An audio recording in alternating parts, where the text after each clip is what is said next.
Hey everyone, welcome to FanFic Canon. Thanks for hitting play. I'm thrilled to bring this fan-made story to life for you. If you enjoy the ride and want more narrated fanfics, smash, subscribe, and tap the bell so you never miss an episode. And if you want audiobook of a novel of your choice, join my Patreon. Request any title that's freely available online, and I'll produce a full narration just for you. Now, let's dive into today's adventure. Sis, he dared to underestimate us. Let's teach him a lesson. Yeah, let's give them what they deserve. Go, Poliwag. Come out, Oddish. The rival team's girls looked like sisters. Hearing Alex Baxter's arrogant words, they became enraged and sent out their Pokémon. Water and grass as a combo, murmured Ethan Black. Then, go, Charmeleon, teach them a good lesson. Alex Baxter let out a laugh and threw his Pokeball. His Charmeleon appeared, imposing and muscular, roaring fiercely. Grah! The girls and their adorable Pokemon were startled by Charmeleon's intimidating entrance and took a synchronized step back. Ethan Black shook his head and sent Sandshrew into the battlefield. Don't be afraid. Charmeleon is Fire-type. Poliwag has the type advantage. And Sandshrew is Ground-type. My Oddish also has the advantage. This battle is ours, the older sister said confidently, with a spark of intelligence in her eyes. Wow, they know the type chart well. Alex Baxter smiled. He found them adorable. He even thought about asking for their number after the battle. Poliwag, use Water Gun on Charmeleon. Oddish, run up and use Absorb on Sandshrew. The sisters gave their commands with energy. Your opponent is me. Charmeleon, use Flamethrower. Boom! Charmeleon unleashed an intense stream of flames that clashed directly with Poliwag's water gun. In an instant, before the little water Pokemon's disbelieving eyes, the fire completely crushed the stream of water, advanced unhindered, and blasted it into the air with an explosion. Ha ha! Charmeleon, keep going. Get Oddish and use Scratch. Charmeleon's claws glowed with white light. He dashed at Oddish, and with a squeal from the latter, sent it flying with a swipe. A crushing victory. Charmeleon had won the battle decisively. Huh, we won. Ethan, wait for me a moment. I'll be right back. Excited, Alex Baxter pulled out his phone and ran after the sisters, who were leaving after their defeat. A few minutes later, he returned dejected, with 2 clear slap marks on his face. Looks like that tactic didn't work. Ethan Black shook his head, pulled out his notebook, and crossed out a freshly written strategy. The morning battles came to an end. According to the rules, the winning team within each group was decided first before moving on to intergroup matches. On Field 7, where Ethan Black and Alex Baxter were, the winners were teams 71, 72, 74, 77, themselves, and 79. The next battles would be 71 versus 72, 74 versus 77, 79 versus Team 69 from Group 6. After finishing the match, Ethan Black and Alex Baxter left the field and took Sandshrew and Charmeleon out for a good feast. Sandshrew, greater than over equal to Mega less than over equal to. In the afternoon, both returned early to the battlefield. Since it wasn't their turn yet, they took the chance to watch other battles, especially from Group 6, since they knew that if they won their group, they would face the winner of that group. And while watching, they saw something shocking. One of the teams from Group 6 had sent 2 Scyther onto the field. Thanks to their speed, they annihilated their opponents in the blink of an eye. They didn't even give them time to react. Those 2 aren't real novice trainers. Alex Baxter exclaimed, jumping up. Those 2 Scyther are at an intermediate level. A rookie could never train that. You're not really a rookie either, Ethan Black retorted, giving him a sideways glance. Alex Baxter laughed awkwardly. He had completely forgotten that he himself was also a fake rookie. They were both in the same boat.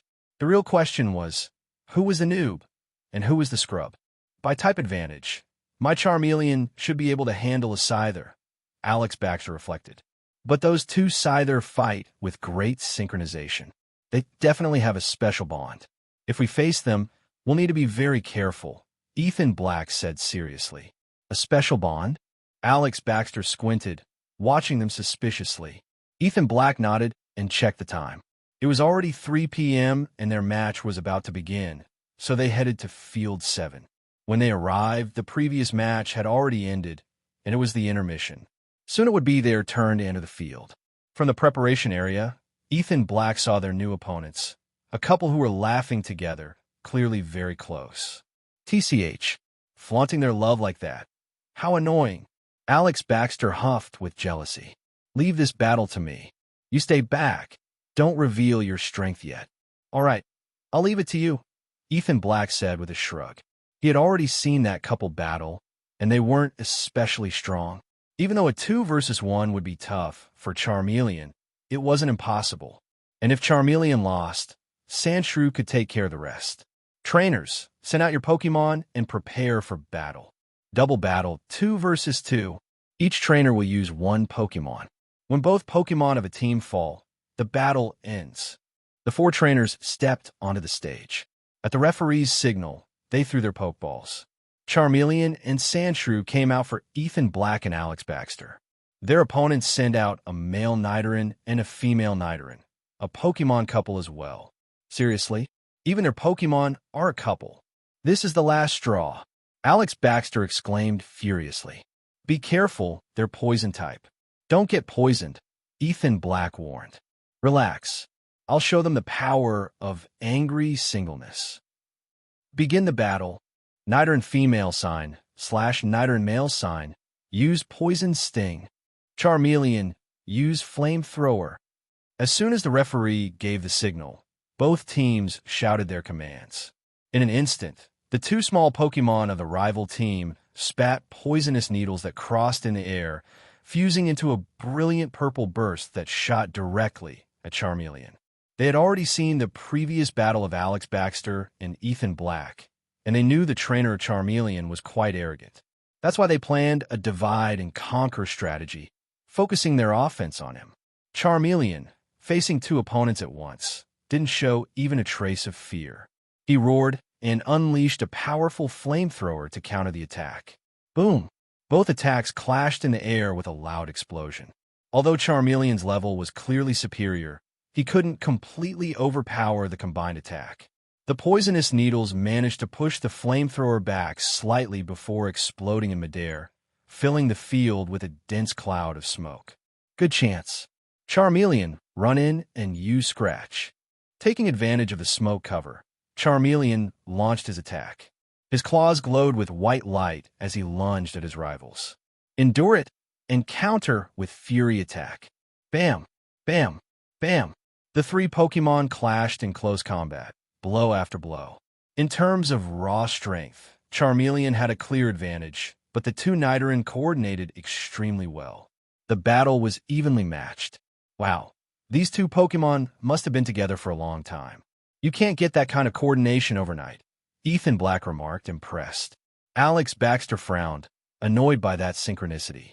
He observed the 2 Pokemon carefully until suddenly his eyes lit up. Charmeleon, focus only on Nidoran female sign. Ignore the other one. Charmeleon hesitated for a moment, but quickly followed the command and went all out against Nidoran female sign. Even though he took several hits from Nidoran male sign, Nidoran female sign's situation became critical, completely overwhelmed by Charmeleon's attacks. Perfect. Use Flamethrower at full power. Boom. Charmeleon leapt back, raised his head, and fiery energy built up in his throat. With a roar, a massive blaze shot straight at Nidoran female sign. But just as the attack was about to hit her, a purple figure suddenly leapt in the way. It was Nidoran male sign. At the last second, he threw himself forward and blocked the attack with his own body. Boom! The impact sent him flying until he crashed into the stage's protective barrier. He collapsed to the ground, completely drained. Nidoran, Nidoran female sign, cried in horror. And before she could react, she too was struck by the lingering flames, blasted through the air and landing beside her partner. Both Pokemon lay side by side, a defeated yet inseparable couple. Ha ha! Battle over. Alex Baxter, elated, raised his arms toward the crowd. After all, he had just won a 2 versus 1. Where was the applause? But instead, oh, that Niter male sign was amazing. He sacrificed himself for his beloved. I'm crying. Yeah, it was so beautiful. I wish I had a boyfriend like that. Exactly. It was like a brave knight defending his princess from the evil dragon's breath. The scene had turned somewhat surreal. In the stands, the girls wept with emotion. The boys, instead of cheering for Alex Baxter, comforted their companions. No one seemed to remember that he was the actual winner. Knight Princess, and also an evil dragon? Hearing the audience's comments, Alex Baxter's expression darkened. What kind of comparison was that? Hey, that Alex Baxter guy was way too cruel. I can't believe he used such a low tactic. Yeah. I curse him to never get a girlfriend in his whole life. The girls in the stands, who had just calmed down a bit, glared at Alex Baxter with hatred, who immediately froze like a statue. Where were the cheers for the winner? Although his method was a little questionable, I must admit it was a good move, said Ethan Black, stepping closer to console him, fearing his friend might collapse right then and there. Very soon, the afternoon battles also came to an end. On field number 7, the ones who advanced were Team 71 and 77, theirs. Team 79 lost against 69. With that, only one more match remained to decide the champion of the group. That night, when they returned to the dorm, Alex Baxter was still dejected, clearly still affected by the curse of never getting a girlfriend. Come on, get over it. If the path of the night isn't for you, why not play the role of the Lord of Evil instead? Look, sometimes great villains are more popular than those who think they're heroes.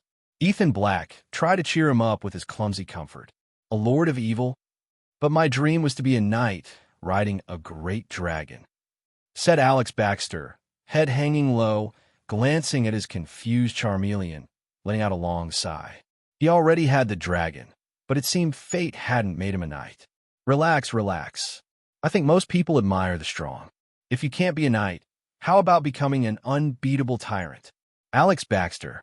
In the end, thanks to Ethan Black's pep talk, Alex Baxter pulled himself together and decided to focus on winning the tournament first. Here's the information on all the participants. Alex Baxter, back to his enthusiastic self, pulled out the data he had worked so hard to collect. Ethan Black quickly flipped through the papers, and 2 names immediately caught his attention. Alex Baxter had already marked them especially. According to him, there was no doubt they were fake novices. They were team number 44 from Group 4 and team number 67 from Group 6. Team 67 was the one they already knew, the ones who used 2 Scyther. Their battle level was extremely high. But when he saw Team 44, Ethan Black's eyes widened in shock. That team used none other than a Medong and a Shelgon, 2 pseudo-legendary Pokémon from Hoenn. For both trainers to have pseudo-legendary Pokémon as starters could only mean one thing. Behind them was an extremely powerful backing. The rarity of pseudo-legendary Pokémon was such that not even many veteran trainers could obtain one. Second day of the Sun and Moon New Challengers Tournament of the Autumn Festival. From early in the morning, all the participants who had advanced to the next round gathered once again in the school field, right in front of the main platform. On the stage, the organizing staff operated a giant screen, carrying out a new round of matchups for the upcoming battles. "What? I was sure we'd be facing those 2 weird brothers," shouted Alex Baxter upon hearing that the groups were being reshuffled. So all the strategies we discussed last night were for nothing? And it wasn't just Alex Baxter who was upset. Many other competitors also had frustrated looks on their faces for the same reason. As for Ethan Black, he simply shrugged indifferently. They had come with the goal of winning the entire tournament. So sooner or later they would face all the strong ones, no matter the order. Shortly after, the spinning screen on the stage began to display the participants' data one by one. The pairs were formed until 27 matchups were completed, but there were 5 numbers that didn't get matched with anyone. Only their number appeared, with no rival assigned. Why don't we have an opponent?" asked Alex Baxter, confused. "Dummy, that means we got a free pass," replied Ethan Black, rolling his eyes. "Looks like the committee wants to decide the top 32 first before continuing with the rest of the tournament."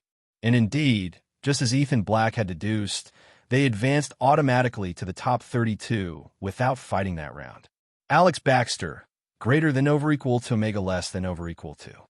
After an intense morning of battles, the 32 qualifiers of the tournament were finally decided.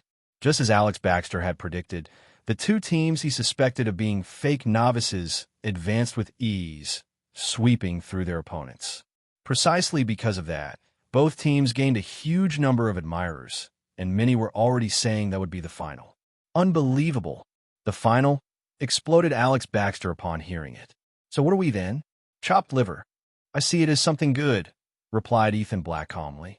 If you're popular, people study you more. Better to stay under the radar and make a big move in silence. Bah, just you wait. When the time comes, I'll show them the terror of the great Demon King. Alex Baxter clenched his fist, full of determination. All right, looks like now he's calling himself Demon King without hesitation.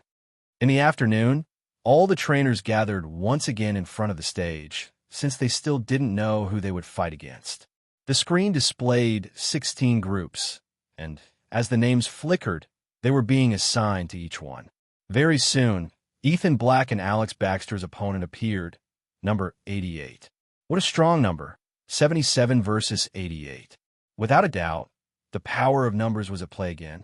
They went to their now familiar battlefield number 7, where their opponents were already waiting. Once again, two girls, and what's more, quite pretty. Alex, how are we going to play this round? Show compassion for beauty, or go for violent crushing? Ethan Black smiled, joking as he looked at his partner. We're both going in, and we're going to crush them. It's time to show the rest what we're capable of. Alex Baxter still seemed to have some pent-up anger ever since the talk about the favorites for the final. Clearly, he hadn't gotten over it. Then let's go. Sandshrew, use rollout. Charmeleon, flamethrower. Because the Autumn Festival only grants 3 days of rest, in a single afternoon, all participants fought 2 battles, and thus the 4 semifinalists were directly decided. In the third round, the battle from top 8 to top 4, Ethan Black and Alex Baxter encountered quite a difficult opponent. Finally, thanks to Charmeleon's containment efforts, Sandshrew was able to use the move rollout to consecutively defeat their opponents. Ugh, it's all your fault for holding back. Look at the school forums. Everyone's only talking about those other 4 guys, protested Alex Baxter that night, annoyed. What's the rush? Replied Ethan Black without lifting his head. Of the 4 semifinalist teams, one of them is us. Sooner or later, we're all going to face each other. Holding something back isn't a bad idea. Yeah, but it's still really annoying, Alex Baxter huffed. Instead of wasting time on forums, come review our strategies. Those other teams are strong, and we don't know if they're also holding something back. Even if we go all out, we don't have a guaranteed victory. Ethan Black was writing and sketching on a sheet of paper, noting down the moves their opponents had shown, along with tactics to counter them. Alex Baxter quickly nodded and joined him in working. It was already mid-September, and the weather was starting to get cooler. In the school gym, an intense battle was about to begin. On both sides of the field, the 2 semifinalist teams were already prepared. At the referee's signal, 4 Pokeballs were thrown into the air, and 4 Pokemon appeared imposingly on the battlefield. On Ethan Black and Alex Baxter's side, of course, were Sandshrew and Charmeleon. On the opposing side, the 2 teammates sent out 2 Scyther. As soon as the referee shouted for the battle to begin, the Scyther moved at incredible speed, even without the need for orders. It was clear their trainers had already coordinated their entire strategy in advance. Charmeleon, use smokescreen, ordered Alex Baxter, sticking to their prearranged plan. Charmeleon spat out a thick cloud of black smoke that quickly covered the entire field, allowing Sandshrew to take advantage of the confusion to launch a surprise attack. That won't work. Scyther, use wing attack to clear the fog. Whoosh! In an instant, a strong gust of wind rose, stirring the haze and dispersing it completely. A moment later, a green figure burst forth from the smoke at full speed. The smoke screen had vanished. Charmeleon, use flamethrower, shouted Alex Baxter upon seeing the Scyther charging straight at them. Charmeleon fired an intense jet of fire from its mouth, aiming directly at Scyther. Fly and dodge. The opposing trainer ordered his Scyther to evade the flames, without attempting to block such an unfavorable type of attack. Scyther used Fury Cutter. Meanwhile, the other Scyther lunged at Sandshrew, its sides glowing, ready to unleash a chain of consecutive strikes. Sandshrew used Rollout and face it head-on. Ethan Black narrowed his eyes. Fury Cutter was a move that grew stronger with each consecutive hit, but the same was true for Sandshrew's Rollout. This round was a true clash of equivalent forces. Charmeleon, use Flamethrower again, shouted Alex Baxter, seeing his first attack had missed. Dodge it, said the opposing trainer calmly. Scyther flapped its wings and easily avoided the Flamethrower, which only made Charmeleon even angrier, roaring in frustration. Has that Scyther been trained specifically for flying?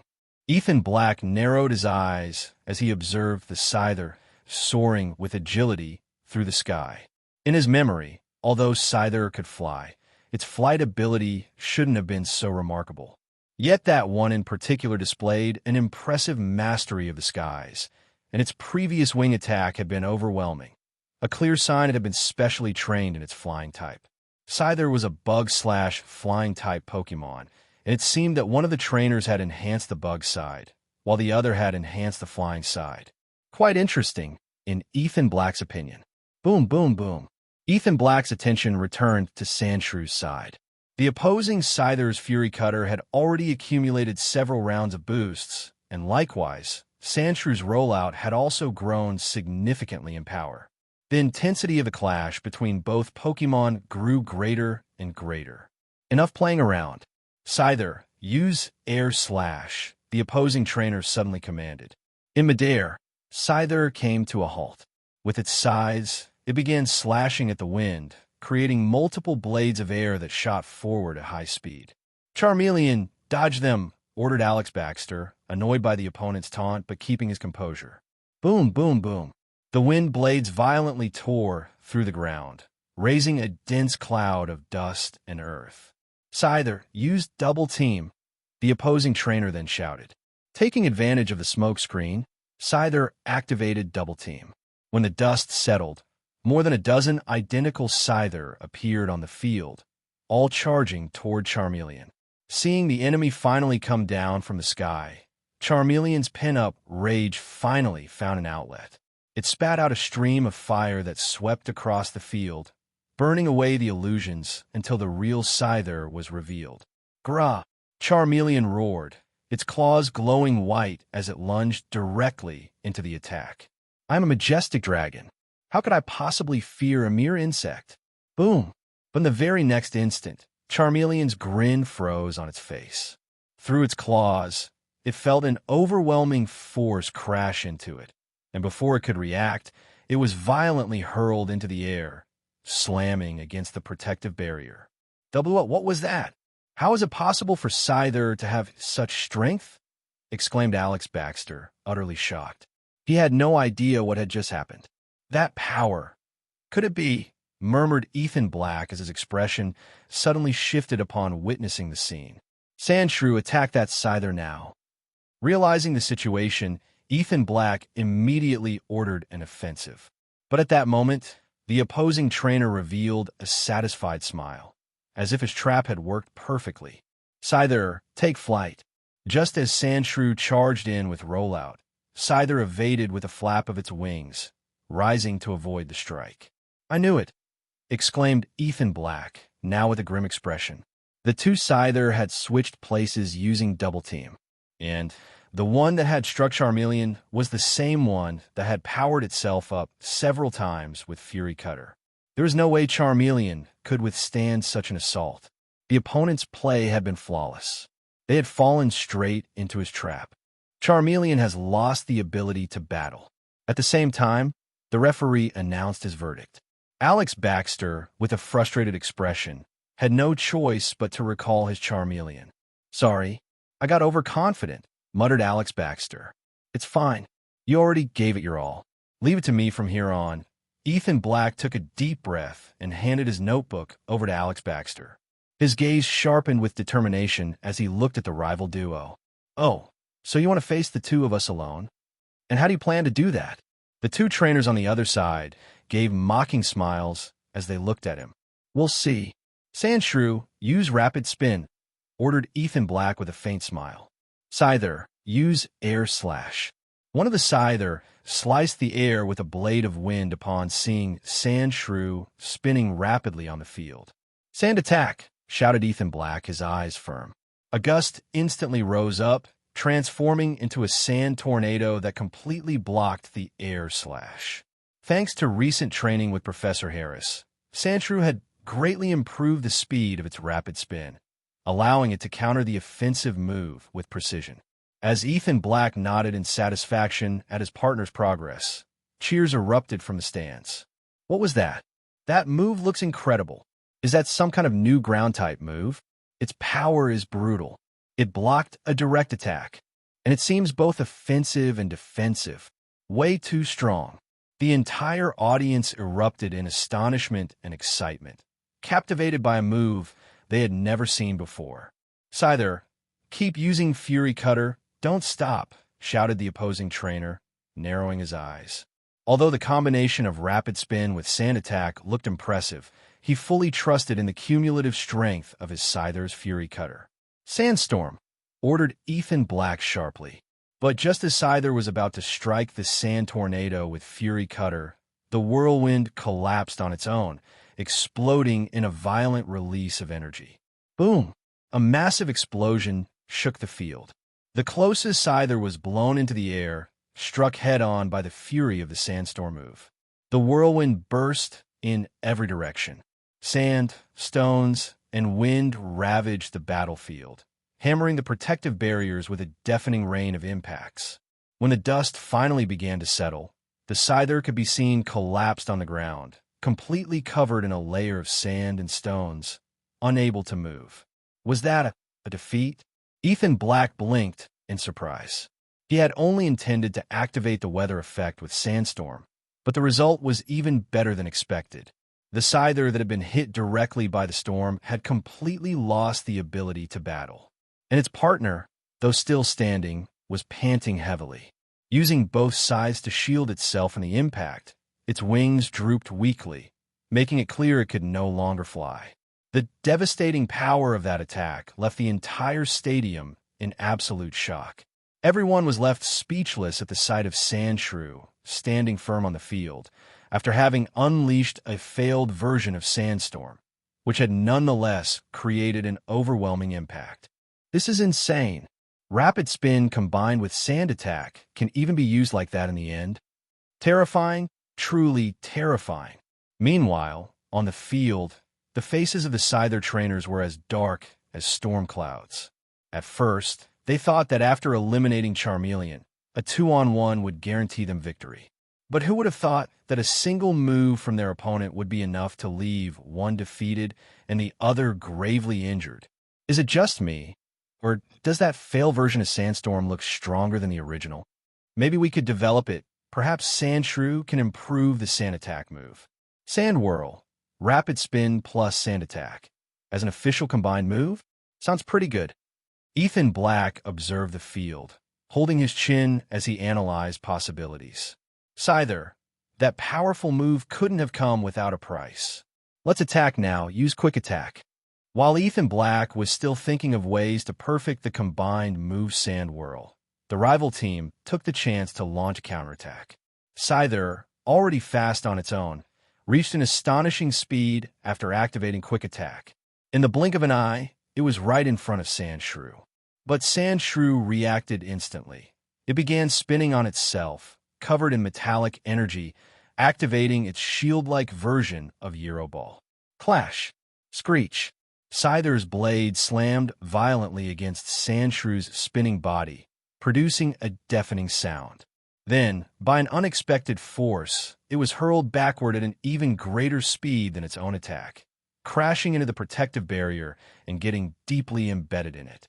It seems my theory was correct. This is the true criterion for measuring Euroball's power. Ethan Black's eyes narrowed.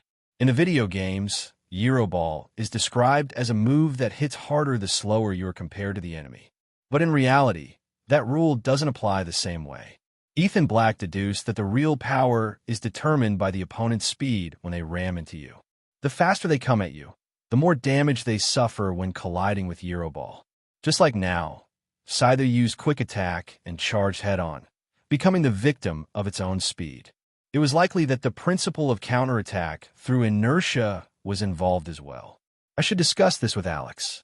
If this theory holds, I could write another interesting article. Ethan Black thought to himself, what a terrifying move. Euro Ball isn't only for defense. It also has brutal offensive power. The spectators didn't reflect as deeply as Ethan Black. Seeing Scyther launched like a ragdoll, they were left speechless at the power of Euro Ball. More like that Sandshrew is just extraordinary, right? He defeated 2 Scyther all on his own like it was nothing. That Sandshrew is on another level. Yeah. And on top of that, all of its spinning type moves are brutal. Rapid spin, rollout, Euro Ball. That Sandshrew was made to roll.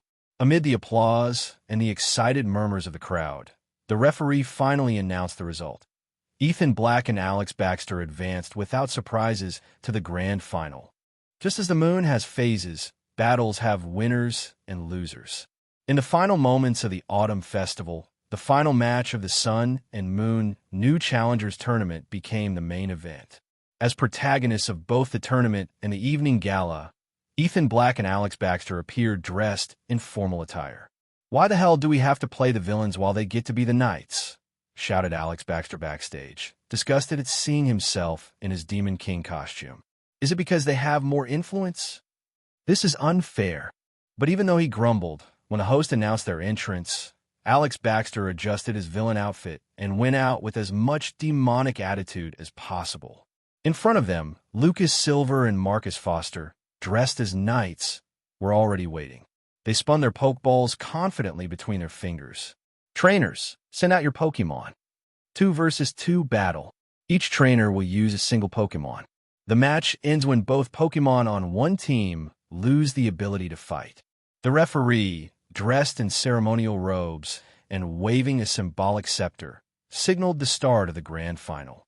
The 4 stars of the match entered the field, drawing a thunderous ovation from the crowd. "Charmeleon, show these fools the power of the Demon King." Alex Baxter was still deep into his role. As soon as the battle began, he gave a dramatic order. Charmeleon understood the theater, and with a fiery spirit, spewed a burst of fire straight toward Metong, which floated in the air. "Fly up and dodge." Metong propelled itself into the sky and evaded the attack with ease. "Damn it, another one that can fly." Alex Baxter frowned. Charmeleon's face also showed annoyance. Clearly, flying opponents were already testing his patience. "Shelgon, Dragon Breath." Marcus Foster smiled confidently as he gave the order. Shelgon let out a low growl, followed by a Dragon's Breath that shot straight toward Sandshrew. "Defend with Euro Ball." Ethan Black ordered immediately. He couldn't allow Sandshrew to be hit by Dragon Breath's paralysis effect. "Blocked perfectly with Euro Ball? Not bad," commented Marcus Foster. "Then let's try this Ember."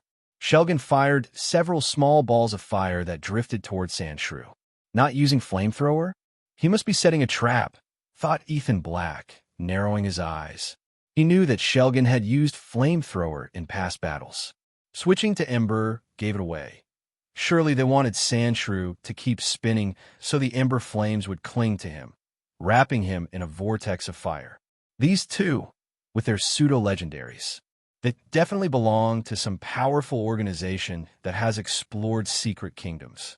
They're not easy opponents. Sandshrew, you don't need to defend. Just use Sand Attack to block it. Sandshrew scattered sand to dissipate the Ember attack. Marcus Foster raised an eyebrow with a slight smile of recognition. If Ethan Black had fallen for something that simple, he would have been disappointed. Looks like long-range attacks aren't useful. Shelgon, use Dragon Dance. A fearsome, draconic aura enveloped Shelgon. The energy seemed to materialize around its body. Sandshrew, use Rapid Spin. Don't let power up. Sandshrew charged at full speed, trying to interrupt the buildup of energy. Ethan Black's expression was grim. He couldn't believe Shelgin knew Dragon Dance, a move it didn't learn by leveling up. That was only possible through an egg move. Clearly, this Shelgin had exceptional breeding and lineage. Dragon Dance this early? Marcus wants to finish this quickly. Then I can't hold back either. Metong used Psyshock. Metong dodged Charmeleon's flamethrower and, with glowing eyes, unleashed a powerful psychic burst. Charmeleon dodged. Charmeleon, just having finished flamethrower, couldn't counterattack. It could only evade. Boom!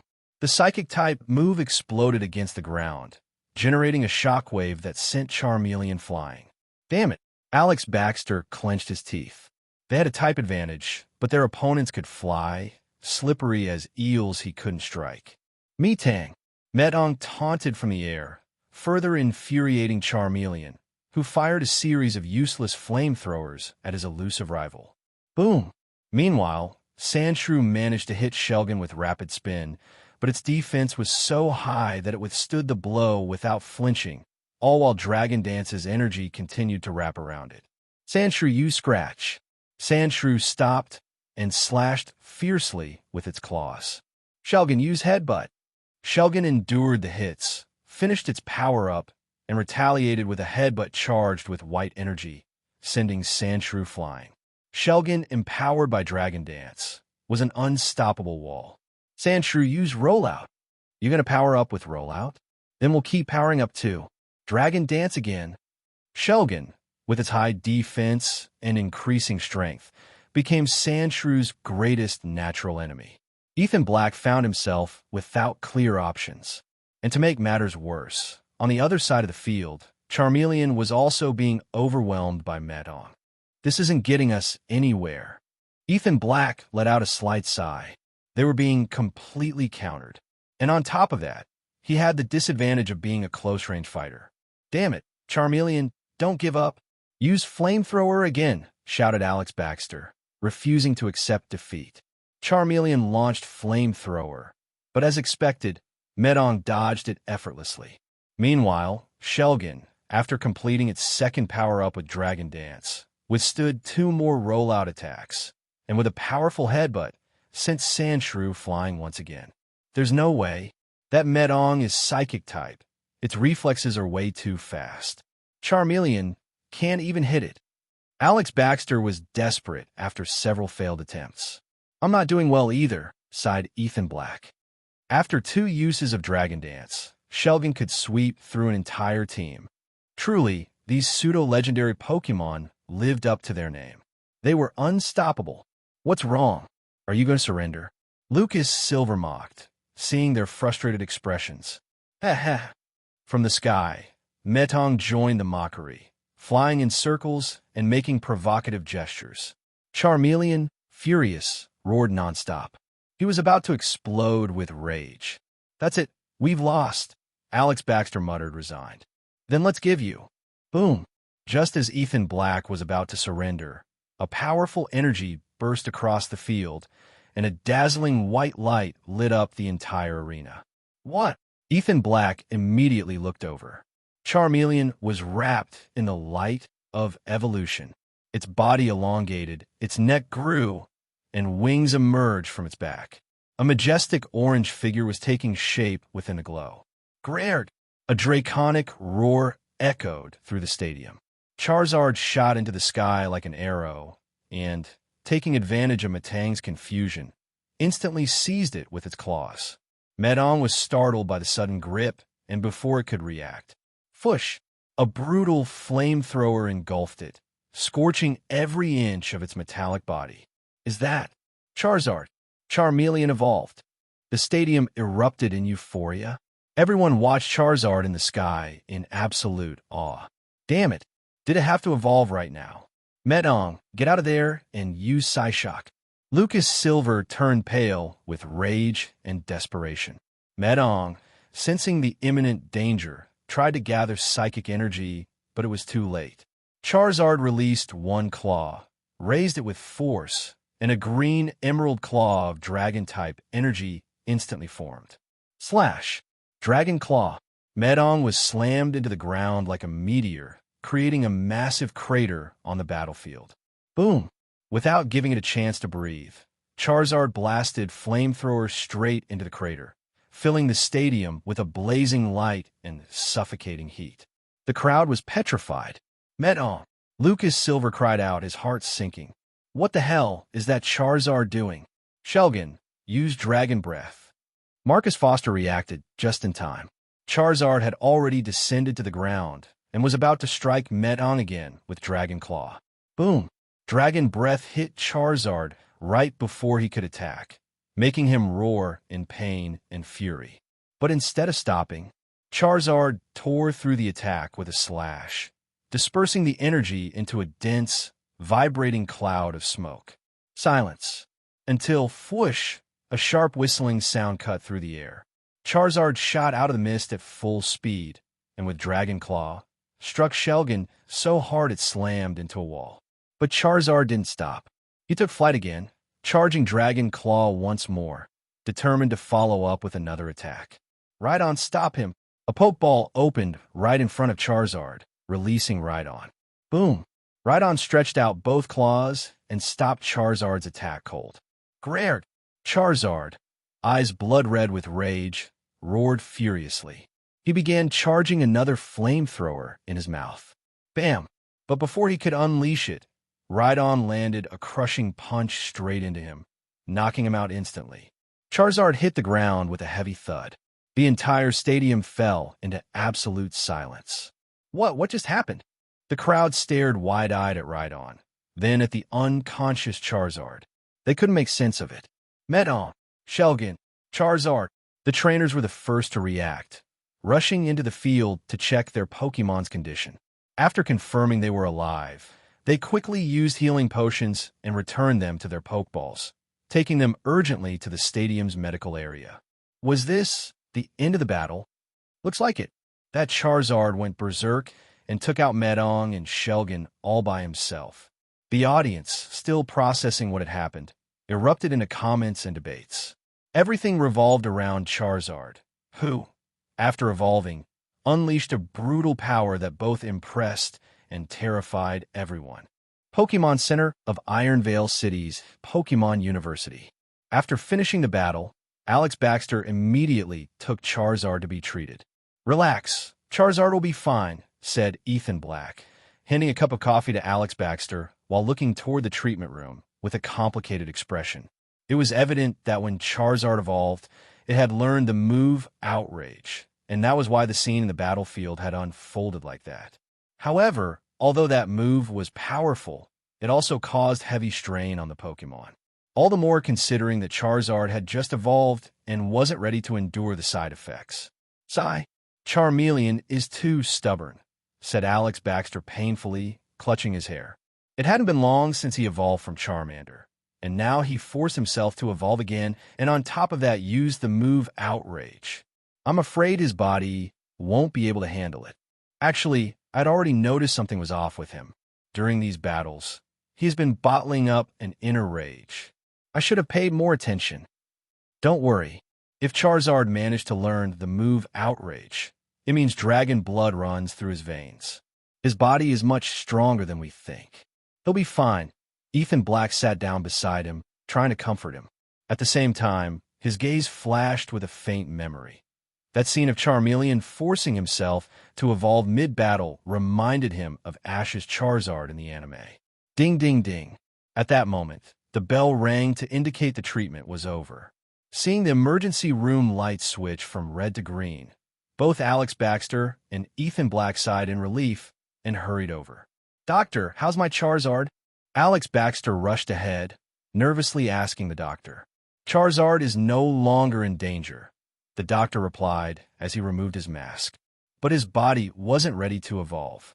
Forcing the change caused him great harm. So for a while, he must focus only on recovery. No training or intense battles, he warned seriously. Both of them nodded firmly, finally relieved. So we're the champions? Shouted Alex Baxter exaggeratedly in his dorm. That's right. Thanks to Charizard, my Sandshrew and I won without lifting a finger, replied Ethan Black with a shrug, as he told him everything that had happened after his withdrawal from the match. What a shame. I missed the best part. Just when we were about to shine. Alex Baxter pouted, but soon opened the school forum and smiled when he saw that everyone was talking about Charizard. This time, both he and Charizard had gained fame, though at a steep price. Well, it's time to divide the spoils, said Ethan Black, rolling his eyes. He carefully took out a small cloth box and opened it. Inside were 2 stones, the prizes of the Sun and Moon New Challengers Tournament. I feel the Sunstone suits you more, so I'll take the Moonstone, said Ethan Black with a bright gleam in his eyes. The Moonstone? Alex Baxter raised an eyebrow. Even if there isn't much information about evolutionary stones online, I know exactly what it's for. The Moonstone is a rare item that allows Nidorina and Nidorino to evolve. Meanwhile, the Sunstone only works on a few grass-type Pokémon. He shot him a "don't underestimate me" look, clearly annoyed by the attempt to trick him. Huh? Really? I'm just a commoner. I don't know anything about these things. Haha. Ethan Black laughed nervously. Alex Baxter stared at him, then sighed. Fine, keep the Moonstone. Your Sandshrew already masters the move Sandstorm. Having a ground-type Nidoqueen or Nidoking will be more useful for your team. And take this Sunstone, too. Consider it repayment for that time you helped me with your research work. Ethan Black was stunned and immediately gestured to refuse. The Moonstone is enough. You should keep the Sunstone. You know well that an evolutionary stone isn't cheap. Do I look like someone who needs money? If I tell you to take it, you take it, Alex Baxter replied disdainfully. Ethan Black hesitated for a moment, but then suddenly seemed to recall something. All right, I'll keep it, but I just so happen to have something I need to discuss with you, he said seriously. What is it? Asked Alex Baxter with curiosity. Ethan Black fell silent for a few seconds, organized his thoughts, and began explaining his discovery about the method of evaluating the power of the move Euro Ball. So that's the reason why Sandshrew's Euro Ball was so powerful. After hearing Ethan Black's explanation, Alex Baxter's eyes shone with intensity. I think so. In theory, Sandshrew's Euro Ball shouldn't have that much power, Ethan Black nodded, and told him everything he had observed during the battle. The conclusion he reached was that the great power of Euro Ball was due to the enemy Scyther's speed and an inherent counterattack principle in the move. Boss, I swear I admire you. You were born to be a researcher. You can even deduce principles like that, exclaimed Alex Baxter with excitement, bringing back the nickname he used before, as if regaining his lost dignity. Ha ha, it was pure luck. I only thought of it because the Euro Ball that Sandshrew used to defeat Scyther was incredibly strong. But I'm not completely sure it's really like that, Ethan Black quickly said, trying to downplay his discovery. Come on. Let's test it right away, said Alex Baxter, pulling Ethan Black enthusiastically, not caring that it was already midnight. Enough. Let's leave it for tomorrow, replied Ethan Black, rolling his eyes. Your Charizard can't make any effort right now, and I don't have any other Pokemon to test with. We can't experiment like this, you get it? All right, admitted Alex Baxter, lowering his head. Then, let's go to the library. Before doing tests, I want to understand in depth how the move Euro Ball works. At that moment, Alex Baxter was like a restless monkey, unable to stay still. Ethan Black had no choice but to accompany him to the library to gather prior information on the move.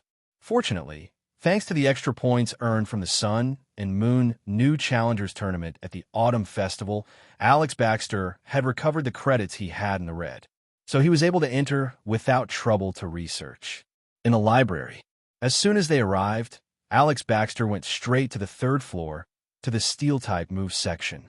Ethan Black, on the other hand, went by himself to the Grass-type Pokemon section. He now had in his possession both a Moonstone and a Sunstone, the tournament prizes. It was clear that the Moonstone would be used to evolve a Nidorino or Nidorina. But with the extra Sunstone, he had to think more carefully. If he wanted to firmly follow the path of the Sandstorm team, then a Heliolisk with the ability Sandveil would be one of the best options. Heliolisk is electric/normal type, and would be ideal to balance the team's type distribution, offering many more offensive coverages. However, just like Pyroar, Heliolisk was extremely rare in his country. Without resorting to special means, it was practically impossible to obtain. That's why if he ruled out Heliolisk, Bellisum could be a good alternative. Even if it didn't fully fit into the Sandstorm team system, it did offer something no other team member had: strong support and healing power.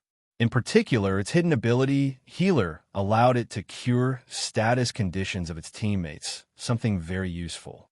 Moreover, the entire Oddish evolutionary line could learn the move Grassy Terrain, a team healing type move. In dangerous wild environments, that move could make a huge difference. And finally, obtaining an Oddish was quite easy. As a grass-type Pokemon, it was docile and had little regulation from the league. In fact, many Pokemon breeding farms cultivated it in large numbers. It only took paying a bit to buy one at any specialized shop. With a decision made, Ethan Black went directly to the shelf dedicated to the Oddish evolutionary line and began reading everything related to its breeding. As a good grass type, raising an Oddish was very simple. With just soil and sunlight, they could grow healthy and strong.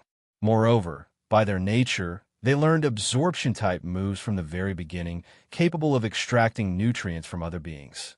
For them, growing through battle was a natural way to become stronger. Thus, time passed quickly.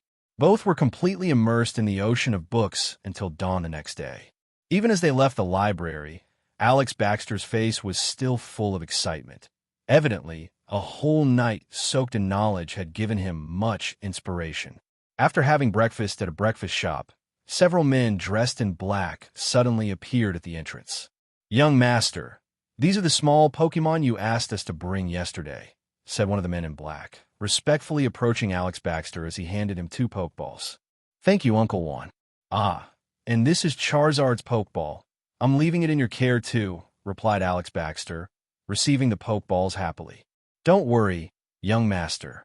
We've already found a Pokemon recovery clinic for Charizard. I'm sure it will recover soon." Uncle Juan nodded before leaving with Charizard's Pokeball. Ethan Black, seeing this, couldn't help but click his tongue. There were even specialized clinics for Pokemon. Being rich truly had its perks. "All right, we already have the 2 Pokemon for the experiment. Let's start as soon as possible," said Alex Baxter enthusiastically as he held the Pokeballs, showing no trace of fatigue after having stayed up all night. "Let's go. Today I'm also ready to risk my life accompanying a knight," joked Ethan Black, shrugging as he walked alongside Alex Baxter toward the laboratory building.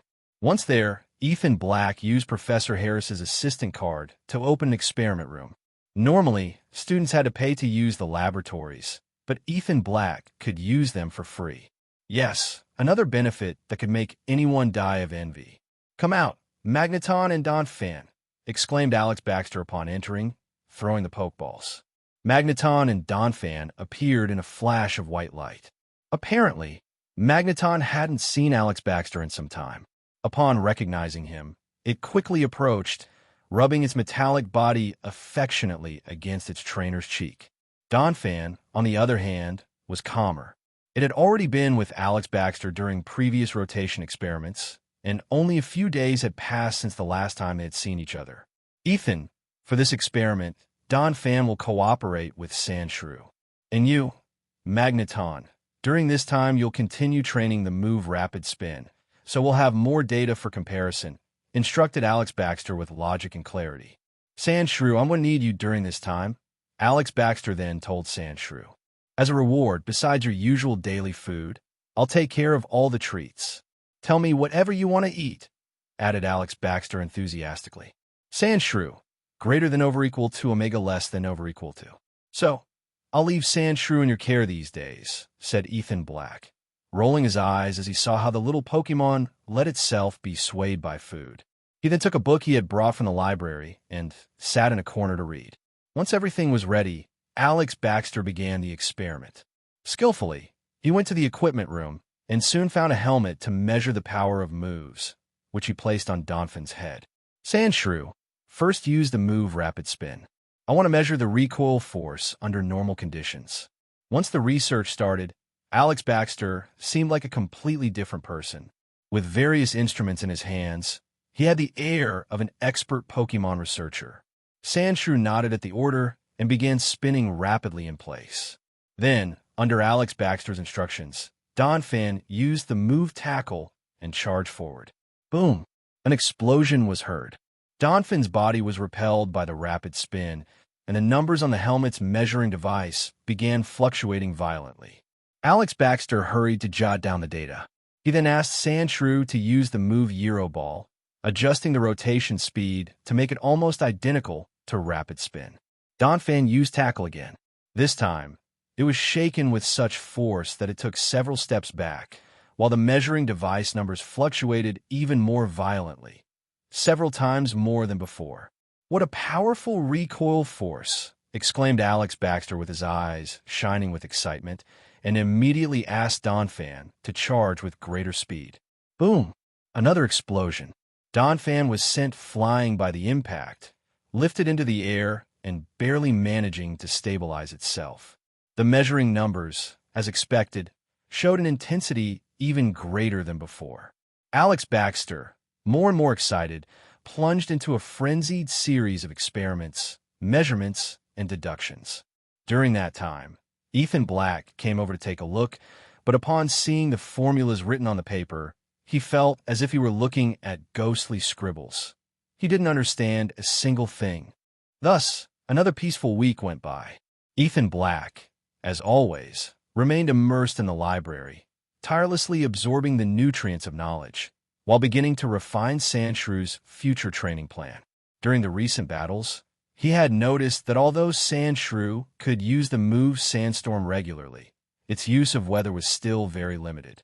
Using Sandstorm merely as cover to charge up energy for rapid spin couldn't be considered a true exploitation of its power. The simplest way to make use of Sandstorm should be by developing Sandshrew's ability, Ethan Black reflected. Whether it's Sand Veil or Sand Rush, both abilities allow one to maximize Sandstorm, which could lead to specific combat methods. Ethan Black thought silently. In fact, during that time he had already tried to develop Sandshrew's ability, but in this world, research on abilities was still in an exploratory stage. It was like moving forward blindly without a clear direction. It seems I still have to start directly with Sandstorm itself. Maybe improving Sandshrew's control over the sand is a good starting point, he mused while writing and scribbling in his notebook. Perhaps I can use the move Dig as a method to train mastery over sand. With that idea, Ethan Black headed to the section of books that talked about the move Dig. Although none offered a step-by-step training guide, many concepts were useful and could be adapted into a specific training method for Sandshrew. That night, Ethan Black went to the laboratory to pick up Sandshrew and headed with him to the back hills, intending to begin training for the move Dig. From the literal meaning, the concept of digging was simple. The real difficulty of training lay in how to use ground-type energy to assimilate hard soil, transforming it into sand to dig tunnels quickly. Sandshrew, try using Sand Attack on the ground, instructed Ethan Black, standing on muddy terrain, beginning to explain to his Pokémon the key points of the training he had developed. Sandshrew nodded immediately, channeling ground-type energy into its claws and forcefully tearing at the soil. Immediately, the earth flew into the air. One could see how the soft terrain was quickly torn apart, turning into a cloud of dust that dispersed far away. Looks promising. Sandshrew, keep using Sand Attack. Memorize that sensation of assimilating the earth, ordered Ethan Black with eyes shining with excitement. Under his direction, Sandshrew became like a diligent farmer, opening multiple holes in the muddy ground. After this little trial, Ethan Black took him to harder soil and asked him to use Sand Attack again. But this time it wasn't so easy. Sandshrew's claws barely lifted a little superficial dust when scratching at the hard ground. Seems like it's still not enough, but at least my method is valid. Using Sand Attack as a foundation, Sandshrew should be able to learn the move Dig. Ethan Black sighed in relief. Then he picked up a rock and handed it to Sandshrew. Your next training will be to use Sand Attack to wear down this rock. When you can quickly turn it into sand, we'll move on to the next step. Sandshrew took the rock, nodded, and began channeling ground-type energy to try to disintegrate it with Sand Attack. As expected, it failed miserably. Don't worry, take it slow, said Ethan Black with a smile, giving him a gentle pat on the head before returning him to his Pokeball. After the autumn festival, National Day quietly arrived. During the 7-day Golden Week, students kept chatting animatedly about where they would go to have fun, creating a very lively atmosphere.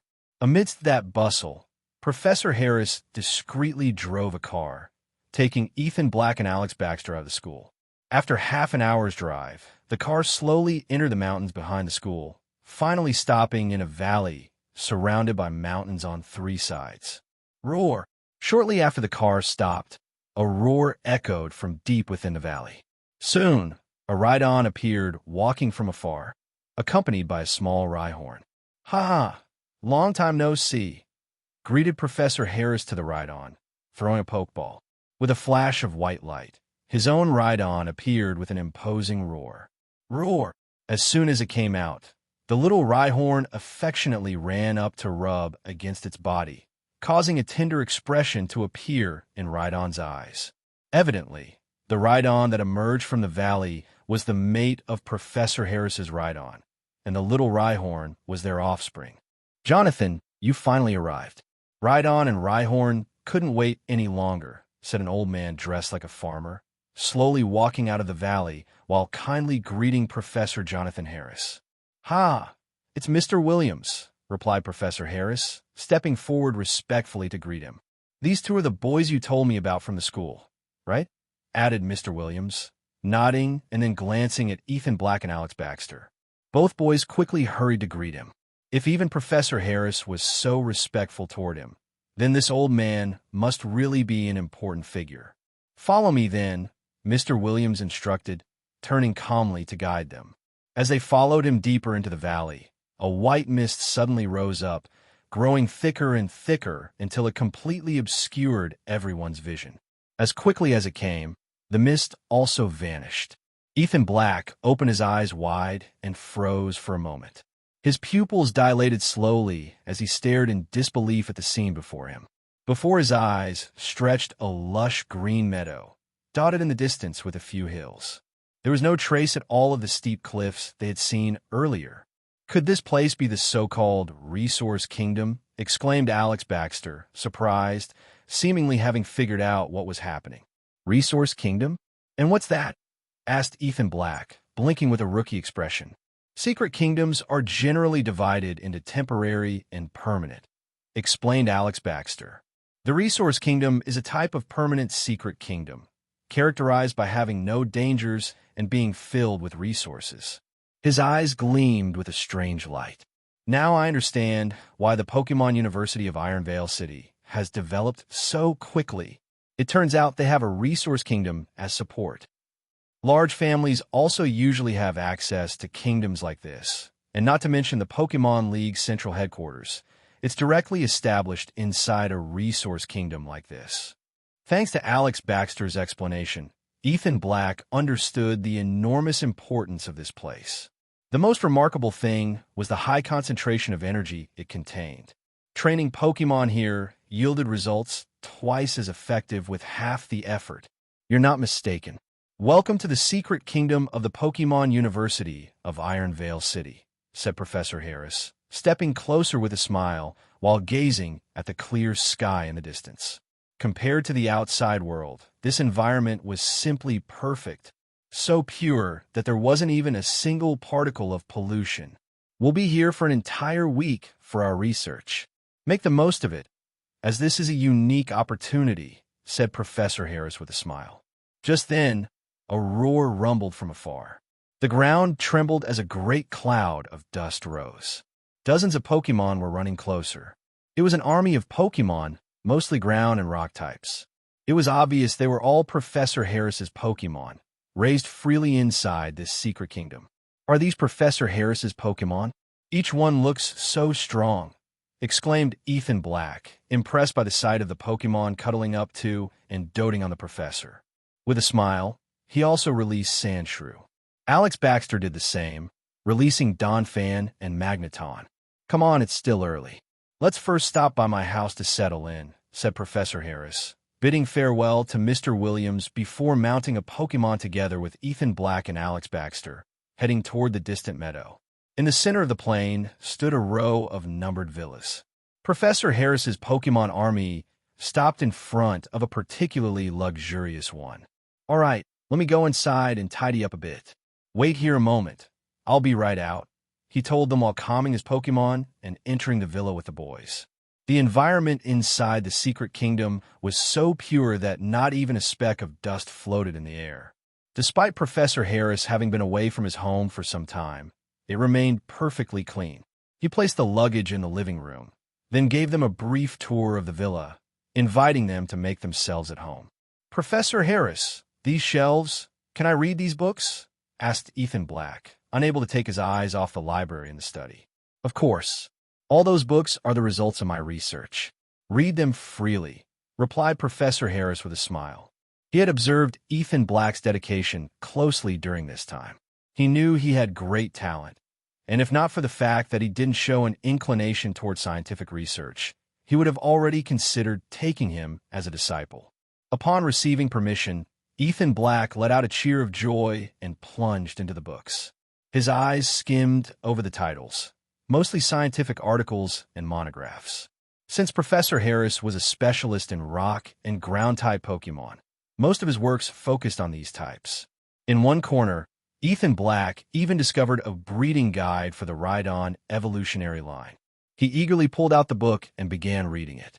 To his surprise, it was extremely detailed. From how to strengthen the foundations of a Rhyhorn to the specific foods for its growth, the moves it could learn, and complete training methods. Evidently, this book contained all of Professor Harris's personal experience raising his own Rhydon. If one followed his steps to the letter, they could definitely raise an excellent specimen. In addition to that, there were some other shorter guides on Golem, Dugtrio, and Onyx, though not as complete. Too bad there's nothing on Sandshrew. But maybe I can take useful ideas from these ground-type methods, Ethan Black told himself, excited as he immersed in the reading. In his plan, Rhydon, or even Rhyperior, will be a key member of his future team. Having access to this guide was a true blessing. Time flew as he read. When lunchtime came, Professor Harris called them. The menu: berries, Beedrill honey, and fresh Miltank milk, all 100% natural and additive-free. After eating, the professor led them to the grassland in front of the villa. His Pokémon quickly surrounded them. All right, now we'll begin the second phase of the Sandstorm move research. The goal is to replicate Sandshrew's training method based. Professor Harris set up the measuring equipment on the grass and summoned 2 Golem, the protagonists of this phase of the experiment. Hey, isn't Golem supposed to only evolve through trading? Ethan Black thought doubtfully as he looked at the 2 Golem in front of him, with a pensive expression. He recalled that, for Rhydon to evolve into Rhyperior, besides needing the protector item, it also had to evolve through trading. Professor Harris, may I ask what Pokémon these are? He asked, playing the naive. I don't remember seeing anything about them on the internet. These Pokémon are called Golem, replied Professor Harris. They are the evolution of Graveler. Graveler can evolve? Ethan Black feigned surprise. Before Ethan Black could continue asking, Professor Harris chuckled. Golem's evolution is something special.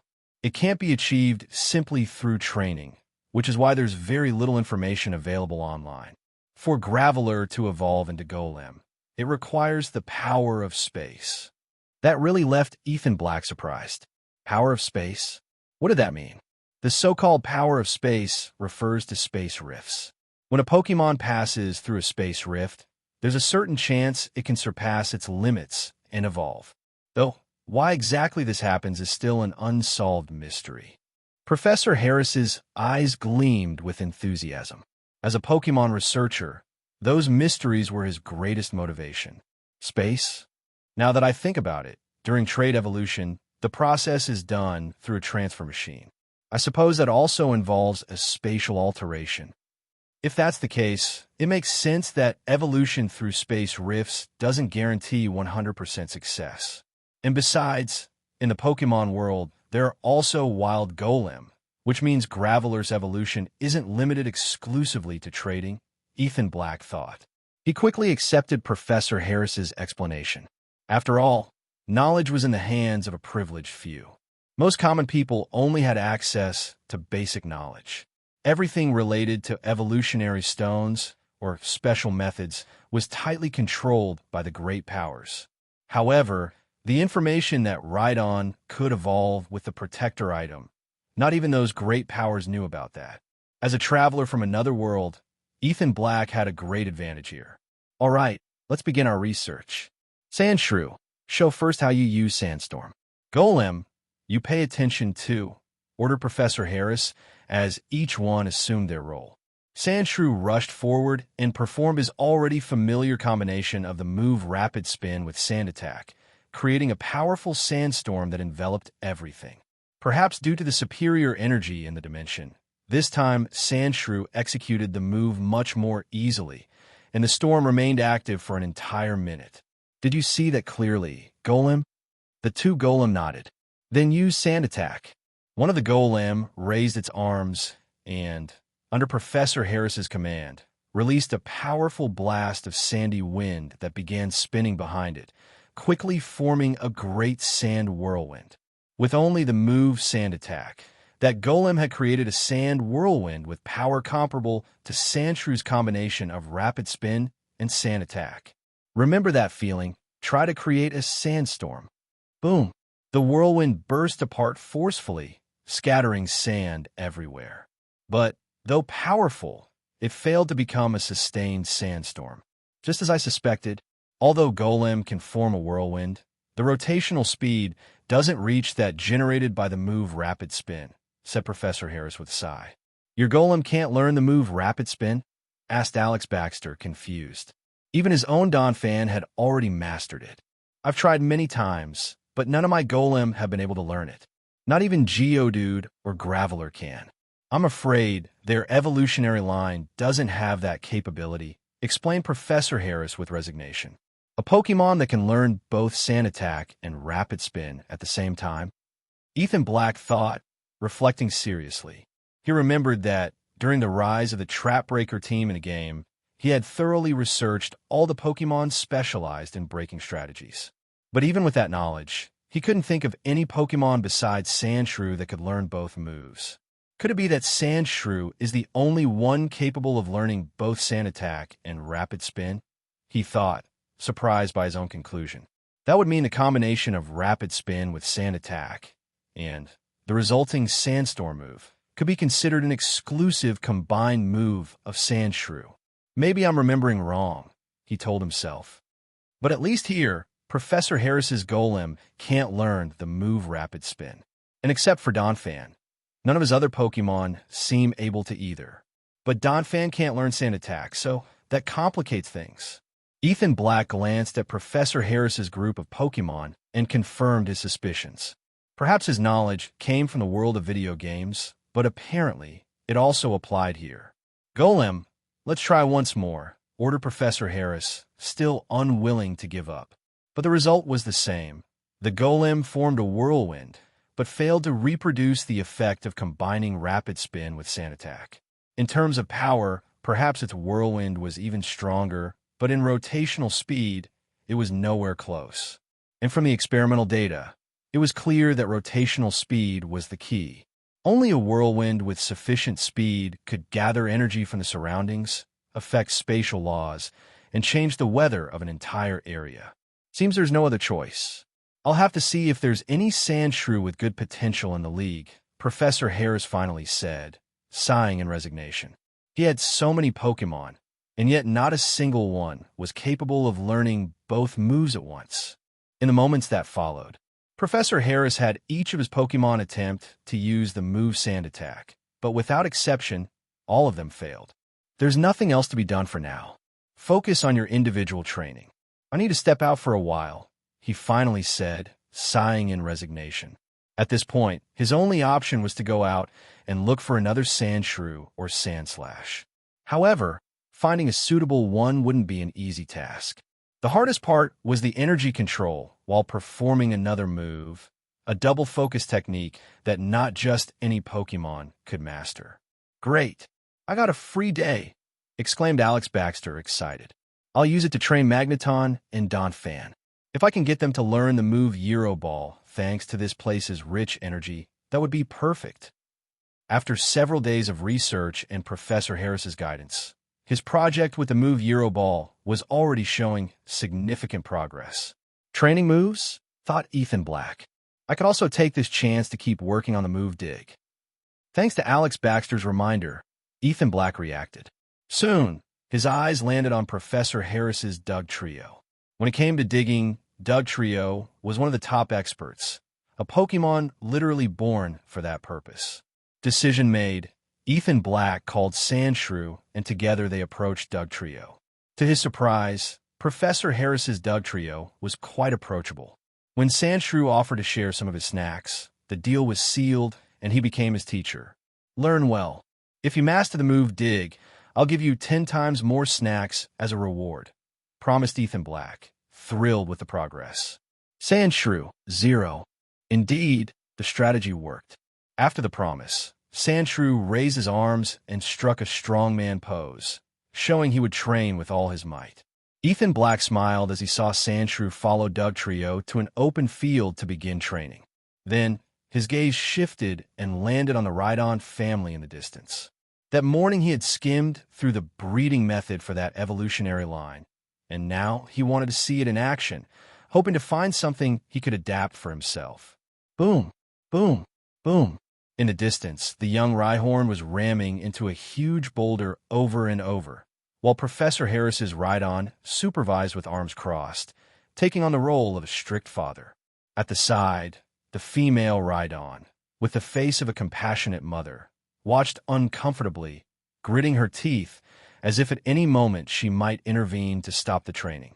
Could this be the strengthening method mentioned in Rhydon's breeding manual? Wondered Ethan Black, fascinated as he moved closer to observe. Though Rhyhorn's training looked simple and rough, upon closer inspection, its body emitted a characteristic glow of rock-type energy. According to the texts, Rhyhorn was using the move Smackdown. In theory, that move involved wrapping an object with rock energy and then launching it. But, thanks to Professor Harris's development, Rhyhorn was now able to envelop its entire body in rock-type energy, using direct charges to integrate that energy into its body. Incredible that he came up with this.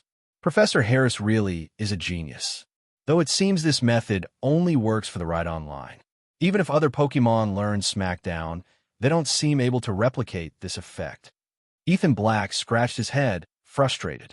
Sandshrew couldn't even learn Smackdown, and even if he could cover his body with rock energy, he wouldn't achieve the same results. Boom! Another charge. Rhyhorn's body collided with a boulder once more. Suddenly, its rock energy flickered briefly, and at the point of impact, its gray skin took on a blackish tone for a moment before returning to its usual color. That black color? Could it be Rhyperior?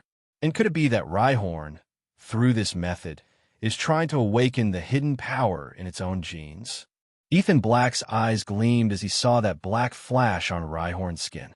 In his mind appeared the image of Rhyperior, with its body covered in black and orange. Could that be the reason why this training method works specifically for this evolutionary line? An idea flashed through Ethan Black's mind like lightning. That's right. I remember that in the Alola region, Sandshrew has the ice and steel types. And if Sandshrew can transform into its Alolan form, does that mean it possesses latent ice and steel type genes? Then, could I replicate what Rhyhorn is doing, but with steel energy? If I manage to cover Sandshrew's entire body with steel energy and use charges to integrate that energy, could I awaken that hidden power? Ethan Black could barely contain his excitement. If his theory was correct, Sandshrew could train its body in a similar way and gain incredible resistance thanks to the steel typing. And to cover its body with steel energy, moves like Iron Tail and Metal Claw could be very useful. Both are great for strengthening the body. Also, if I want to envelop the entire body in steel energy, the move Euro Ball would be another great option.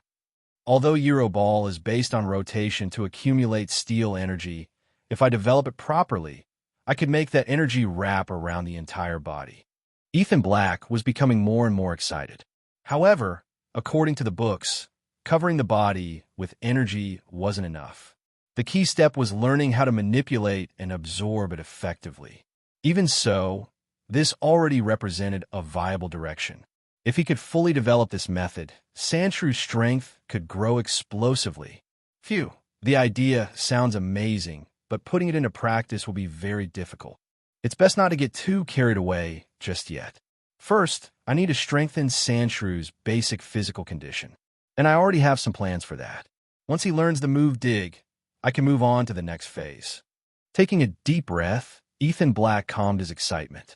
He knew he had to proceed step by step. Rushing would do him no good. Very soon, the day went by without anyone noticing.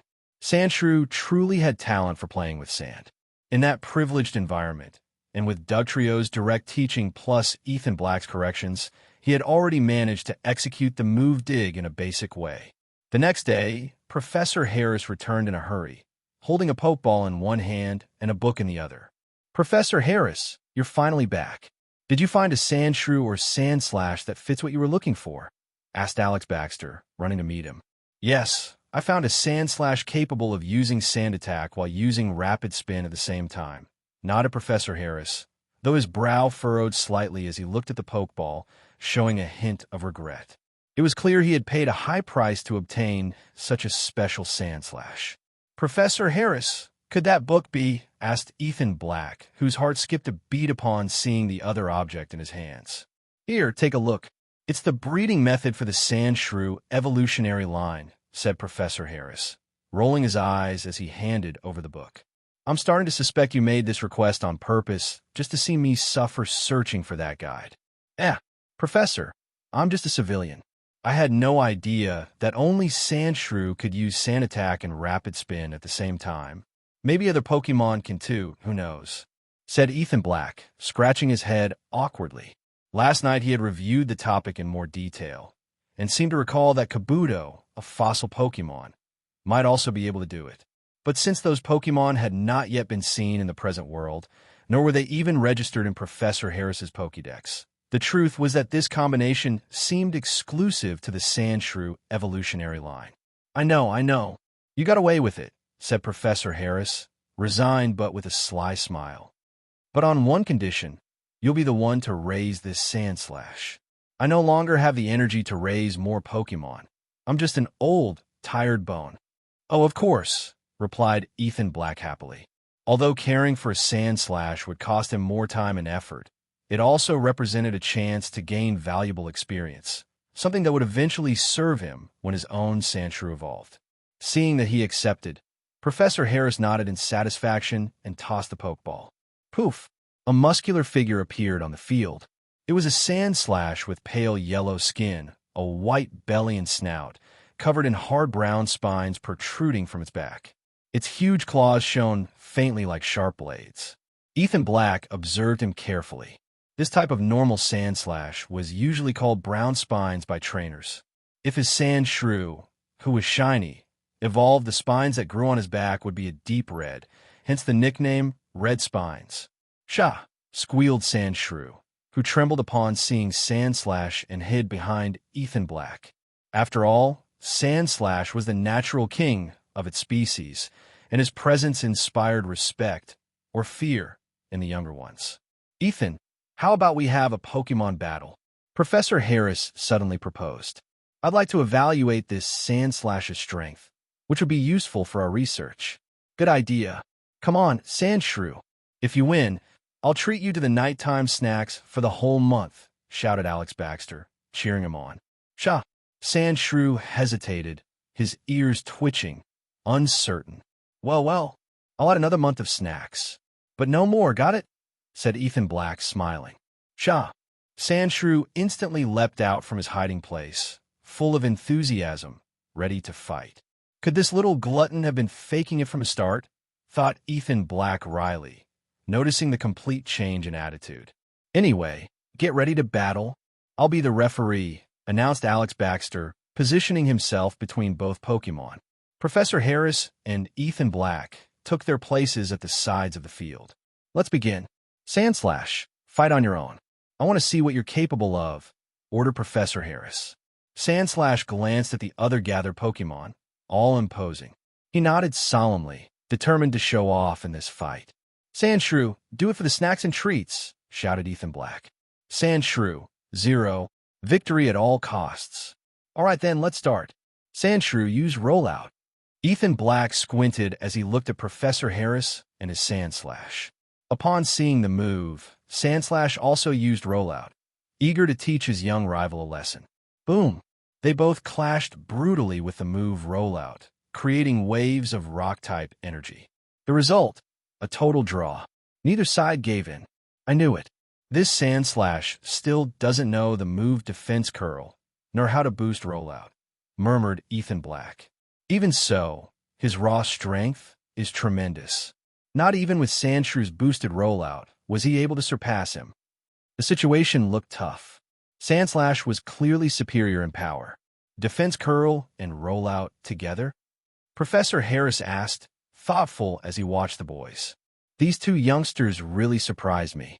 Boom, boom, boom. The battle continued. Both Pokémon kept using rollout again and again, colliding in a series of violent impacts with neither side gaining the upper hand. Sha! Growled Sandslash in frustration, realizing his attacks weren't enough. Then, Sandslash stopped his rolling form and activated the move Metal Claw. His claws began to shine with a metallic silver light. With pride, Sandslash crossed his claws in front of his body, determined to withstand Sandshrew's attack head-on and with sheer force. Boom! A deafening crash shook the field. Sandslash's claws sank into the ground as the move Metal Claw violently clashed against the move Rollout, generating intense sparks from the friction. A second later, Sandslash was pushed backward, leaving a long trench in the ground with his claws. Even so, he managed to forcibly stop Sandshrew's rollout. Sha sha sha, panted Sandslash heavily, though a proud smile still lingered on his face. Sandshrew, use rapid spin, shouted Ethan Black. Before Sandslash could relax, he heard that command. Immediately, the Sandshrew under his claws began spinning violently on his own, which forced Sandslash to stagger back a step from the inertia. Sandshrew, use Sand Whirl. Before Sandslash could stabilize, a sudden gust of wind surged. The current generated by rapid spin lifted a sand whirlwind that completely engulfed Sandslash. PPPA. The sand whirlwind battered Sandslash's body with force. He looked like a boat trapped in the middle of the ocean. No matter how much he struggled, he couldn't break free from the storm. Now, Sand Whip, ordered Ethan Black. Seeing Sandslash trapped in the whirlwind, Ethan Black smiled and commanded the same attack that had worked before against either. Sandshrew swung his body, transforming the whirlwind into a sand whip that struck the ground with force. Boom! The impact was brutal. The sand whip hurled Sandslash into the air, wrapped in rocks and dust, before crashing violently in the distance. His eyes spun. He was completely knocked out. Clap, clap, clap.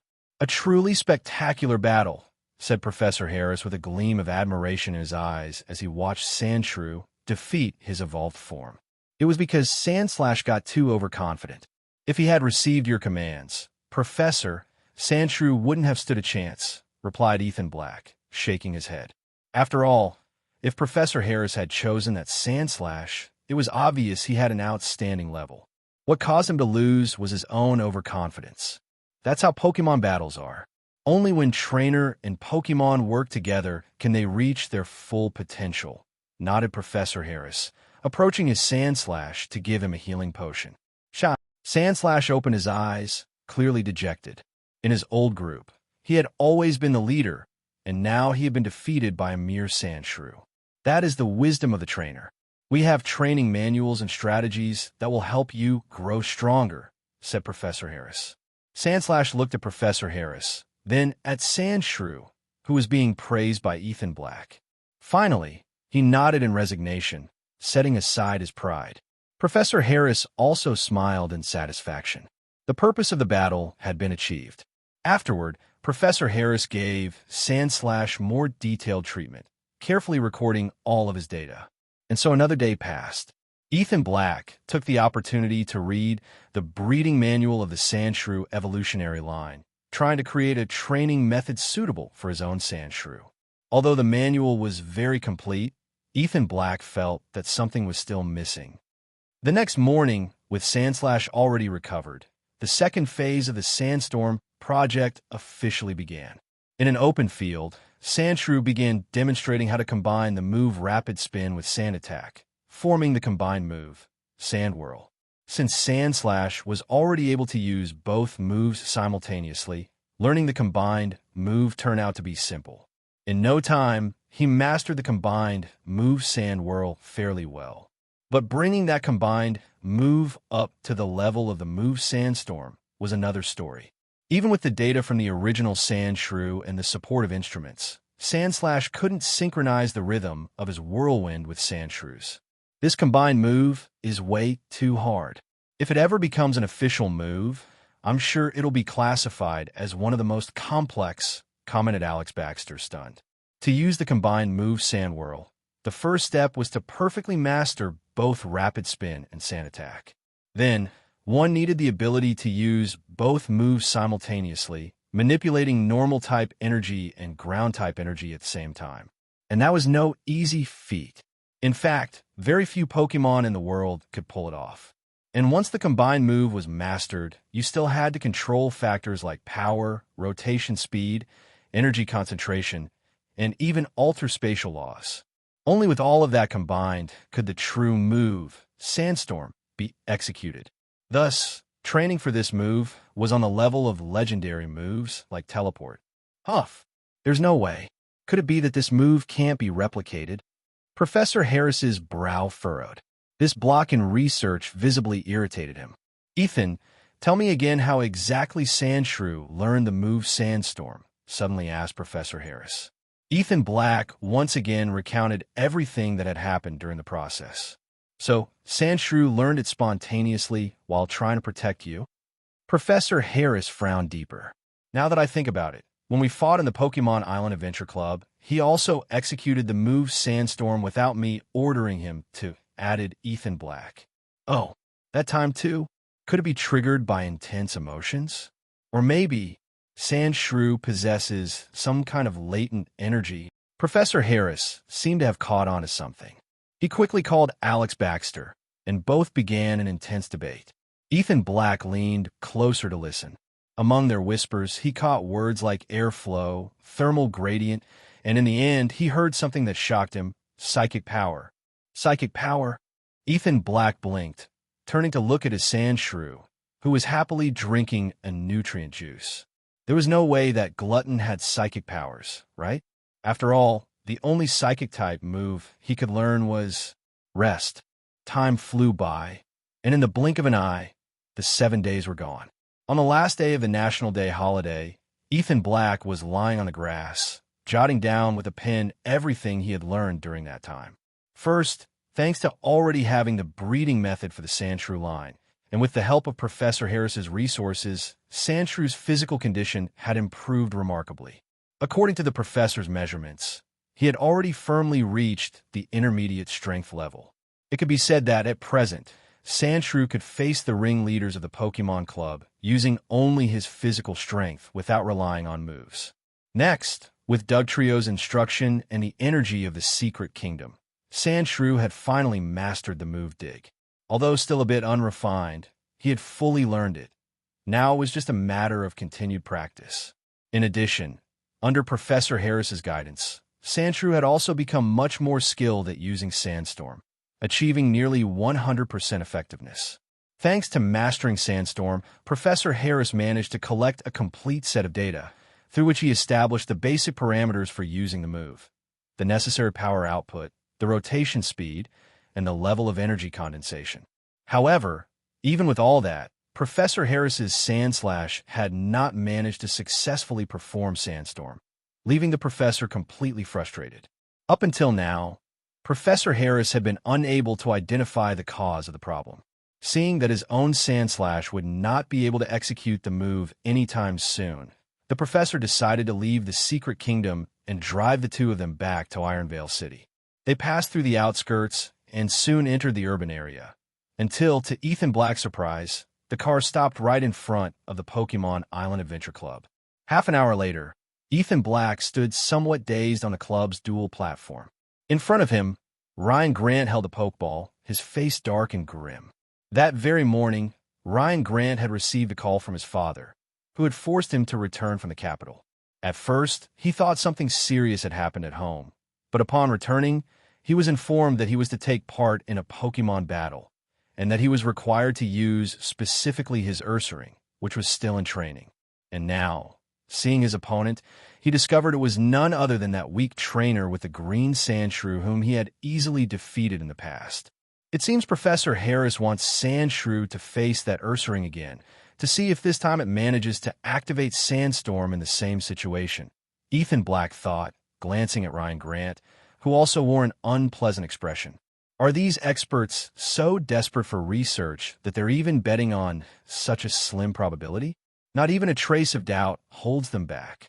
Since you've gone so far to force a battle with me, prepare to endure my fury, growled Ryan Grant, throwing his Pokeball. Ursaring appeared once again, the very same one that had easily defeated Sandshrew before. I had no intention of fighting you, but since we're here, let's battle. Ethan Black replied firmly. I'll take this as a test of all the training we've done these past days. He took a deep breath, and his eyes turned sharp. Thanks to constant training and spending his days alongside Professor Harris's Pokemon, Ethan Black had gained some experience in assessing Pokemon levels. In his opinion, that Ursaring of Ryan Grant's was not that strong. Its level was on par with the Sandslash Professor Harris had shown them, among the stronger of the intermediate level group. Clearly, this Ursaring was not one of Ryan Grant's main Pokemon. If it were, given that Ryan was a professional Pokemon hunter, his partners would at least be at the advanced level. Go Sandshrew. After gauging his opponent's strength, Ethan Black felt more confident. He threw his Pokeball, and Sandshrew's green figure appeared immediately. The moment he appeared, Sandshrew recognized his old opponent. His pupils contracted, and his expression grew serious. Sandshrew, show him how much we've grown during this time. Ethan Black shouted, use Sand Attack. As soon as Sandshrew came out, he kicked up a cloud of dust and sand that completely obscured Ursaring's vision. To avoid Ursaring's leer, Ryan Grant remarked, you've improved somewhat. Ursaring, use Slash. In response to Sand Attack, Ursaring's arm glowed white, and with a fierce slash, he unleashed a gust of wind that completely scattered the sand. But hidden right behind the sand cloud, Sandshrew had already begun spinning at high speed. As Ursaring cut through the dust, Sandshrew shot forward and rammed into him with force. Boom! The strike caught Ursaring off guard, causing him to stagger back a step. However, thanks to his incredible endurance, he managed to remain standing. His fist began to glow. He was about to use Hammer Arm. Sandshrew reacted quickly. While Ursaring charged to strike, Sandshrew had already activated the combined Move Sand Whirl. The gusts made Ursaring falter, causing his attack to miss completely. Zririp. In that moment of distraction, the sand whirlwind took form, trying to pull Ursaring's massive body into its center. Use Thrash, Ryan Grant suddenly ordered. Boom! Ursaring's eyes turned red. He immediately steadied himself by sheer force and threw a powerful punch straight into the fully formed whirlwind. FSSH. FSSH. Unlike the last time, this time Sandshrew's combined Move Sand Whirl, strengthened through training and Professor Harris's guidance, withstood the first blow instead of scattering. But Ursaring's second strike came right after, crashing into the whirlwind and lunging straight towards Sandshrew. Although, due to the force of the winds, the strike barely grazed Sandshrew's body without landing directly. Sandshrew used Sandstorm. Ethan Black ordered, not waiting for the whirlwind to complete. In the middle of the process, he had Sandshrew detonate the whirlwind, spreading a sandstorm in all directions. Ursaring, just a few steps away, was completely engulfed.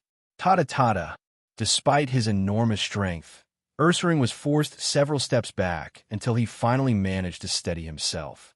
Then, with a furious roar, he charged forward at Sandshrew once again instead of retreating. Boom! Facing the Ursaring that charged straight through the sandstorm, Sandshrew was clearly caught off guard, reacting a bit too late and being sent flying by a punch from Ursaring. "Sandshrew, you sand whirl!" shouted Ethan Black, narrowing his eyes at the scene. It felt strangely familiar to him. Rumble. Immediately, Sandshrew's body began spinning in the air and released sand, which soon turned into a whirlwind that wrapped around him completely. Just then, the bloodshot-eyed Ursaring rushed forward. With a white glow enveloping its fist, it struck the whirlwind directly, just as it had done in the past. Boom! A loud explosion echoed. Although Sandshrew's power had improved greatly, Ursaring was now in a frenzied state, and that punch was several times stronger than before. As expected, Sandshrew was once again sent flying. "Use Euro Ball to defend yourself," ordered Ethan Black. But Sandshrew was no longer the same as before. While being knocked away, he managed to activate Euro Ball in time, wrapping his body in Steel-type energy, greatly increasing his defense. "That's it. Remember how it felt before. Release the sandstorm." Ethan Black shouted excitedly. "Shah!" screeched Sandshrew, quickly getting up from the ground. Suddenly, his eyes emitted a strange glow. The sand whirlwind, which was about to dissipate, gathered once more, and under that mysterious energy, it suddenly exploded, transforming into a full-fledged sandstorm that engulfed the entire battlefield. A sandstorm? Sandshrew really managed to use the move Sandstorm. Alex Baxter cried out from the VIP lounge, visibly thrilled at seeing the storm form on the field. "Quick, quick! Record all the data," ordered Professor Harris. "Especially his eyes. That energy might be the key to forming the move Sandstorm." The professor was completely ecstatic, operating instruments and generating graphs and data at high speed on his computer. Yes, yes. Alex Baxter nodded, working nonstop. He felt that they were finally close to uncovering the key to the phenomenon. Cameraman, cut the previous footage. I want 360-degree shots, no blind spots," the owner of the Pokémon Island Adventure Club ordered upon seeing the researchers' commotion. Meanwhile, the battle on the field continued. After covering the entire stadium, the sandstorm completely reduced Ursaring's visibility. The enraged Pokémon roared incessantly and struck the ground repeatedly. "That's it, Sandshrew. Keep using Sand Attack," Ethan Black ordered with a smile, watching Ursaring fall into confusion. Taking advantage of the storm, Sandshrew once again flung sand that combined with the wind, forming another whirlwind that headed straight for Ursaring. This technique of transforming Sand Attack into a whirlwind was something Professor Harris's Pokémon had easily mastered. Ethan Black had learned it directly from the professor, allowing Sandshrew to master it as well. However, Sandshrew's power was still limited. He couldn't freely create a whirlwind on his own. He could only manage it within a sandstorm climate. Rumble. The sand whirlwind roared across the ground. Ursaring, blindly attacking, saw the whirlwind coming at him, and, without hesitation, met it head-on with a punch. Boom! Boom! Boom! Amidst the storm, Ursaring pummeled whirlwind after whirlwind as if they were punching bags, breaking them apart one after another without showing any sign of fatigue. A full minute passed like that, and little by little, the strength in Ursaring's fists diminished, and the red glow in his eyes faded away. After shattering the last whirlwind, his body slowly came to a halt, staring intently at Sandshrew, who was just beginning to emerge from the sand. Finally, the sandstorm dissipated. Sandshrew and Ursaring stood facing each other. Sandshrew panted heavily. It was clear he had drained all his energy maintaining the storm and unleashing so many whirlwinds. Ursaring, on the other hand, stood completely still, as if frozen. "It seems that being called a genius for so long has also made me arrogant," Ryan Grant muttered. "In nature, arrogance is a fatal weakness. That saying about the lion hunting the rabbit, incredible that I had forgotten it." Seeing Ursaring immobile and unable to continue fighting, Ryan Grant closed his eyes for a moment. When he opened them again, his gaze toward Ethan Black was filled with respect. Just a month ago, Ethan Black had been a weak rival whom Ursaring could crush effortlessly.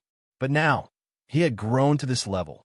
That he lost this battle had much to do with his own recklessness, but no one could have imagined that his opponent's growth would be this fast. And that move, Sandstorm, as a Pokemon hunter, Ryan Grant knew perfectly well the value of a Pokemon that could control the weather. Having a weather controller in an exploration team could prevent countless problems. Moreover, an entire team strategy could be built around a weather-type move, drastically increasing combat capability. All I can say is, well done. I hope you keep growing. Maybe one day we'll fight side by side, Ryan Grant said, taking a deep breath as he returned Ursaring to its Pokeball. Then he cast one last glance at Ethan Black and walked away down the participants' corridor. Ursaring lost? Exclaimed the audience, only now reacting. One after another, the spectators burst into shouts of astonishment. Although Ursaring had rarely appeared in battles, every time he did, he crushed his opponents effortlessly. But today, even fighting seriously, he had been defeated by that Sandshrew. Looks like that Ursaring wasn't Ryan Grant's main Pokemon after all, and that wild behavior. It wasn't from exploring a secret kingdom, but because he had only just captured it. Watching Ryan Grant's back as he departed, Ethan Black fell in a deep thought. During this time, Sandshrew's strength had increased far too quickly, and that had also made him a little arrogant. However, compared to Ryan Grant and the true geniuses, what he had achieved so far was still insignificant. Perhaps, only upon becoming a true Pokemon hunter does one truly begin to step into this world. After the battle ended, Professor Harris hurriedly took Ethan Black and Alex Baxter back to the Pokemon University of Ironvale City and directly locked himself in the laboratory, determined to organize the data collected that day. Sandshrew, try to remember that feeling from before. Do you think you could use the move Sandstorm again? Ethan Black asked cautiously while watching the two busy researchers. Sandshrew put on a distressed face. That feeling from before? What exactly was he referring to? Sorry, I forgot. It seems Sandshrew needs to battle more, especially against stronger opponents. Only when being overwhelmed could his true potential erupt. Ethan Black thought to himself. Sandshrew suddenly trembled, as if it had sensed something terrible. Well then, Professor Harris, did you discover anything important? It took quite a while before Professor Harris and Alex Baxter finally came out of the laboratory, both with radiant expressions full of excitement. Haha, boss, we finally discovered the core of the problem. Alex Baxter exclaimed excitedly, hugging Ethan Black while laughing nonstop. Boss, fine, whatever you say, Ethan Black replied with a wry smile. Seeing that Alex Baxter had even lost his composure, it was obvious he was truly happy. But what exactly was that mysterious force they were talking about? Now the real challenge begins, said Professor Harris, less optimistic. If we don't figure out what that mysterious energy is, we'll never be able to reproduce the move Sandstorm. Their goal was not just to observe the phenomenon, but to reproduce it, turn it into a documented move so that humans could learn it and use it actively. Only then could they consider it a scientific success. After all, even though there are Pokemon who master the move Sandstorm, all of them learned it on their own. There is no replicable method to teach it. This could be the closest they had ever been to the secret behind this move. If they managed to understand that mysterious force, then they could completely unveil its mystery. Professor Harris immediately laid out the new research plan. 1. Investigate Sandslash. As an evolved species of the same line as Sandshrew, it's possible it also possesses that mysterious force. 2. Help Sandshrew evolve. It's likely it doesn't yet master that energy due to lack of power. Evolution is the fastest way to increase a Pokemon's strength. 3. Expose Sandshrew to intense battles. Only under pressure can hidden potential be unlocked. With the plan in place, preparations began. Since they already had an effective method for raising Sandslash, they were confident they could make Sandshrew evolve quickly. The Tarkin Desert, located near Velthor City, covers an area of 357,300 square kilometers. It is the largest desert in the country and the second largest shifting sand desert in the world. Mysterious and fascinating. In its central zone, An extreme continental climate dominates, with strong winds and sandstorms all year round. It is the prime location for researchers of the move sandstorm. 3 days later, in order to facilitate Sandshrew's evolution, Professor Harris took the two youths to this uninhabited land. In front of the endless golden sea of sand, all were deeply impressed. "Go, Onyx!" exclaimed the professor as he threw his pokeball. A huge rock serpent appeared above the sand, roaring at the sky with an obvious expression of excitement. "Haha, how does it feel to be back home?" The professor laughed as he petted Onyx's hard, rocky skin. Did this Onyx get caught in this desert?" Alex Baxter asked in amazement. "That's right," the professor replied. "Don't release your Pokémon just yet. In this desert, there are many wild Pokémon. Outsider Pokémon might provoke their hostility." That warning surprised the boys even more. They had always thought Pokémon only lived in the secret kingdoms. They hadn't expected that in the real wilderness there were also so many wild Pokémon. The world is vast, and there are still so many places humans haven't set foot in, sighed Professor Harris. Like the oceans or the deserts, where new secret kingdoms open every day. That's something humans cannot prevent. With the constant arrival of Pokémon from those kingdoms, these places have already become forbidden zones for us. In the cities, thanks to the presence of the League and the Pokémon hunters, most people live in relative safety. But as Professor Harris explained, oceans, deserts, and remote areas are places humanity can barely access, and therefore cannot stop the expansion of the secret kingdoms. Those territories have already become true paradises for Pokémon. The reality is much harsher than it seems. And as the Pokémon population in these forbidden zones continues to grow, the day will come when, not content with what they have, they invade human lands. When that happens, it will be a war of survival between Pokémon and humans. "Well, those kinds of things aren't something you youngsters should worry about now," said Professor Harris with a faint smile. "For now, what you need to do is become stronger. Perhaps someday, the world will depend on you." After saying this, the professor climbed onto Onyx's back and signaled for them to climb up as well. Ethan Black and Alex Baxter looked at each other and sighed. Definitely, these were not matters for their age. Onyx's body slid swiftly across the desert. As a native Pokémon of the place, it knew the terrain perfectly. Their destination, an area of active sandstorms on the desert's edge. There, a very high concentration of rock-type and ground-type energy could be found. It was the ideal place for Sandshrew's evolution.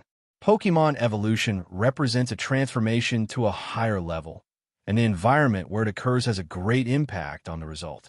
Just as evolutionary stones improve the process by providing energy, evolving in an area with dense earthly energy would allow Sandshrew to have a more perfect evolution and could even significantly increase its potential. Boom! Just as Professor Harris had said, this desert really was home to a great number of small wild Pokémon. As Onyx advanced through a sandy area, it was attacked by the owner of that territory. The sea of sand stirred, and a wild golem with a sturdy body appeared on the field, staring fixedly at the passing Onyx. A wild golem. Looks like it managed to evolve by sheer luck when passing through a dimensional rift zone, said Professor Harris in surprise upon seeing the wild Pokémon blocking the path. As rock types, Onyx, Geodude, and the like were common in the desert, but a golem, with its special evolution, was not something often seen in the wild. "Professor Harris, leave this one to me. For this field exploration, I prepared a bunch of Pokeballs," said Alex Baxter excitedly, as he opened his backpack and pulled out a string of empty Pokeballs. "Very well, take care of it. Do it quickly. I'll cover your rear," nodded Professor Harris, signaling Onyx to retreat while carefully protecting the three of them. This world is not like in the anime, where Ash can endure Pikachu's thunder shock as if it were nothing. Here, the human body is extremely fragile. Even a simple caterpie could kill a person if it used tackle. That's why, in a wild environment, trainers must prioritize their safety. If the trainer dies, no matter how strong your Pokémon is, it won't matter. "Go, Magneton!" exclaimed Alex Baxter, throwing his Pokeball. Magneton, An electric and steel type appeared in the air. Upon seeing it, Golem narrowed its eyes and immediately used Rock Throw, lifting several rocks and hurling them forcefully at Magneton. "Use Thunder," shouted Alex Baxter. Electric-type moves are characterized by their speed, so before the rocks could hit, Magneton had already unleashed a powerful lightning bolt that exploded in the air, dispersing a huge cloud of dust. "Keep attacking. Use Magnet Bomb," ordered Alex Baxter, knowing that electric-type moves wouldn't work on a ground-type like Golem. That's why he chose a steel-type move, which had the advantage. Zap! Magneton was surrounded by bluish sparks, and from its magnets it launched several energy spheres that shone with a blue light, chasing after Golem as if they were magnets drawn to its body. Boom, boom, boom. A series of explosions shook the field, and Golem was sent flying after taking hits. "Well done. Use Euro Ball to finish it off," Alex Baxter shouted excitedly. Magneton began spinning rapidly, turning into a silver flash that slammed into Golem, embedding it into the ground. Sure, a metallic screech sounded as Magneton, still spinning, pressed Golem forcefully into the sand. "Go, Pokeball!" exclaimed Alex Baxter, throwing a Pokeball that struck Golem directly, turning into a red light and sealing it inside. The Pokeball began to shake violently on the sand. Under Alex Baxter's tense gaze, the sphere finally stopped with a click. "Oh yeah, I caught Golem," Alex Baxter shouted, running excitedly to pick up the Pokeball and raising his fist in victory. "Congratulations, Alex," said Ethan Black, approaching to congratulate his friend. It was the first time Ethan Black had witnessed the capture of Pokémon, and his heart beat with excitement, recalling scenes from the anime. Without a doubt, each capture was a tense and thrilling moment that stirred the desire to experience it firsthand. Though for now, he could only imagine it, since unlike Alex Baxter, he didn't have the money to be capturing Pokémon left and right. Raising his gluttonous Sandshrew was already difficult enough, and if he added another, he probably wouldn't be able to maintain it. Besides, training a Pokémon is another huge challenge. To help Sandshrew grow, he had already spent thousands of brain cells. Although, if I find one that isn't too costly to maintain, I might consider it, he murmured to himself. After all, if he wanted to become a Pokémon hunter, a single Pokémon would not be enough. He would need an attacker, a defender, a supporter, a healer. All would be key in the field, especially a good defender, someone who could provide protection in the wild, where any wild Pokémon could kill you in seconds. While thinking this, Ethan Black considered that with his Sandstorm-based team, he needed a defensive Pokémon that could function within that strategy. "What are you thinking about, Ethan?"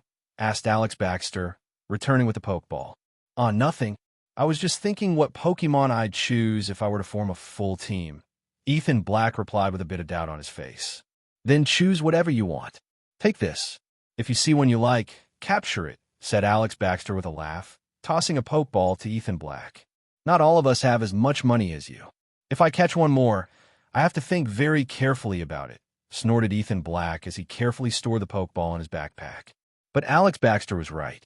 Encountering wild Pokémon wasn't something that happened every day. If he had the chance, he definitely would want to catch one. Who knew when the opportunity would come again?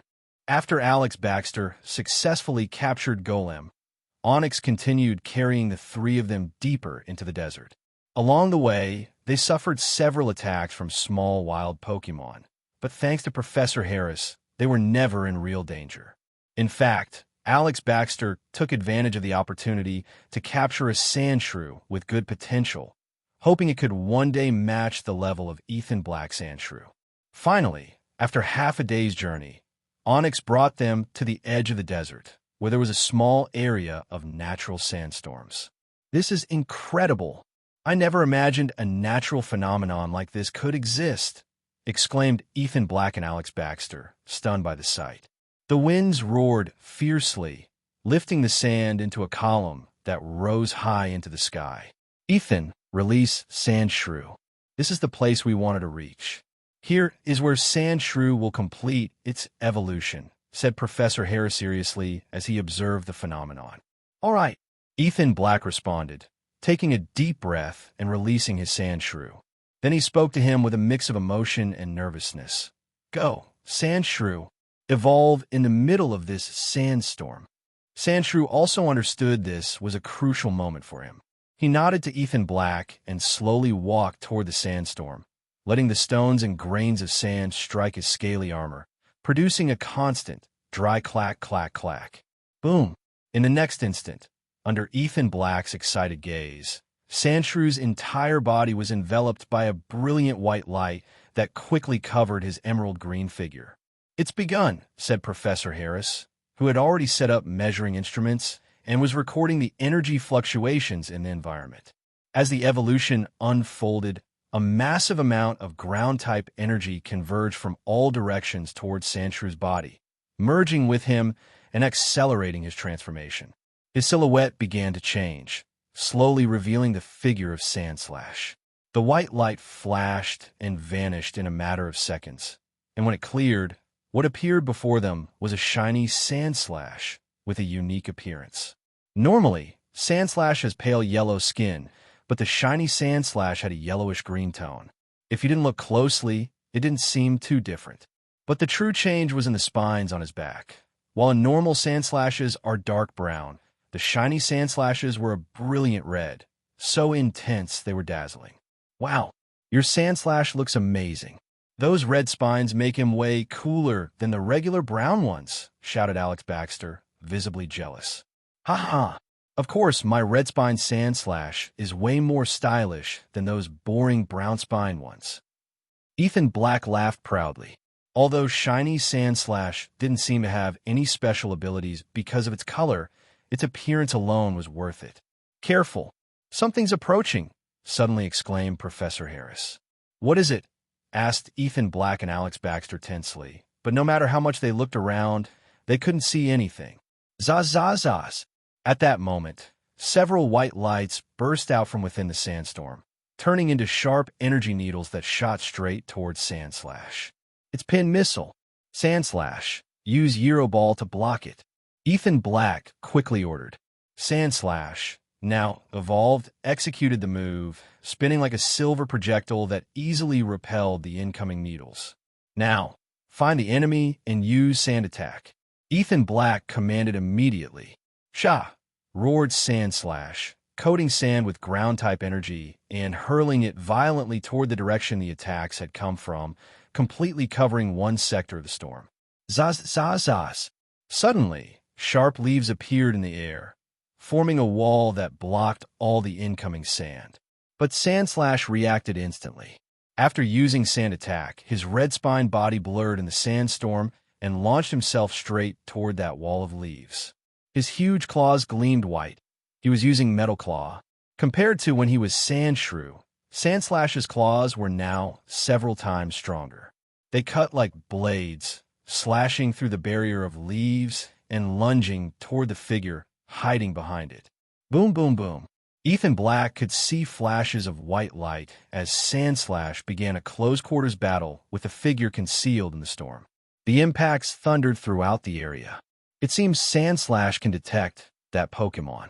What kind of Pokémon could hide like that inside a sandstorm? Murmured Alex Baxter, surprised at how evenly matched the fight was. Ethan Black frowned. The fact that it could hide in a sandstorm made him think of one ability, Sandveil.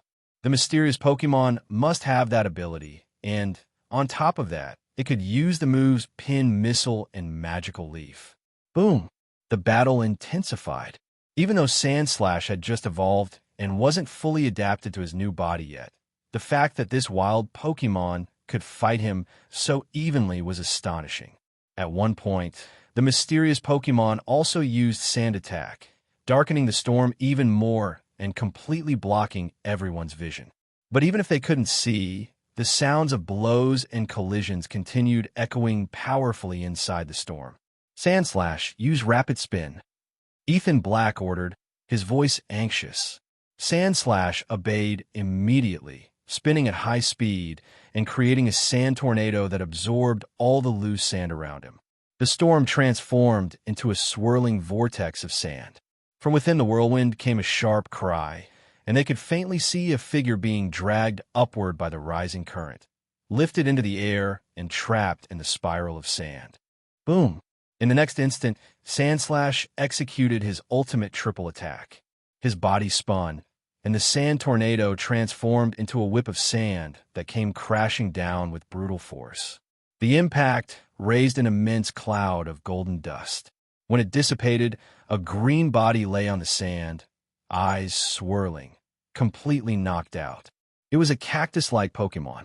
Its body was round, with muscular arms, and from its head sprouted a yellow flower that looked like a crown. This Pokémon, it's a Cacnea, exclaimed Ethan Black, surprised to recognize it. Ethan, have you considered capturing it? Asked Professor Harris with a serious expression as he approached. Ethan Black paused for a second, then looked at the weakened Cacnea. If that Cacnea had been able to go head-to-head against his newly evolved Sandslash, it meant it had considerable strength. Moreover, if it could activate the ability Sand Veil on its own, then its potential was nothing to scoff at, and on top of that, the ability fit perfectly with his team system. With Sandslash generating sandstorm weather and Cacnea using Sand Veil in that environment, they could form an incredible combination. And more importantly, being a grass-type Pokémon of the cactus variety, Cacnea would be easy to maintain. Even with his current financial situation, Ethan Black could afford to raise it. Professor Harris, I've decided to capture it, announced Ethan Black, already convinced. Without hesitation, he pulled out the Pokeball Alex Baxter had given him and threw it at Cacnea. The sphere struck directly, absorbing it with a red flash, and then remained still on the sand. Phew! I captured Cacnea, shouted Ethan Black, running excitedly to pick up the Pokeball. Congratulations, Ethan, said Alex Baxter. A Cacnea that can hide in a sandstorm. If you hadn't defeated it, I would have tried to snatch it myself, he added enviously. You're not the only one. I'm very interested in that Cacnea too, Professor Harris intervened with a slight sigh. If I'm not mistaken, this Pokémon could be the key to advancing the research on the move Sandstorm. What do you mean, Professor? Asked Alex Baxter, eyes widening in surprise. Professor Harris nodded without explaining further, but handed his laptop to Alex Baxter. Alex took it, and upon reviewing the data, his eyes opened even wider. He looked at Sandslash, then at the Pokeball in Ethan Black's hand, and muttered in disbelief. How is it possible that this Cacnea has the same type of mysterious energy as Sandslash? The same energy as Sandslash? Repeated Ethan Black, frowning as he stepped closer to look at the screen. And upon reading the data, Ethan Black was stunned. The mysterious energy his Sandshrew had released when unleashing the move Sandstorm was identical to the energy radiating from this Cacnea. So what they have in common... Wait, what if it's their abilities? Thought Ethan Black, his eyes shining in amazement. Could it be that Sandshrew was able to trigger sandstorms thanks to a weather-related ability? And if he followed that line of thought, the reason it could summon the storm without using rock-type energy was because it had the ability Sandstream? Exactly. Whether it was abilities like Sand Veil, Sand Force, or Sand Rush, all of them were closely tied to the ability Sandstream. The first three depended on a sandstorm climate, while the fourth created it. If he wasn't mistaken, all four were connected to that mysterious power Professor Harris referred to. Maybe what Sandshrew was doing was gathering energy through the move's rapid spin and sand attack, and then, through that special ability, creating an effect similar to Sandstream. And honestly, that theory made a lot of sense. Phew. If that's true, then there really is a way to replicate Sandshrew's special storm, thought Ethan Black. If Professor Harris's Sandslash managed to develop that ability, combining it with the move's rapid spin and sand attack, it could achieve the exact same effect as Sandshrew. Furthermore, now that the link between Sandshrew and Cacnea had been detected, Professor Harris would surely also notice the peculiarities of the ability Sand Veil. Ethan Black hesitated a little, but in the end, he decided not to reveal his suspicions to Professor Harris. After all, the concept of abilities was still in the early stages of research, and if he exposed that information so precisely, it would be way too suspicious. And if that revealed his condition as a traveler from another world, the risk wasn't worth it. Of course, that was the main reason, though there was also a pinch of self-interest. Sandshrew's rapid growth was directly thanks to the support of Professor Harris's studies, as well as the supplements and specialized food he provided. If the research continued, Sandslash would keep benefiting greatly. The same went for Cacnea. Raising it would largely depend on Professor Harris too. Besides, if he directly revealed the existence of the ability Sandstream, perhaps the professor would focus on that and lose interest in studying Sandvale. But if he said nothing, most likely Professor Harris would begin his research with Cacnea, focusing precisely on its ability to hide in sandstorms. Ethan Black had already noticed that his Sandshrew had the ability Sand Rush, but had not yet learned to use it actively in battle. Although that ability wasn't Sandvale, if the professor managed to understand the mechanics of Sandvale well, without a doubt, it would help him develop Sand Rush too.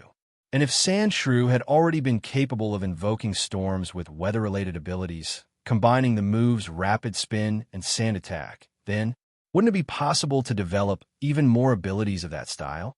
If someday he managed to fully exploit the move Sandstorm and combine the abilities Sandstream, Sand Rush, Sand Veil, and Sand Force, his Sandslash could become an unstoppable force.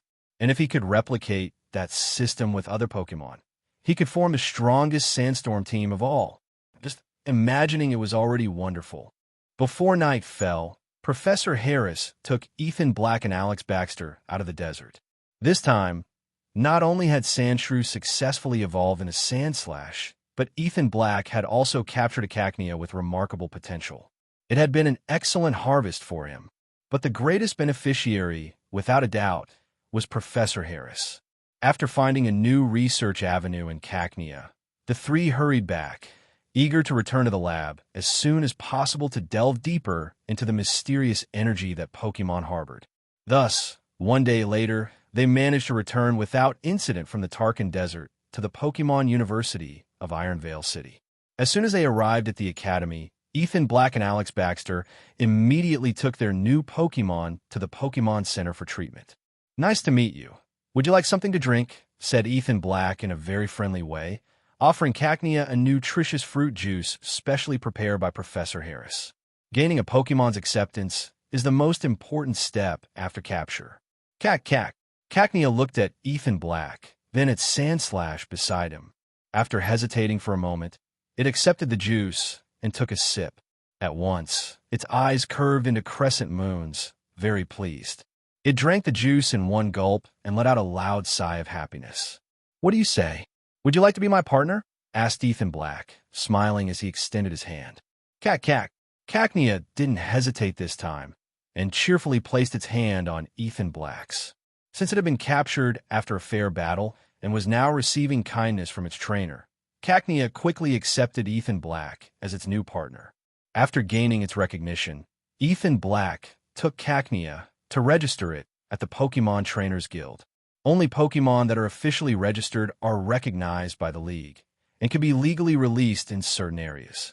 During the registration process, Ethan Black submitted all the documents he had already prepared. The most important thing was to prove the Pokemon's origin.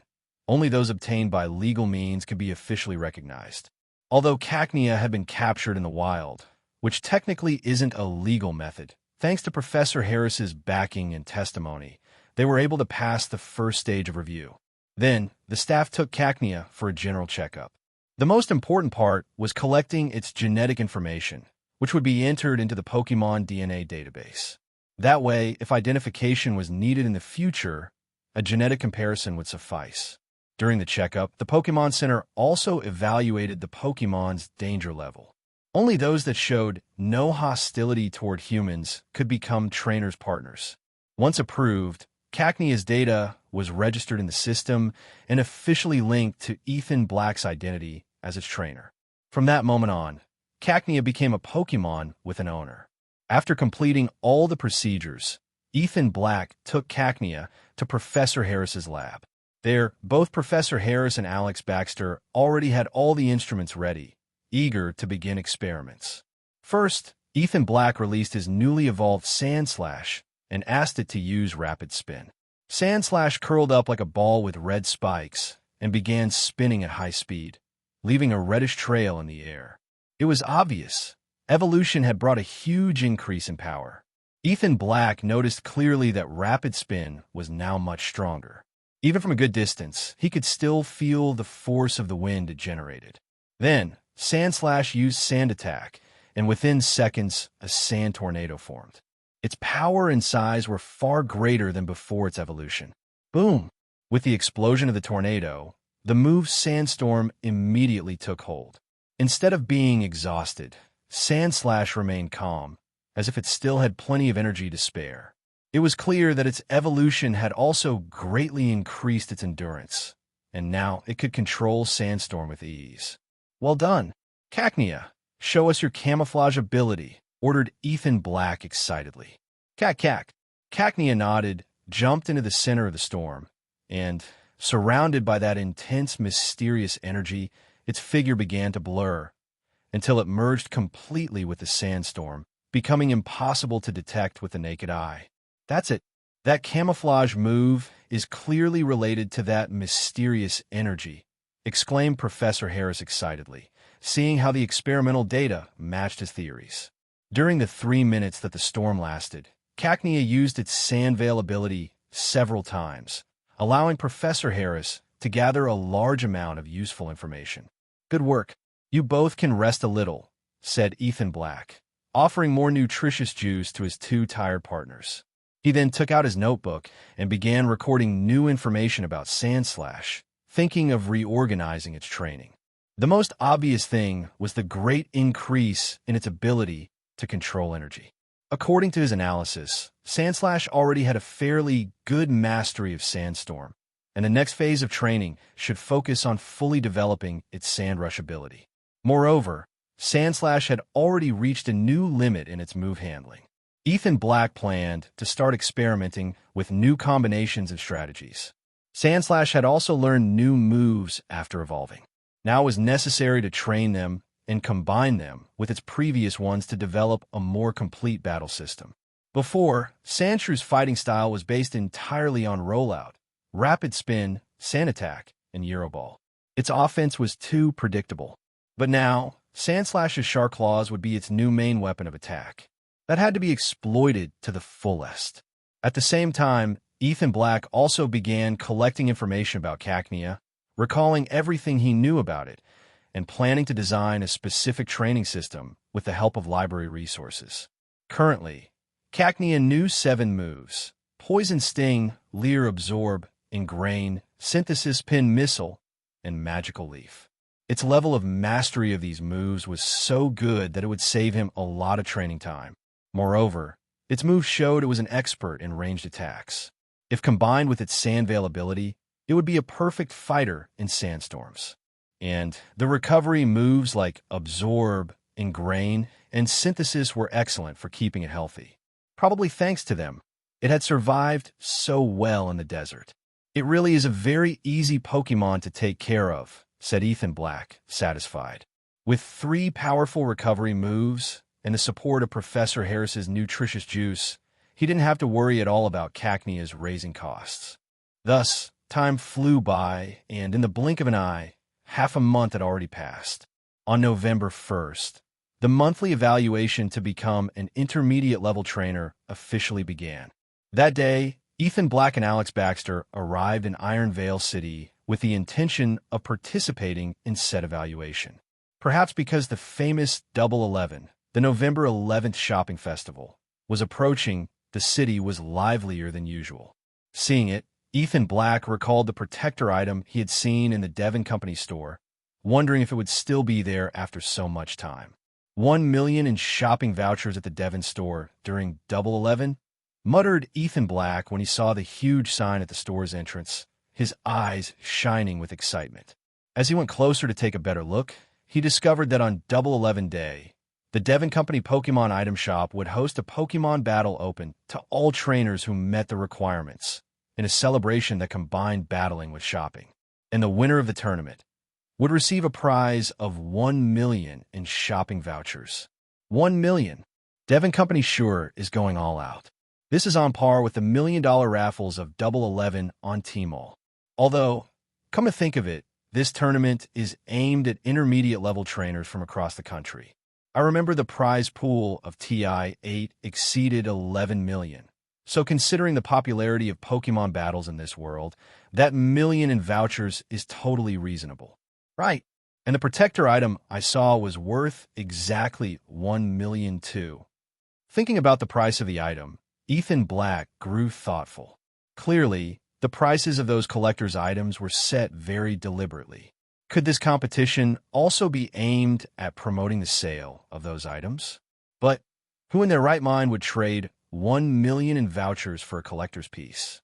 Well, Ethan Black felt that he was that lunatic, and he wouldn't mind repeating that madness if given the chance. Double 11, not much time left. His eyes gleamed with determination, and he quickly sought out a shop assistant to ask for details. Only intermediate-level trainers under 22 years old can participate, repeated Ethan Black, nodding as he listened to the explanation. After all, if even beginner-level trainers could register, the number of participants would be unmanageable. By setting the required level to intermediate, many applicants were eliminated, saving time and making the tournament more manageable. In addition, this restriction ensured the fairness of the tournament, preventing advanced-level trainers from completely dominating the competition. Because if advanced trainers participated, it would no longer be a tournament. They'd just have to hand over the prize directly, and the entire purpose of the battle would be lost. This is much better. If they didn't limit the age, even veterans stuck at intermediate level could show up and snatch the vouchers. It'd be impossible to win, commented Ethan Black, very satisfied with the event's rules.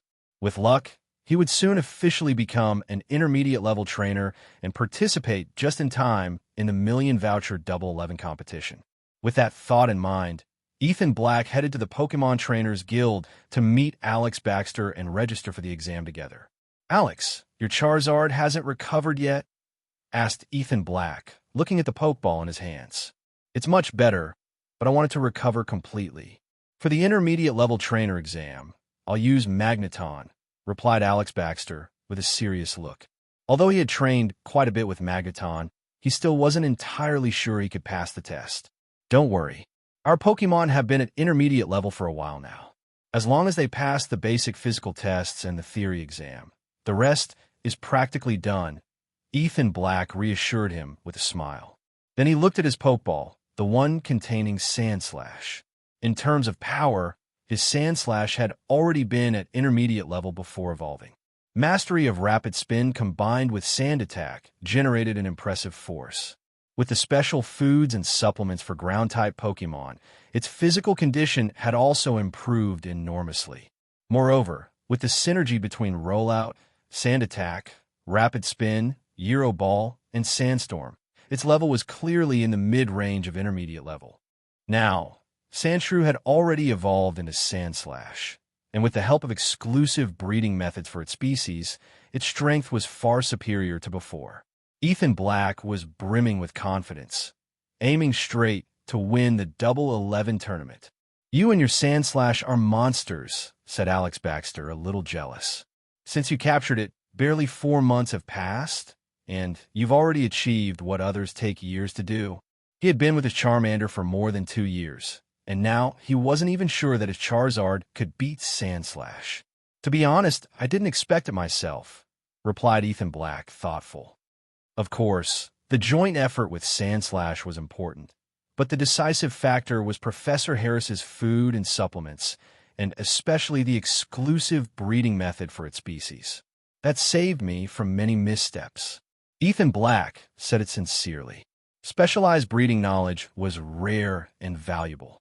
Even Alex Baxter, with all his resources, hadn't managed to obtain a single exclusive guide for Charizard. That's why his current achievements were possible thanks to standing on the shoulders of giants. To think that at the beginning, he and Sandshrew were reckless rookies. If they had entered a competition in that state, they would surely have been eliminated in the first rounds. While chatting, they arrived at the Pokemon Trainers Guild. After showing their exam permits, they entered the evaluation venue without trouble. The theoretical exam for intermediate-level trainers still tested basic knowledge, type matchups, moves, and traits of many Pokémon. For Ethan Black, that posed no difficulty. Even without studying, he was confident he'd get an excellent score. However, it was said that the advanced level trainer exam was indeed more complex, including field training, move combinations, and wilderness survival. Passing that test would be an entirely different level. Very soon the exam ended.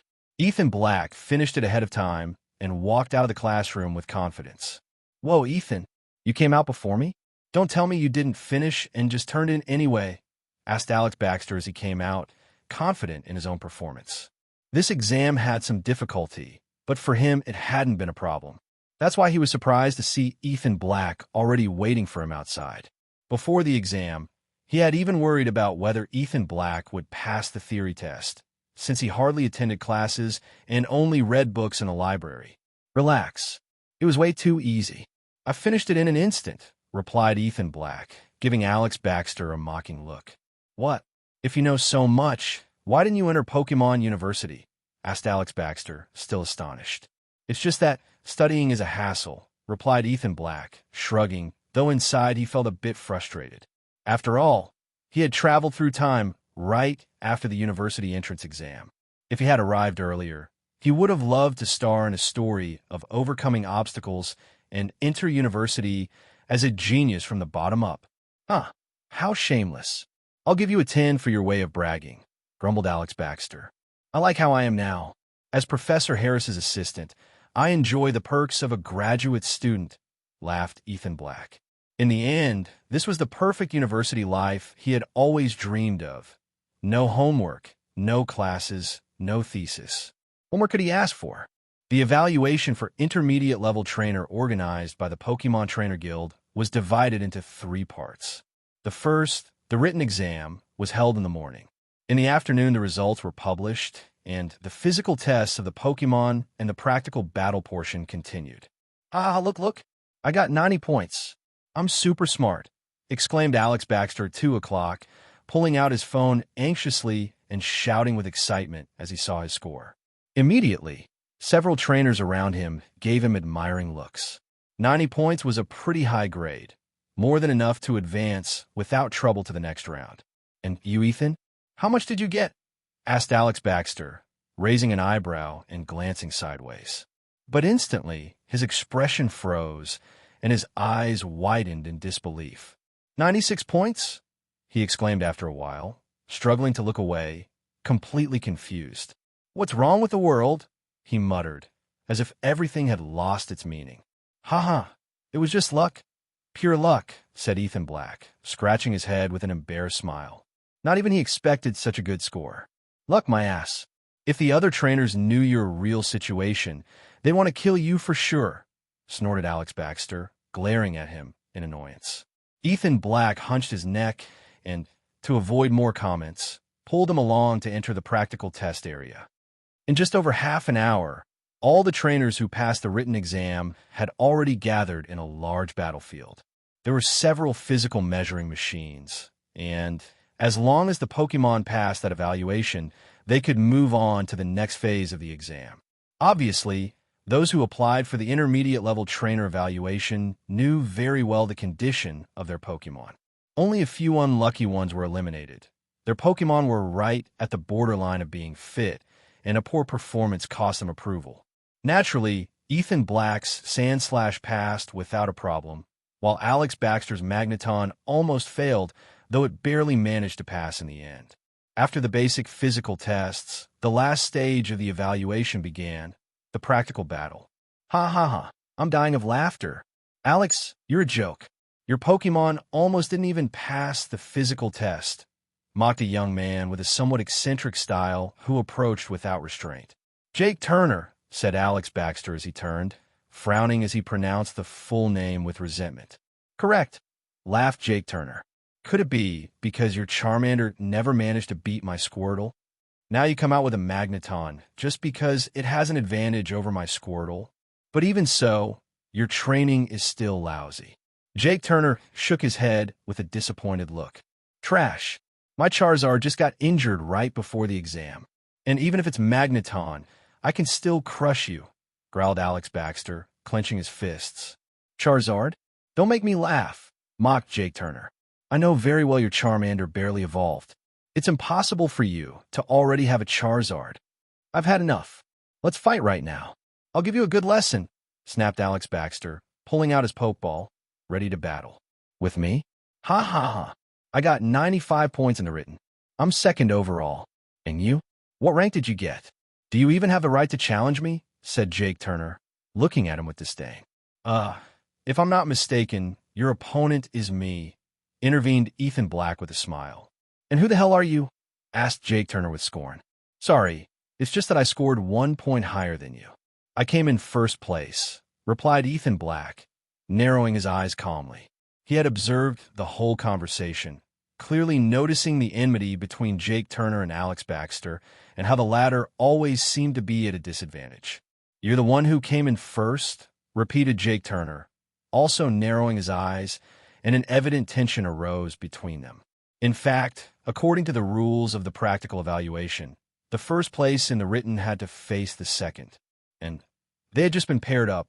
Ethan, please give that idiot a beating, begged Alex Baxter. If it weren't for my Charizard still being injured, I'd drag him into the training field myself. Him beat me? Don't make me laugh, scoffed Jake Turner. Alex, shall we bet like before? Bet what? Asked Alex Baxter, frowning. How about that slot? If you lose, you give it to me.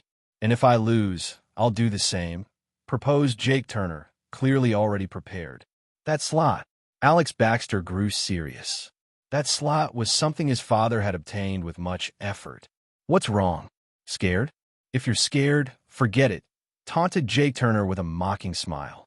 Scared? Not in your dreams. We bet. And this time you're going to lose, replied Alex Baxter decisively. Then he pulled out his phone and added, Let's record this, just in case you deny the deal when you lose. Lose? Not a chance, replied Jake Turner, accepting the recording without hesitation. Ethan, please win this battle, begged Alex Baxter as soon as Jake Turner walked away. But what exactly are you talking about? What slot is that? Asked Ethan Black, intrigued. Alex Baxter took a deep breath and explained, The league plans to mass breed certain Pokémon to use them as standard starters for new trainers. That slot we talked about is the right to adopt one of those starter Pokémon. Starter Pokémon? Which species are on the list? Asked Ethan Black, his eyes shining with excitement. The league hasn't defined the final list yet, but there are about 12 species in pre-selection. In the end, they'll choose 6 to mass breed and assign them as starter Pokémon for new trainers, said Alex Baxter, clearly excited. After all, if they were chosen by the league, it meant they were outstanding specimens within their species. Getting one would mean a huge boost for the team. Starter Pokémon, huh? I wonder if they'll be like the 3 starters from the anime. Thought Ethan Black. If it really is those 3, they have an extremely high breeding value. Having one in the team would greatly increase combat power, nodded Ethan Black, mentally reviewing all the starters from each generation. Then he looked at Alex Baxter with some doubt, not knowing if he should keep asking. Don't worry, said Alex Baxter, rolling his eyes as he noticed his gaze. If you defeat Jake Turner, the slot will be yours. And if you lose, well, we both lose. Then it's settled. I'm going to win this battle, exclaimed Ethan Black, eyes blazing and his Sandslash's Pokeball in hand. He felt his whole body burning with excitement. Trainer number 1, Ethan Black, and trainer number 2, Jake Turner, please prepare for the battle evaluation, announced the system's voice over the loudspeaker. Hearing this, Ethan Black nodded toward Alex Baxter and headed to the battlefield. In front of him, Jake Turner was already ready. Go, Wartortle. When the instructor announced the start of the battle, Jake Turner threw his Pokeball, and an excellently developed Wartortle appeared on the field. Very good Wartortle. It has been trained outstandingly, commented the 3 instructors in charge of the exam, beginning to note down scores on their sheets. Wow, this looks a lot like the Pokemon Coordinator contests, murmured Ethan Black, surprised at how the teachers evaluated. Next, he also released his Pokemon, Sandslash. Huh, it's a special Sandslash. Even so, this Sandslash is incredibly well-trained. Right, it's larger than the average of its species, and its rear spikes look more developed than those of a normal specimen, said the evaluators in amazement. making it clear that Ethan Black's breeding method, based on specialized books, had produced great results. No wonder you dare to challenge me. Looks like you do know what you're doing, mocked Jake Turner. But a mediocre Pokemon like Sandslash will never be a match for my Wartortle. Go, use Water Gun. Sandslash, dodge with Rapid Spin. Whiz. Sandslash spun quickly and dodged the Water Gun in the blink of an eye. Immediately, spinning with force, it lunged at Wartortle. Wartortle, use Withdraw. Wartortle reacted quickly, pulling its body into its shell, which began to glow with Water-type energy. It took the Rapid Spin head-on. That's it. Now use Headbutt. Without leaving its shell, Wartortle charged energy and rammed straight into Sandslash, sending it flying. Very good. Now use Bubble and soak it. Wartortle spat out a large number of bubbles after the attack. Use Sand Attack. Sandslash regained its balance, dug its claws into the ground, and whipped up a violent sandstorm that clashed with the bubbles midair, creating a foggy cloud. Impressive control of Sand Attack. This Sandslash is incredibly well trained, exclaimed one instructor while writing down bonus points. Use Rollout. Ruinable. Before the fog dissipated, an order from Ethan Black made a loud rumble resound, like a heavy tire rolling across the ground. Wartortle, use Withdraw again. Before Jake Turner finished speaking, a loud impact sounded within the fog, and a figure was sent flying, crashing into the protective barrier. It's Wartortle. It took the rollout attack. But how did Sandslash find it in the middle of that fog? The instructors looked at each other in confusion, though they didn't hesitate to award Ethan Black a high score. Damn it! Wartortle, get up already! Shouted Jake Turner in frustration as he watched his Pokemon being dominated. Was that all you had? If that's your full strength, you're below Alex, said Ethan Black with a sarcastic smile, while ordering a new attack. Sandslash, with its claws glowing, prepared to use the move Crush Claw it had learned after evolving. Wartortle, Headbutt. Wartortle responded quickly.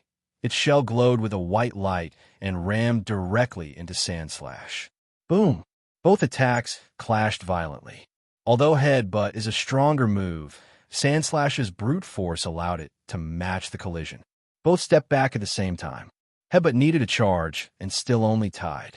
That Sandslash is definitely stronger, commented one of the examiners, shaking his head. Sandslash, use Crush Claw again. Ethan Black smiled with confidence. Wartortle, use Water Gun to keep it away, shouted Jake Turner, visibly nervous. He knew that Crush Claw, which lowers the opponent's defense, was a nightmare for a Pokemon like Wartortle, whose defense was its greatest strength. If things continued, its shell wouldn't last much longer. Spin Top, ordered Ethan Black firmly. At that moment, Sandslash stopped its move, stretched its arms, and began spinning rapidly, like a real spinning top. Although it was called Spin Top, it wasn't related to the move Euroball. It was a rotation technique on its own legs, different from rolling into a ball. Whiz, whiz, whiz. Sandslash's claws spun so fast they looked like a circular saw, and managed to split the water jet in half. Now, Crush Claw, Ethan Black shouted with all his energy. Sandslash charged forward at full speed, cutting through the water, appeared in front of Wartortle, suddenly stopped its spin, and using the inertia, slashed with its glowing claws. Crack! In the silence, Wartortle slowly fell to the ground. On its tough shell, there was a deep crack. Wartortle is unable to battle. This evaluation is over, announced the judge after seeing the Pokemon fall defeated. Ow, how is this possible? Why is that Sandslash so strong? Jake Turner instantly went pale, a drop of cold sweat running down his forehead as he looked at Sandslash with fear in his eyes. That Crush Claw just now had defeated his Wartortle in a single blow. It was terrifying power. Wow, looks like Sandslash has gotten even stronger, commented Alex Baxter, stunned. That creative battle style, that's definitely Ethan's doing. Sandslash, with its inexhaustible potential, combined with special food for ground-type Pokemon, deep knowledge about its species, and Ethan Black's unique training ideas, have become a true monster on the battlefield. Jake, a bet is a bet. Don't forget our agreement, Alex Baxter reminded him as soon as Jake Turner stepped down from the stage. This time, I admit I was wrong. But don't think you can be proud just because you brought in a veteran to fight for you. Jake Turner growled in frustration, gritting his teeth. Veteran? Ha ha. Ethan, he says you're a veteran. Alex Baxter burst out laughing so hard he almost fell over. What are you laughing at? Jake Turner said with an annoyed expression. In his mind, a student with higher grades than him and a Pokémon that's strong could only be a veteran close to graduation. What if I told you that Ethan Black is younger than me, and that he's had that Sandslash for less than 4 months? Replied Alex Baxter, looking at Jake Turner with an amused smile. Only 4 months with that Sandslash? That's impossible. Jake Turner went even paler. But why would Alex Baxter lie about something so easy to check? To train a Sandslash to that level in such a short time.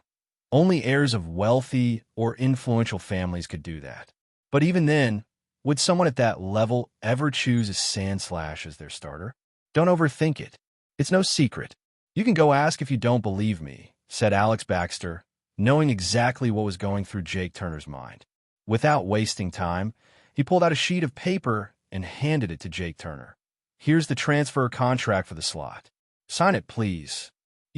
Jake Turner almost coughed up blood when he saw Alex Baxter had prepared the contract beforehand.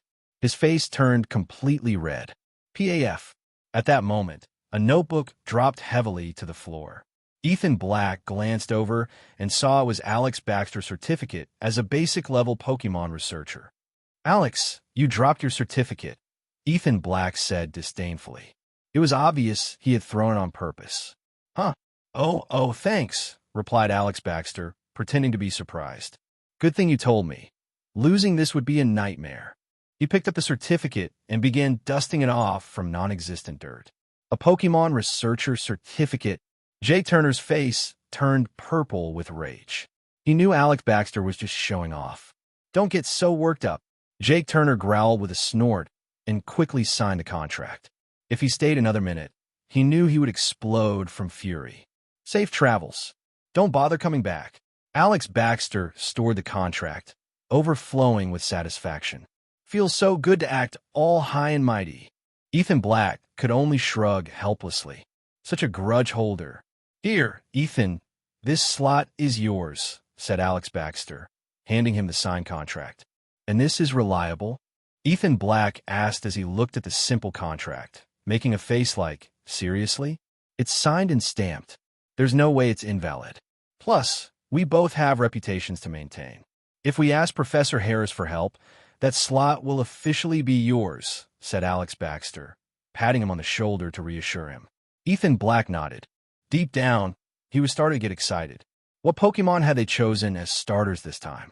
Would the typical starters from the games and anime appear? That bet was nothing more than an anecdote within the intermediate-level trainer exam. After a while, it was Alex Baxter's turn, but it didn't go too well. His Magneton, though strong, wasn't a match for his opponent's Persian. It was a tough battle, and he ended up losing narrowly. Fortunately, his excellent strategy and clever use of the move Euroball allowed him to earn enough points to pass the intermediate-level trainer exam. The same happened with Jake Turner. Despite losing to Ethan Black, his level was undeniably adequate, and he also passed. Of course, the first place in this evaluation went to Ethan Black. His Sandslash was so dominant that it achieved an astounding score of 98 points, which caused a small stir within the Pokémon Trainer Guild. With their intermediate-level trainer certificates in hand, Ethan Black and Alex Baxter immediately went to register for the $1 million voucher competition on November 11th at the Devon store. After signing up, Ethan Black sighed in relief, and they decided to take a walk around the store. When they passed by the counter for Pokémon items, Ethan Black noticed that the protector item was still there, abandoned in a corner. That put him at ease. As long as no one discovers its true value, no fool will buy that ugly thing, he thought. Excuse me, sir. May I help you with something? An employee asked kindly when he saw him. Give me 2 Pokeballs, the most basic kind, said Ethan Black after thinking for a moment. He preferred to have spares in case an interesting Pokémon appeared. Imagine losing a great opportunity just because he didn't have a Pokeball at hand.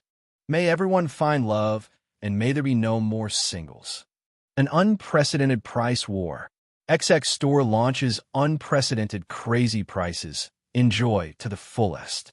On the eve of the 11/11 shopping festival, promotion broadcasts from all kinds of shopping centers already filled the streets and alleys. In Iron Vale City's stadium, the preliminary stage of the $1 million coupon tournament of November 11th, organized by the Devon Company, was being held with great enthusiasm. Wow, so many people. Wasn't this supposed to be only for intermediate-level trainers under 22 years old? Alex Baxter, seeing the competitor zone of the stadium packed with people, couldn't help but complain a little. And this isn't even everyone. If it weren't for the fact that many rich kids aren't interested in coupons, even more people would have shown up. Ethan Black also sighed helplessly. At first, he thought becoming an intermediate-level trainer before 22 would be difficult. But seeing the competitors present, there were probably already more than 1,000. Welcome everyone to this 11/11 carnival. After the opening ceremony, several top executives of the Devon Company went on stage to give their speeches, and after all the formal protocols, the tournament rules were finally revealed. The rules were simple, a King of the Ring-style tournament. The organizers had set up 8 platforms inside the stadium. Each platform would have a King of the Ring, who had to defeat 10 challengers to advance to the next round, where the kings would face each other. The winner would advance directly to the semifinals the next day. The loser would be eliminated. If you lose even once, you're out. And on top of that, you have to deal with continuous battles. Do you already have a strategy, Ethan? Alex Baxter asked casually. He wasn't participating in this $1 million coupon competition. His only goal was to help Professor Harris record battle data from Ethan Black Sandslash. These rules are pretty similar to those of the Battle Club. The most important thing is conserving energy. But after each battle, the Devon Company will provide nutritious juices for recovery. As long as there are no serious injuries, 10 battles should be manageable. Ethan Black nodded slightly and turned his gaze to the giant screen on stage, where the kings of the first round would be drawn. Platform 7, Ethan Black. In no time, the screen displayed the 8 selected kings, and Ethan Black got lucky again. He was assigned to number 7. Ethan, I didn't expect to see you participating as well. Just then, a voice rang out. A handsome and elegant young man was approaching. Lucas? You're competing too. Alex Baxter was a little surprised to see Lucas Silver. He hadn't expected a rich kid like him to be interested in this competition. Well, what can I do? After all, the Devon Company is my family's. At events like this, I have to show my face. Lucas Silver shrugged, and his words surprised both Ethan Black and Alex Baxter. Although they already suspected Lucas Silver came from an influential family, they hadn't imagined he was the heir of the Devon Company. No wonder he has a Metong, a pseudo-legendary Pokémon. Ethan Black understood. The Devon Company's logo was a beldam, so it wasn't strange that Lucas Silver had one. Do your best. I'll be waiting for you in the semifinals. Lucas Silver smiled. Sure. Ethan Black nodded and headed to Platform 7. Hey. What was that, Lucas? Are you ignoring me? Alex Baxter complained when he saw Lucas Silver pass him by. Relax. When your Charizard is recovered, I'll deal with you. Lucas Silver shrugged again and went off toward his platform. He was the king of number 1. Very soon, the 8 kings stood on their respective platforms. When the host announced the start of the competition, many challengers rushed to the registration area to sign up against their chosen opponent. Ethan Black didn't have to wait long. A young man in a blue shirt stepped onto his platform. When the referee gave the signal, both threw their Pokeballs.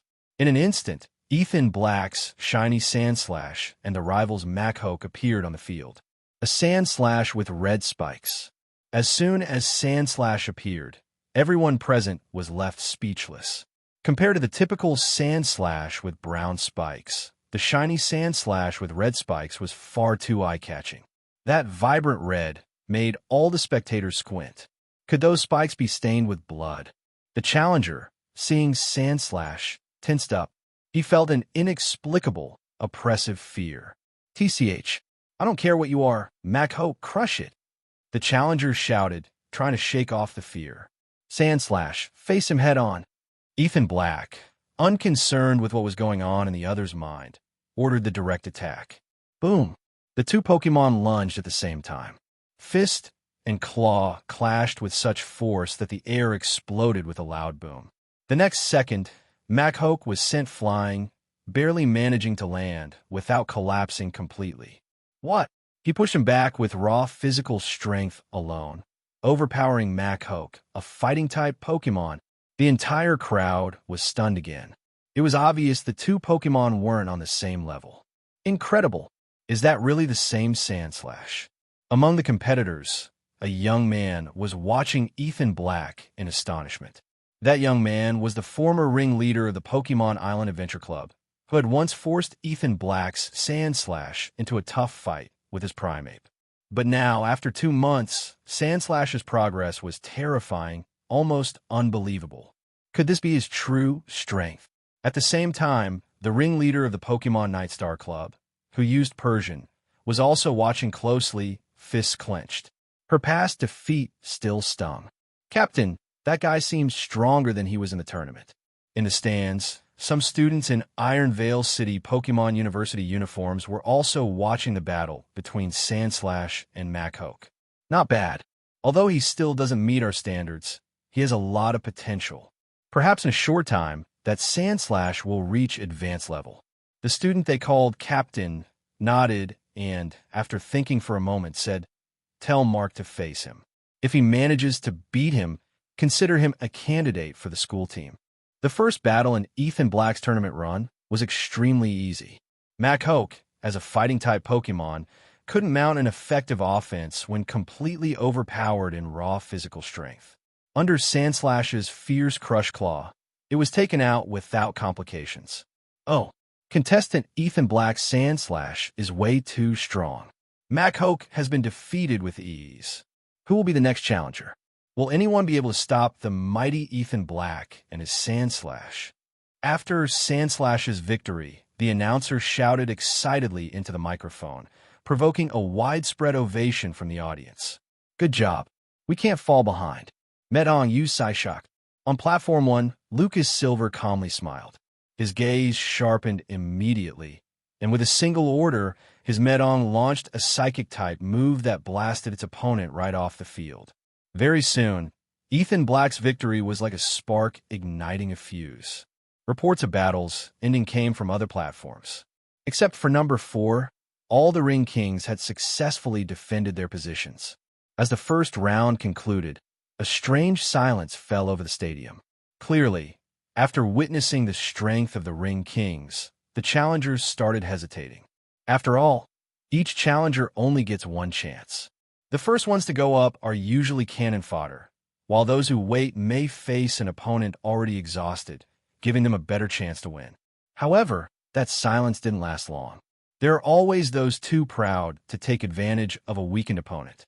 Confident in their strength, some stepped up onto the stages with determination. "It's you." Ethan Black was a little surprised to see the figure before him. "Oomph. Last time I slipped up. This time, I'm going to defeat you." Ashley Morgan stared him down.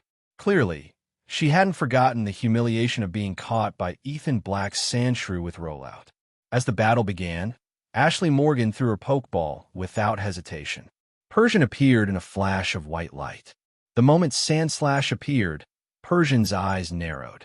It had recognized the opponent it bore such resentment toward. Meow!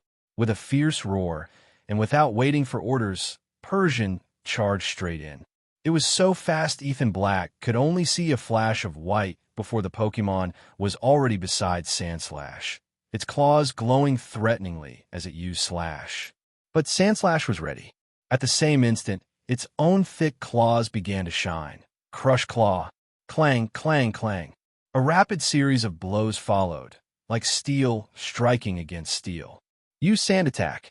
Ethan Black finally caught the right moment to give his command. Sandslash lifted a paw and dragged it hard across the ground, kicking up a powerful cloud of sand that engulfed Persian at close range. Boom! Amid the whirlwind of dust and stones, Persian was quickly pushed back. Taking advantage of the sand curtain, Sandslash lunged forward. Crush Claw struck once again, sending Persian flying into the air. Well done. Now use Rapid Spin. Ethan Black mentally praised the smooth combo and gave the next order. Sha! Sandslash let out a low roar, pressed down with its paws, and began spinning rapidly. Covered in normal-type energy, it became a living top, charging straight toward Persian. Stop it, use Swift. Meow. Sensing danger, Persian growled low and unleashed a rain of shining stars at the spinning Sandslash. Boom, boom, boom. Thanks to Rapid Spin's natural defensive effect, many of those stars were deflected. But Persian's idea wasn't to stop it, only to slow it down. Once the spin slowed slightly, Persian began darting around the field. That's it. Keep firing Swift nonstop. Using its speed, Persian fought a guerrilla-style battle. Every so often, it fired more stars from different angles, constantly harassing. Boom, boom, boom. Though Sandslash managed to destroy each barrage, the spin came to a complete stop. Swoosh, swoosh, swoosh. Persian had no intention of letting up. It continued attacking and running, using its speed and ranged moves as its main tactic. Sandslash used Dig. Seeing such an annoying, evasive strategy, Ethan Black gave the order without hesitation. This had turned into an endurance battle. He couldn't afford to waste too much stamina against Persian. Boom! Following the command, Sandslash raised its claws imbued with ground-type energy and slammed them into the earth, burrowing quickly into the hard ground and vanishing. The stars whizzed past and exploded harmlessly against the surface. Persian watched the ground. Seeing Sandslash use Dig, Ashley Morgan instantly tensed up. Boom! A hole burst open right beneath Persian's feet. Sandslash shot out, its claws glowing brown, and slashed Persian's belly. Persian tried to leap away, but it was too late. Crush Claw struck cleanly, sending it flying. In midair, Sandslash leaped again and delivered another crushing blow, slamming Persian into the ground. Persian's eyes turned into spirals. It could no longer continue fighting. I lost again. Ashley Morgan sighed as she recalled Persian into its Pokeball, utterly resigned. Last time, she could blame her carelessness, but this time her Pokemon had been defeated without question. He didn't even use Rollout this time. From the audience, Dylan Scott, ringleader of the Pokemon Island Adventure Club, clicked his tongue. He himself had lost to Sandslash by underestimating its combo of Rollout plus Sand Attack. And now, Ethan Black had easily beaten Ashley Morgan without even relying on that combo. His strength was truly terrifying. But if he fights head-on, my Primeape won't fear him one bit. Dylan Scott narrowed his eyes as he glanced at the registration area, debating whether or not to step up. But just then, Ethan Black's next challenger climbed onto the platform and released a Kingler, a Water-type Pokemon. Clearly, this one wanted to take advantage of type advantage and keep Sandslash from recovering. Don't let the opponent catch their breath. Kingler, use Bubble Beam. As soon as the referee announced the start of the battle, Kingler's mouth launched a barrage of bubbles that transformed into a beam of light, fired directly at Sandslash. Sand Attack. Thanks to Ethan Black's constant training, Sandslash no longer feared water at all. When the Bubble Beam attack came rushing at him, he calmly raised his arm. The ground-type Move Sand Attack turned into a small sand tornado that clashed head-on against the opponent's attack.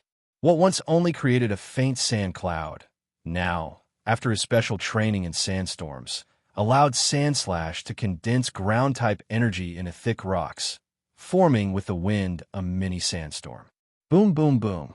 The small sand tornado collided with Bubble Beam, causing an explosion from the impact of the energies. In the very next instant, before the smoke cleared, Sandslash suddenly emerged from underground right behind Kingler. His claws glowed white. He had used Crush Claw. Boom, boom, boom. Attacked from behind, Kingler couldn't defend himself. He received repeated strikes from Crush Claw, even cracking his sturdy shell. Counterattack. Use Crab Hammer. Kingler's trainer shouted urgently. But just as Kingler turned around to strike back, Sandslash had already disappeared into a hole he had dug earlier. He immediately reappeared behind Kingler, launching another assault with Crush Claw. Crack! Another Crush Claw combo landed on Kingler. A sharp cracking sound came from his shell, and Kingler let out a groan before collapsing to the ground, unable to continue battling. Come on, drink some nutritious juice. Seeing Sandslash defeat Kingler with his dig-in strike strategy, Ethan Black quickly offered him some juice to help him recover. Glug glug. Sandslash drank down an entire bottle of juice. But before he could even catch his breath, the next trainer had already stepped onto the stage, throwing his Pokeball. A Butterfree appeared on the field. Looks like these guys are really going to make this into a carousel battle. Ethan Black frowned as he saw the new opponent and the eager challengers waiting for their turn below the stage. Begin the match. The referee, seeing that the challenger was ready, announced the start without hesitation. Butterfree, use Gust on the enemy. The challenger licked his lips in excitement, convinced that Sandslash was exhausted after so many battles. Dig. Ethan Black frowned slightly. You won't escape. Butterfree, use Poison Powder over the hole, then use Gust. Seeing Sandslash hide underground, the opposing trainer grinned widely. Clearly, he already had a counter strategy for Dig. Poison Powder plus Gust? Ethan Black grew alarmed at the rival strategy and quickly ordered Sandslash to exit the hole and seal it with Ground-type energy. Oof. Too late. Butterfree's Poison Powder has already covered the entire field. The enemy trainer laughed arrogantly as he saw Sandslash emerge from the tunnel. Oh, really? Sandslash, use Sand Whirl. Rapid Spin plus Sand Attack. Ethan Black looked at Butterfree, floating just above Sandslash, and showed a faint smile. At once, Sandslash began spinning rapidly, creating a strong wind. Sand Attack followed immediately, forming a sand tornado that not only dispersed the poison powder, but also rose up toward Butterfree in the air. Butterfree dodged quickly. At this sight, the challenger finally panicked and shouted frantically. Sandslash, teach him a lesson. Use the full Sand Whip combo. A cold, fierce glint flashed in Ethan Black's eyes. These guys were too brazen, and he felt they needed a warning. Normally, just dispersing the sand whirlwind would have left Butterfree defeated after being battered by the wind and sand. But Ethan Black didn't intend to let it end so easily. He ordered Sandslash to execute the full Sand Whip combo, 3 consecutive strikes that, along with the tornado, brutally slammed Butterfree into the ground. Boom!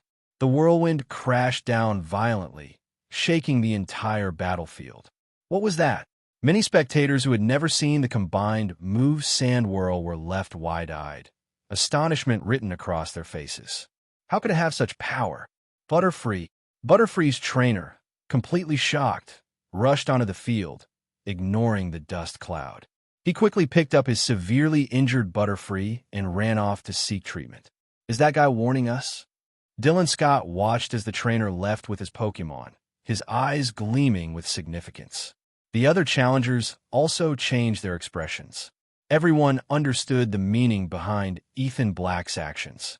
Come, Sandslash, rest a bit. Ethan Black scanned the crowd, noting their tense faces. He gave a faint smile. Sandslash also ran over to him, plopped down on the ground, and eagerly began drinking his nutritious juice. For quite a while, no one dared disturb him. Without a doubt, the previous attack had worked. Though many still wanted to defeat Ethan Black, they feared the deadly counterstrike of a desperate Sandslash. Even if they won, they might be eliminated from the rest of the tournament. It was better to face him in a fair battle. Win or lose, at least they wouldn't end up like Butterfree. That's why the next challenger to step onto the stage didn't immediately send out his Pokémon, but instead patiently waited for Sandslash to finish resting. Thanks for waiting. Let's begin. Ethan Black didn't make him wait too long. Seeing that Sandslash had recovered, he smiled apologetically. And once restored, Sandslash completely dominated again. Using his mastery of Dig, Crush Claw, Rapid Spin, and Sand Attack, he defeated another 5 opponents in a row. Only one challenger remained. At this point in the battle, the remaining challengers in the audience began to hesitate. If the last challenger lost, Ethan Black would officially advance to the next round of the tournament. Moreover, Lucas Silver in Ring 1 had already successfully defended his position. Only 7 spots remained, so everyone had to be very cautious. That's why this last chance to challenge him couldn't be wasted. Unless the challenger was a recognized expert, stepping up would simply be giving Ethan Black free experience. Without a guaranteed victory, everyone remained silent. And so, whoever volunteered at this point, if they didn't perform well, would also be under enormous pressure. Then, that last challenge, leave it to me. At that moment, Dylan Scott stepped forward, casting a glance around as if seeking the approval of the other trainers. It's Dylan Scott, one of the ringleaders of the Pokémon Island Adventure Club. Perfect. If it's leader Dylan, he can definitely defeat that Sandslash, who's already been through several battles. Then it's settled. We're counting on you, leader Dylan. Seeing him step up, the other trainers voiced their confidence without hesitation. Leave it to me. Dylan Scott took a deep breath. Though Sandslash's strength had surprised him, after 9 battles in a row, how much energy could he possibly have left? Besides, his Primeape was an expert in fast offensives. If he applied constant pressure and wore down his stamina, he had a good chance of winning. So if it's this ring leader, looks like the last fight will be tough. Ethan Black frowned as he saw Dylan Scott step onto the field and release a completely refreshed Primeape. Even if it's unfair to you, those are the tournament rules. I'm sorry. After releasing his Pokémon, Dylan Scott apologized, looking serious. That's true, but if you think it'll be easy to defeat my Sandslash, you're mistaken. Ethan Black nodded. Sandslash also reacted quickly, curling into a ball as normal-type energy flowed through his body. He was using Defense Curl at full strength. Real hard. The moment he came out, Primeape recognized Ethan Black. It was the same trainer who had defeated him before. He roared furiously. His rage increased his circulation, swelling his muscles and igniting a reddish light in his eyes. Well, he sure holds a grudge. No wonder they say that when Primeape gets angry, he'll chase you to the ends of the earth. Ethan Black narrowed his eyes. Though rage increased Primeape's power, it also reduced his reasoning. It's time for revenge. Use rage. Boom. At that moment, Primeape's accumulated fury erupted. He stomped hard on the ground and charged at great speed. His fist, wrapped in energy, struck hard at the curled-up Sandslash. Sandslash used Rapid Spin. Boom. The impact was brutal. Sandslash was knocked to the side, like a spinning top struck by a whip. Primeape's power was such that Sandslash's Rapid Spin was suppressed. Don't stop. Keep using rage. Primeape lunged again, fists blazing with fury, striking again and again. Use Euro Ball. This time, Ethan Black changed tactics. Sandslash wrapped his body in Steel-type energy, using the leftover momentum from Rapid Spin. Thanks to Euro Ball, Sandslash spun even faster, producing a slicing sound as he moved. Boom! The clash between Primeape's physical strike and Euro Ball was violent. This time, thanks to the added weight from Steel-type energy, Sandslash didn't budge an inch. Instead, Primeape was shaken. His fist trembled and he staggered back several steps. Now use Low Kick. Primeape quickly regained his balance. He stomped firmly with his left leg and launched a spinning kick with his right, coated in Fighting-type energy. He struck Sandslash's lower body with precision. Boom! The supporting point was hit. Sandslash was sent flying and crashed into the defensive wall of the field. The blow was so strong that even Ethan Black, standing nearby, staggered. Well done. Sandslash must be nearly out of energy. Come on, finish him. The challengers cheered at Primeape's performance. If Dylan Scott won, a new round of the tournament would open up. Everyone would get another chance. However, while the crowd celebrated, Dylan Scott remained serious. He knew his opponent's most feared move, Rollout, had yet to be used. Sandslash, use Rapid Spin again. At that moment, Ethan Black gave the command. Sandslash dropped to the ground and curled up once more. Normal-type energy enveloped him as he spun, charging quickly at Primeape. That's it. Use Rollout. Ethan Black gave the next command just as Sandslash launched forward. Suddenly, Sandslash stopped Rapid Spin cold and channeled Rock-type energy, transforming the spin into the powerful move rollout. Though he no longer spun as smoothly, the speed gained from the earlier rapid spin remained. With a thunderous roar, he hurled himself at Primeape at high velocity. So fast, Dylan Scott's eyes widened. But before he could react, boom, rollout struck Primeape head-on. Even though he had gathered energy in his fists and used rage again, he couldn't withstand it.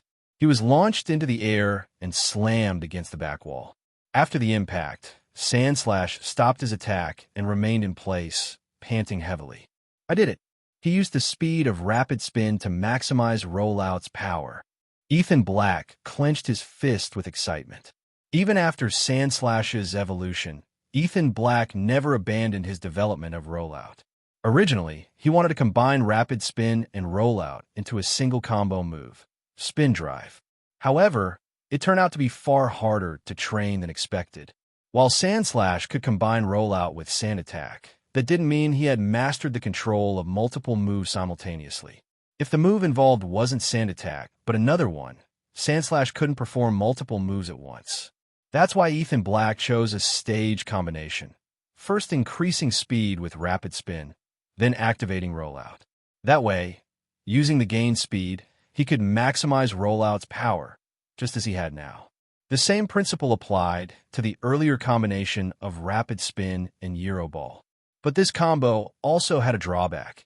After unleashing all its power in a single burst, Sandslash couldn't continue using Rollout consecutively.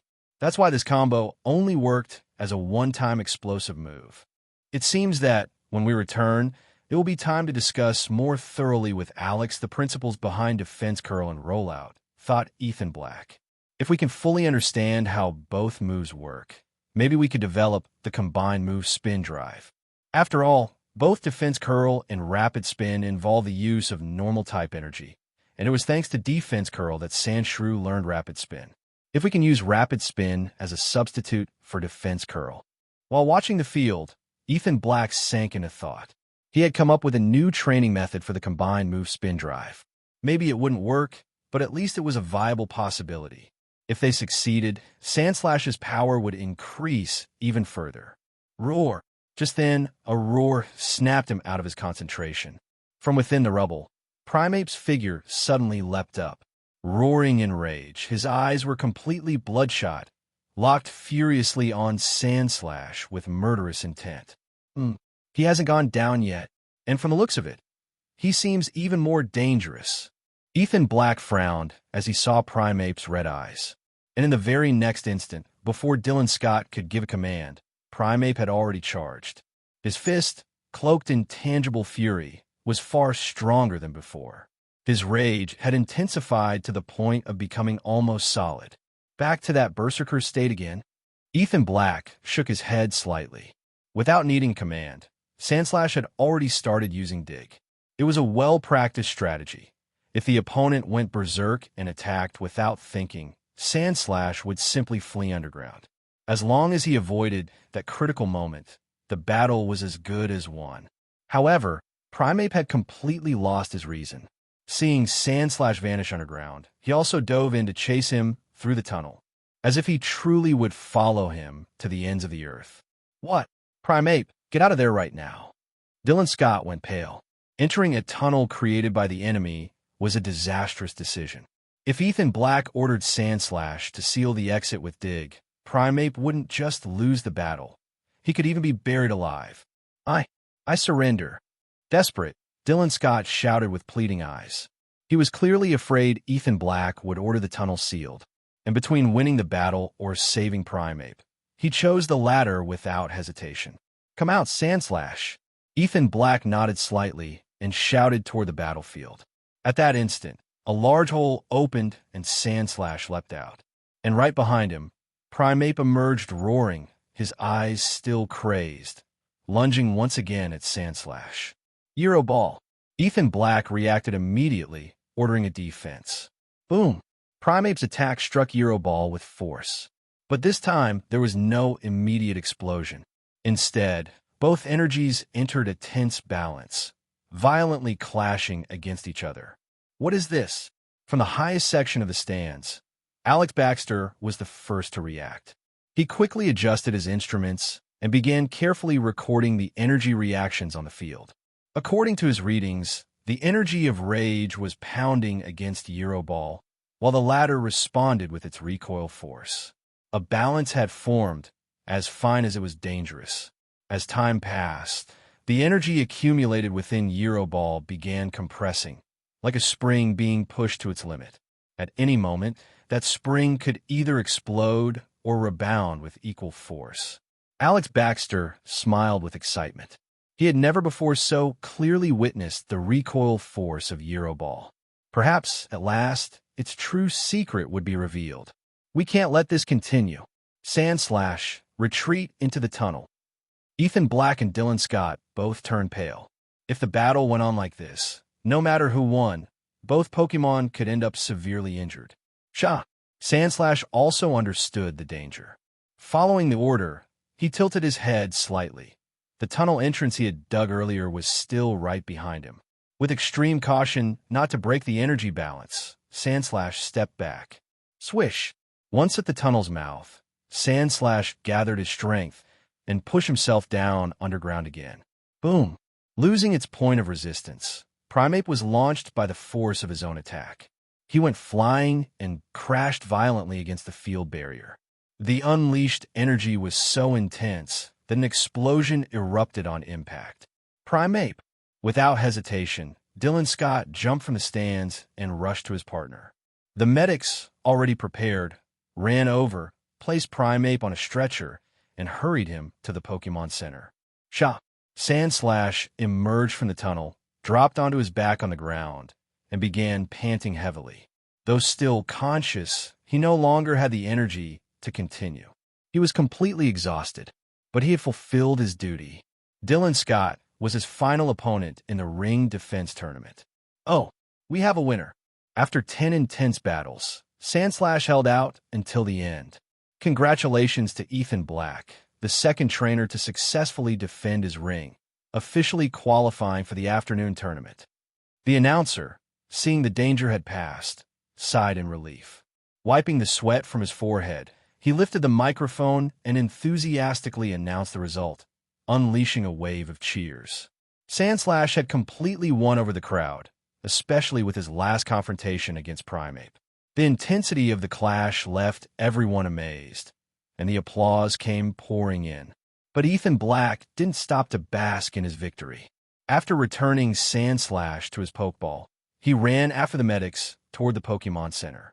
After 10 fierce battles, Sandslash was exhausted and covered in wounds. He needed urgent medical care. Thanks to the previous battle, after sending Sandslash to the treatment room, Ethan Black sat in the lounge. Dylan Scott hesitated for a moment, but finally approached to thank him. It was nothing. I didn't want Sandslash to get hurt either. Ethan Black smiled faintly, though he still felt a little uneasy inside.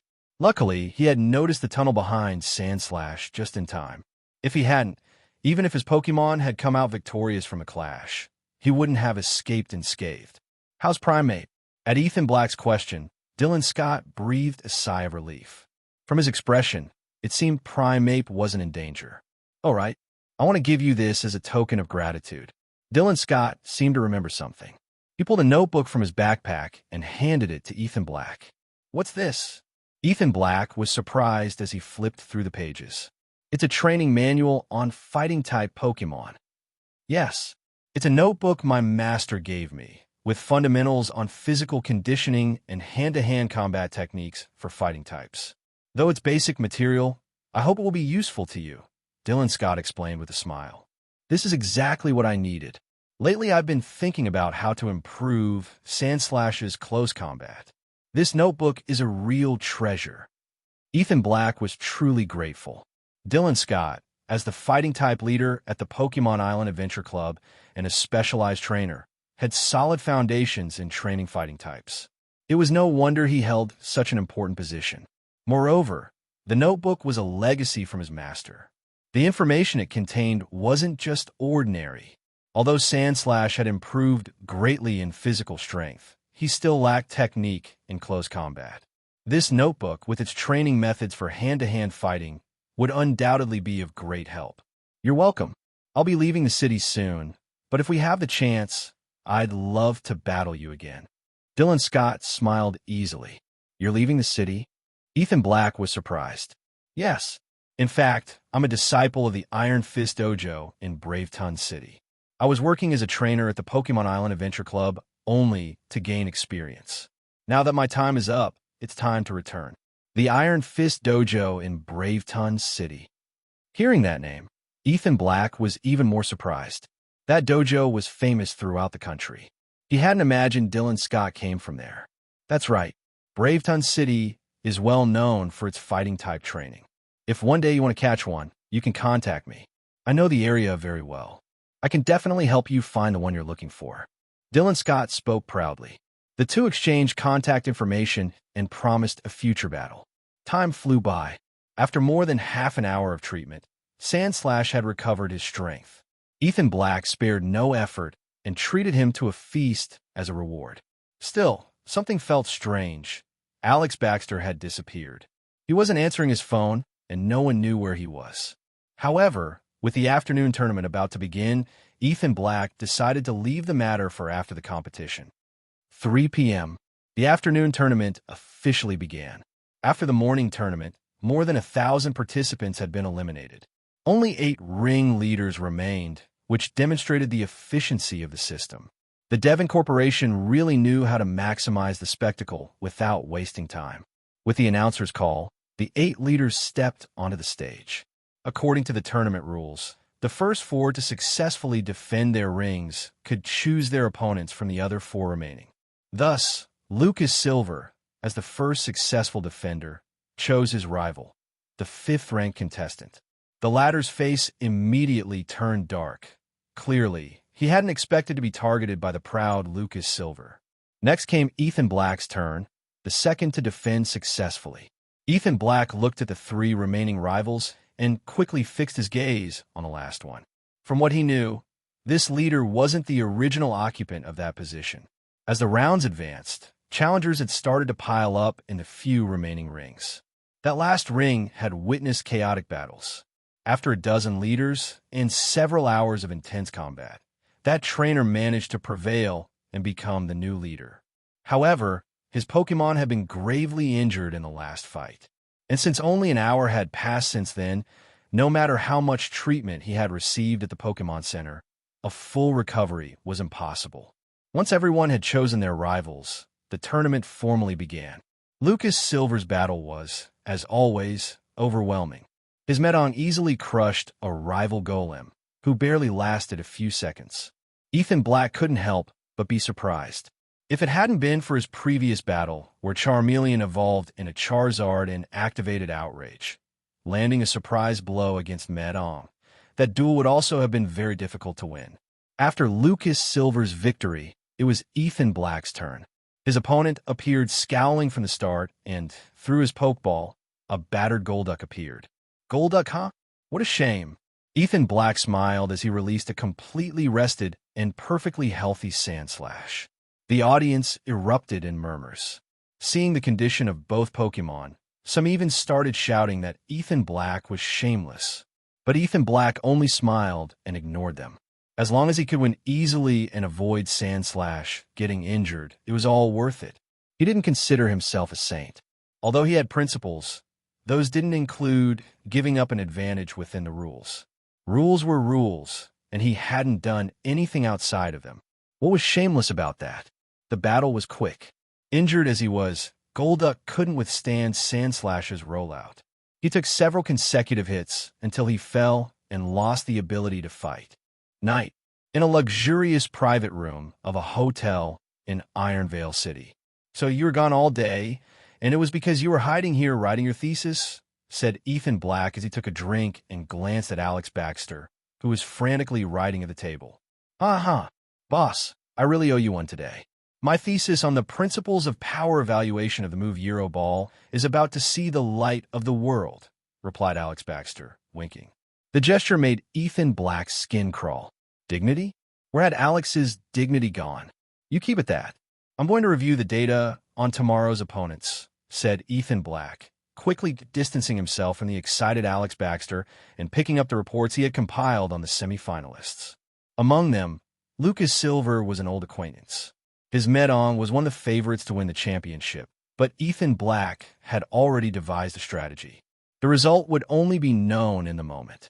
Besides him, his other two possible rivals were Jasper Reed and Mark Carter. Jasper Reed had a very well-trained Onyx, with great offensive and defensive power. In battle, he had crushed his opponents with simple tail whips. The greatest weakness of Onyx is its speed. In that aspect, Sandlash has a small advantage. If we add the defense-lowering effect of Crush Claw and the Steel-type Euro Ball, which has an advantage against Onyx, it should be a winnable battle, thought Ethan Black, as he wrote down a detailed strategy in his notebook. Then he turned his gaze toward Mark Carter. According to the report, Mark Carter was an outstanding student at the Pokémon University of Iron Vale City, specializing in the training of grass-type Pokémon. His signature Pokémon was a Shiftry, probably of advanced level power, and he was a prominent figure at the school. However, for this tournament, he had decided not to use Shiftry. Instead, he sent into battle an intermediate-level Grovyle. As one of Hoenn's starters, Grovyle was very strong, especially in speed, and had a type advantage over Sandlash. Without a doubt, he was a difficult opponent, but he also had weaknesses like low endurance. If they could exploit that, Sandlash would still have good chances. A sleepless night. The next morning, because of the shopping festival of November 11th, the streets were full of commercial promotions. The city was livelier than ever. In the indoor stadium where the battles were held, the Devon Corporation had prepared several live events, rousing the crowd to the maximum. Shortly after the opening activities, the main course began, the semifinals. The organization officially announced the matchups. Ethan Black versus Mark Carter. Lucas Silver versus Jasper Reed. As the battles began, Ethan Black and Mark Carter stepped onto the stage. Ethan Black, "I hope you won't disappoint me," said Mark Carter with a provocative smile, throwing his Pokeball. Grovyle appeared on the field. "I'll give it my all," replied Ethan Black with a serious expression, also throwing his Pokeball. Sandlash came out onto the field. "Let the battle begin," shouted the referee. With the start, Grovyle darted forward like a flash of green light. In an instant, he was in front of Sandlash, both elbows condensing the move Leaf Blade, striking with force. Sandlash reacted quickly, but there was no time to dodge. Instinctively, he used Crush Claw, clashing against Leaf Blade. Boom, boom, boom. The field shook with the explosions of energy.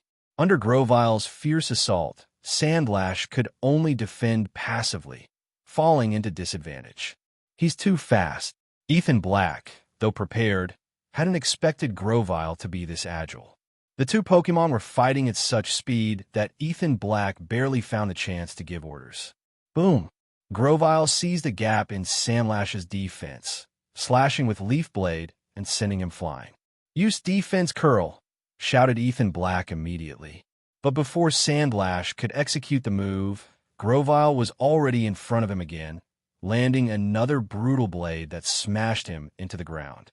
"Use Dig," ordered Ethan Black hastily. But before Sandlash could react, Grovyle shot a leaf from his head that bound him and lifted him into the air, finishing with another blade that clashed hard against his claws. "Damn it, I can't even react in time to Grovyle's moves." Ethan Black was frustrated as he watched Sandlash being completely overwhelmed. In a normal battle, Pokemon need at least a minimum of preparation time to launch attacks, which allows trainers to intervene. But Grovyle used a style of continuous pressure with extreme speed after charging Leaf Blade, nullifying any chance of counterattack.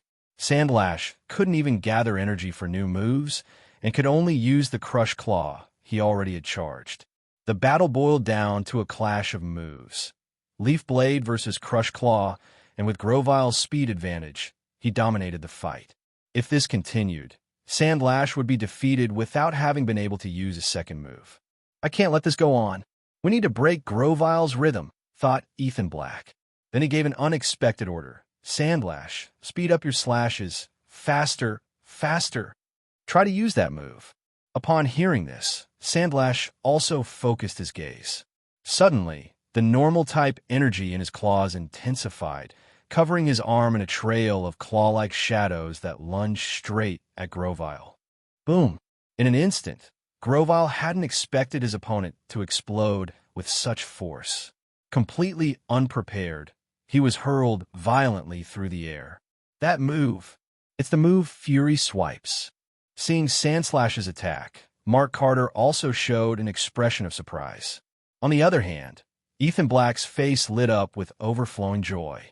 The move Fury Swipes is an advanced version of Claw-type moves, its strength lying in the ability to unleash multiple attacks in just a fraction of a second. When they had trained Sandslash's claws, Ethan Black had already tried to teach him that move.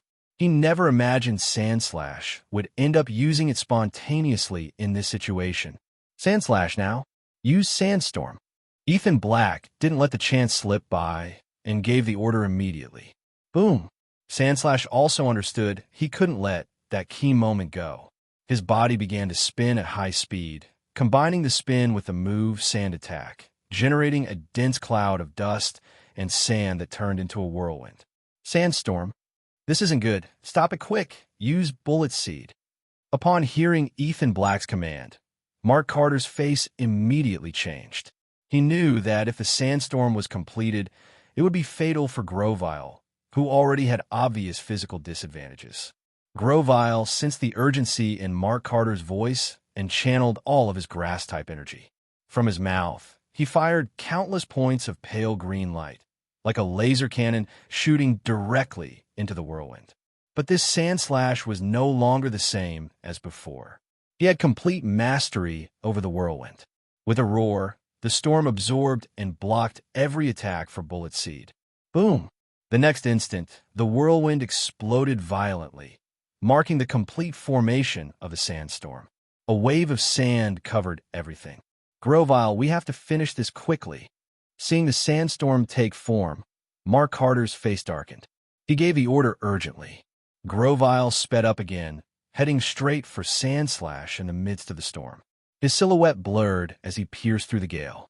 However, just as Grovyle lunged, Sandslash had already raised another whirlwind around himself with Sand Attack, blocking the strike.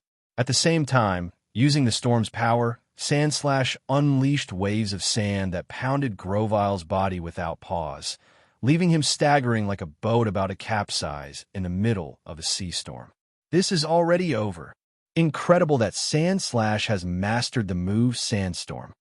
From the stands, the captain of the Pokémon University of Ironvale City team didn't take his eyes off the sand-covered arena.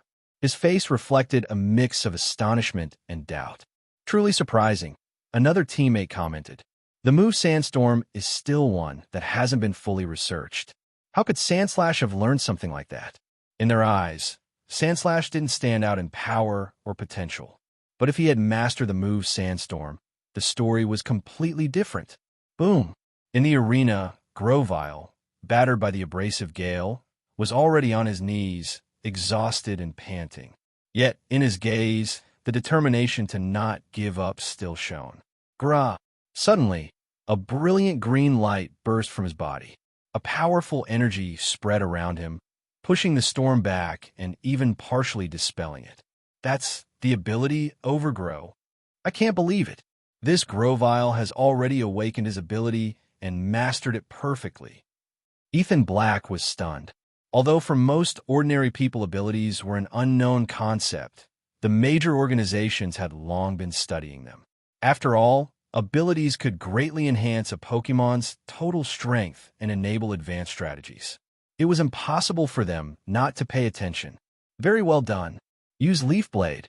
Seeing Grovyle activate the Overgrow ability, Mark Carter clenched his fist and gave the attack order. Boom! Grovyle lunged forward. An emerald green energy wrapped around his body like armor, pushing through the storm. With a leap, he reached the whirlwind in front of him and, crossing his arms in an X, unleashed a brutal slash. Boom! Empowered by Overgrow, the grass-type move shattered the sand whirlwind in an instant. But within the destroyed whirlwind, Sandslash was nowhere to be found. Was that? Dig! Seeing the massive hole in the center of what had once been the whirlwind, Mark Carter's expression turned resigned.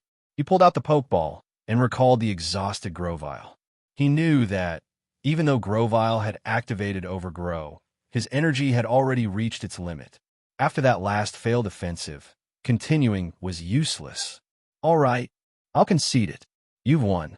To master the move Sandstorm, your Sandslash is without a doubt special. Mark Carter looked at Ethan Black with a slight smile. From the beginning, he hadn't participated in this battle for the 1 million prize. If the captain hadn't wanted to test this kid, he wouldn't even have stepped onto the stage. After all, for a veteran trainer to face a rookie didn't sound very dignified. We won. Ethan Black narrowed his eyes, sensing those words hid another meaning. Ah, no, I meant it literally. Good luck in the final. Mark Carter replied with a relaxed smile as he left with Grovyle's Pokeball, leaving the stage to the true victor. At the same time, the referee also announced the result, triggering a great ovation in the stadium. Captain, what did you think? Outside the gym, Mark Carter approached the ones waiting for him and asked. Very good, the captain replied. That Sandslash has acceptable strength, but the fact that he has mastered Sandstorm makes up for his shortcomings. Besides, for a rookie trainer to have that strength already is proof of his great potential. The captain smiled broadly, then looked back toward the gym with a profound gaze. I'm already curious about the afternoon match. If he manages to defeat the young master of the Silver family, we'll put him down as a candidate. Pfft, that guy's no pushover, Mark Carter laughed mockingly. Besides, the move Sandstorm doesn't affect ground, rock, or steel-type Pokémon. That battle looks tough. On the afternoon of November 11th, the stadium finally welcomed the long-awaited grand final. At opposite ends of the battlefield, Ethan Black and Lucas Silver faced one another, instantly igniting the crowd's excitement. Ethan, well done. I didn't expect your Sandslash to master a move like Sandstorm. But my Medong is a steel-type Pokémon. How are you going to deal with that? Said Lucas Silver with a mocking smile as he threw his Pokeball, summoning the imposing floating body of Metong into the air. Of course I have a plan. Ethan Black replied with a confident smile. You'd better get ready. Don't go falling down again like last time. Almost instantly, Sandslash also appeared on the battlefield. Then let's go. I don't think your Sandslash can fly into the sky, Lucas Silver taunted. While they exchanged words, the referee officially started the battle. Sandslash, use Sand Attack, shouted Ethan Black without wasting time. Just as the referee finished speaking, Sandslash gathered energy into his claws, striking the ground quickly. A powerful sandstorm laden with rocks formed and surged directly toward the hovering Medong. Use Iron Defense, Lucas Silver ordered calmly. Medong, Midair, cloaked itself in steel-type energy. A metallic light spread across its body, fortifying it further. Bang, bang, bang. A barrage of impacts rang out as rocks and sand struck Medong, but its body didn't even budge. What a strong defense. No wonder it's a steel-type pseudo-legendary, exclaimed Ethan Black, narrowing his eyes. He knew that ground-type moves were supposed to be effective against Medong. Lucas Silver noticed Ethan Black's surprised expression and smiled in satisfaction. With its levitating ability, Medong could evade most of Sandslash's melee attacks. And by taking Sand Attack with Iron Defense, not only did it reinforce its durability, it also aimed to shatter its opponent's confidence. Medong counterattack. Metang's eyes gleamed as it unleashed its signature move Psychic. Its mental power manifested as a beam of energy directed at Sandslash. Rapid Spin, cried Ethan Black. Sandslash reacted instantly, spinning quickly in place. Harnessing centrifugal force, he deflected the psychic move and quickly shifted to the lower part of the field, closing in on Medong. Metong dodge. Don't let him catch you with that whirlwind. Lucas Silver warned, anticipating Ethan Black's plan and immediately ordering his Pokémon to reposition, giving Sandslash no chance. He's predicted everything. Ethan Black frowned gravely. Lucas Silver, confident in his read of the battle, smiled with satisfaction. He had already studied all of Sandslash's attack strategies thoroughly. Medong was its natural nemesis. Sandslash, use Sandstorm, Ethan Black ordered obstinately. Sha! Sand roared, immediately forming a new sand whirlwind that rose fiercely toward the sky. But Medong, already on guard, kept a safe distance, floating with a mocking air. Soon after, to the astonishment of the crowd, the field was engulfed by the sandstorm. I told you it's useless. Medong, cover the entire field with psychic. Don't let those random whirlwinds touch you. Lucas Silver remained calm. As a steel-type Pokémon, Medong was immune to the environmental damage of Sandstorm. Moreover, its psychic power allowed it to track Sandslash's every move with precision. Boom! Right after his words, a whirlwind suddenly appeared in the field. But thanks to Metang's psychic power, it foresaw it and dodged with ease. Boom! Boom! Boom! Other whirlwinds emerged, but none could reach Medong. I told you, I've completely analyzed your attack patterns. Lucas Silver shrugged, fully relaxed. Really? Ethan Black replied, a faint smile curling at his lips. Moments later, another whirlwind appeared. Medong dodged again with ease. Dust didn't even graze it. Hee hee hee. Medong let out a mocking laugh from above. But just then, the unexpected happened. That whirlwind, under Sandslash's control, turned into a sand whip that lashed fiercely at Medong. Medong, startled by the sudden attack, reacted in time thanks to its mental perception, managing to swerve with a twist in the air. However, before it could relax, another sand whip quickly followed, generating a powerful gust that forced it to use all its aerial agility to evade the strike. Whoosh! Whoosh! Whoosh! Suddenly, the sound of lashing wind multiplied. When Medong looked to the side, it was met with multiple overlapping shadows of sand whips. It could no longer tell which one was real. Boom! In an instant, Medong felt a sharp pain. Its mind clouded for a second, and when it realized, it was already trapped in the whirlwind. The world spun and shook violently, as though something had bound it and was slamming it over and over. At the same time, the entire audience erupted in cries of astonishment. To their eyes, the sand whirlwind manipulated by Sandslash seemed to have turned into a living whip, thrashing violently, spawning multiple projections that filled the sky. And Medong, ensnared in that web of shadows, looked like a bound lobster, trailing silver streaks as it spun through the air. Boom! Finally, the sand whip struck the ground with force. With a deafening crash, the field trembled 3 times, raising a cloud of dust that blanketed everything. When the dust slowly cleared, an enormous crater appeared at the center of the field. From the crater, a web of cracks spread in all directions like spiderwebs. The impact was so brutal that everyone present was left stunned, unable to believe what they were seeing. Captain, what was that move? Its power is comparable to an ultimate grass type, move like frenzy plant, exclaimed Mark Carter. Mark Carter stared open-mouthed at the battlefield, which had been left in ruins after the impact. His face showed total disbelief.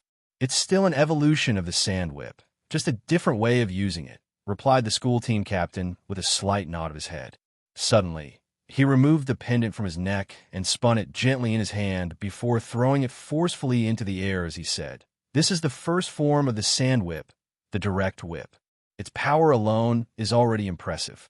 But this version seems to use body rotation to move the whip in a chaotic and unpredictable way." As he said this, the captain raised his right hand and began to spin the pendant quickly, making it trace shadows in the air, exactly like the erratic movements of the sand whip during the battle. If the attack is based on the move rapid spin to trigger random strikes. No wonder it was so brutal. After hearing the explanation, the other contenders couldn't help but gasp. They weren't only impressed by the strength of the attack, but also by Ethan Black's creativity. I did it. This version of the sand whip with counter shield effects should be called multiple sand whip. Ethan Black clenched his fists in excitement as he saw Sandslash correctly executing the move. This attack was based on Ash's version of the counter shield, but with rapid spin and sandstorm added, its power was considerably higher. However, this move also had a major drawback. It required maintaining the sandstorm while spinning the body, which consumed a huge amount of energy. With Sandslash's current strength, it could only be used once per battle. Medong is unable to battle. Sandslash is the winner. Right at that moment, the referee snapped back to his senses and, after observing the unconscious Medong lying in the crater, announced the final result of the battle. Immediately, the entire stadium fell into a deathly silence. No one had expected the match to end so suddenly. But the very next second, a thunderous ovation erupted. Ethan Black had won first place in the competition. On the other side of the field, Lucas Silver was completely stunned. He never would have imagined such an outcome.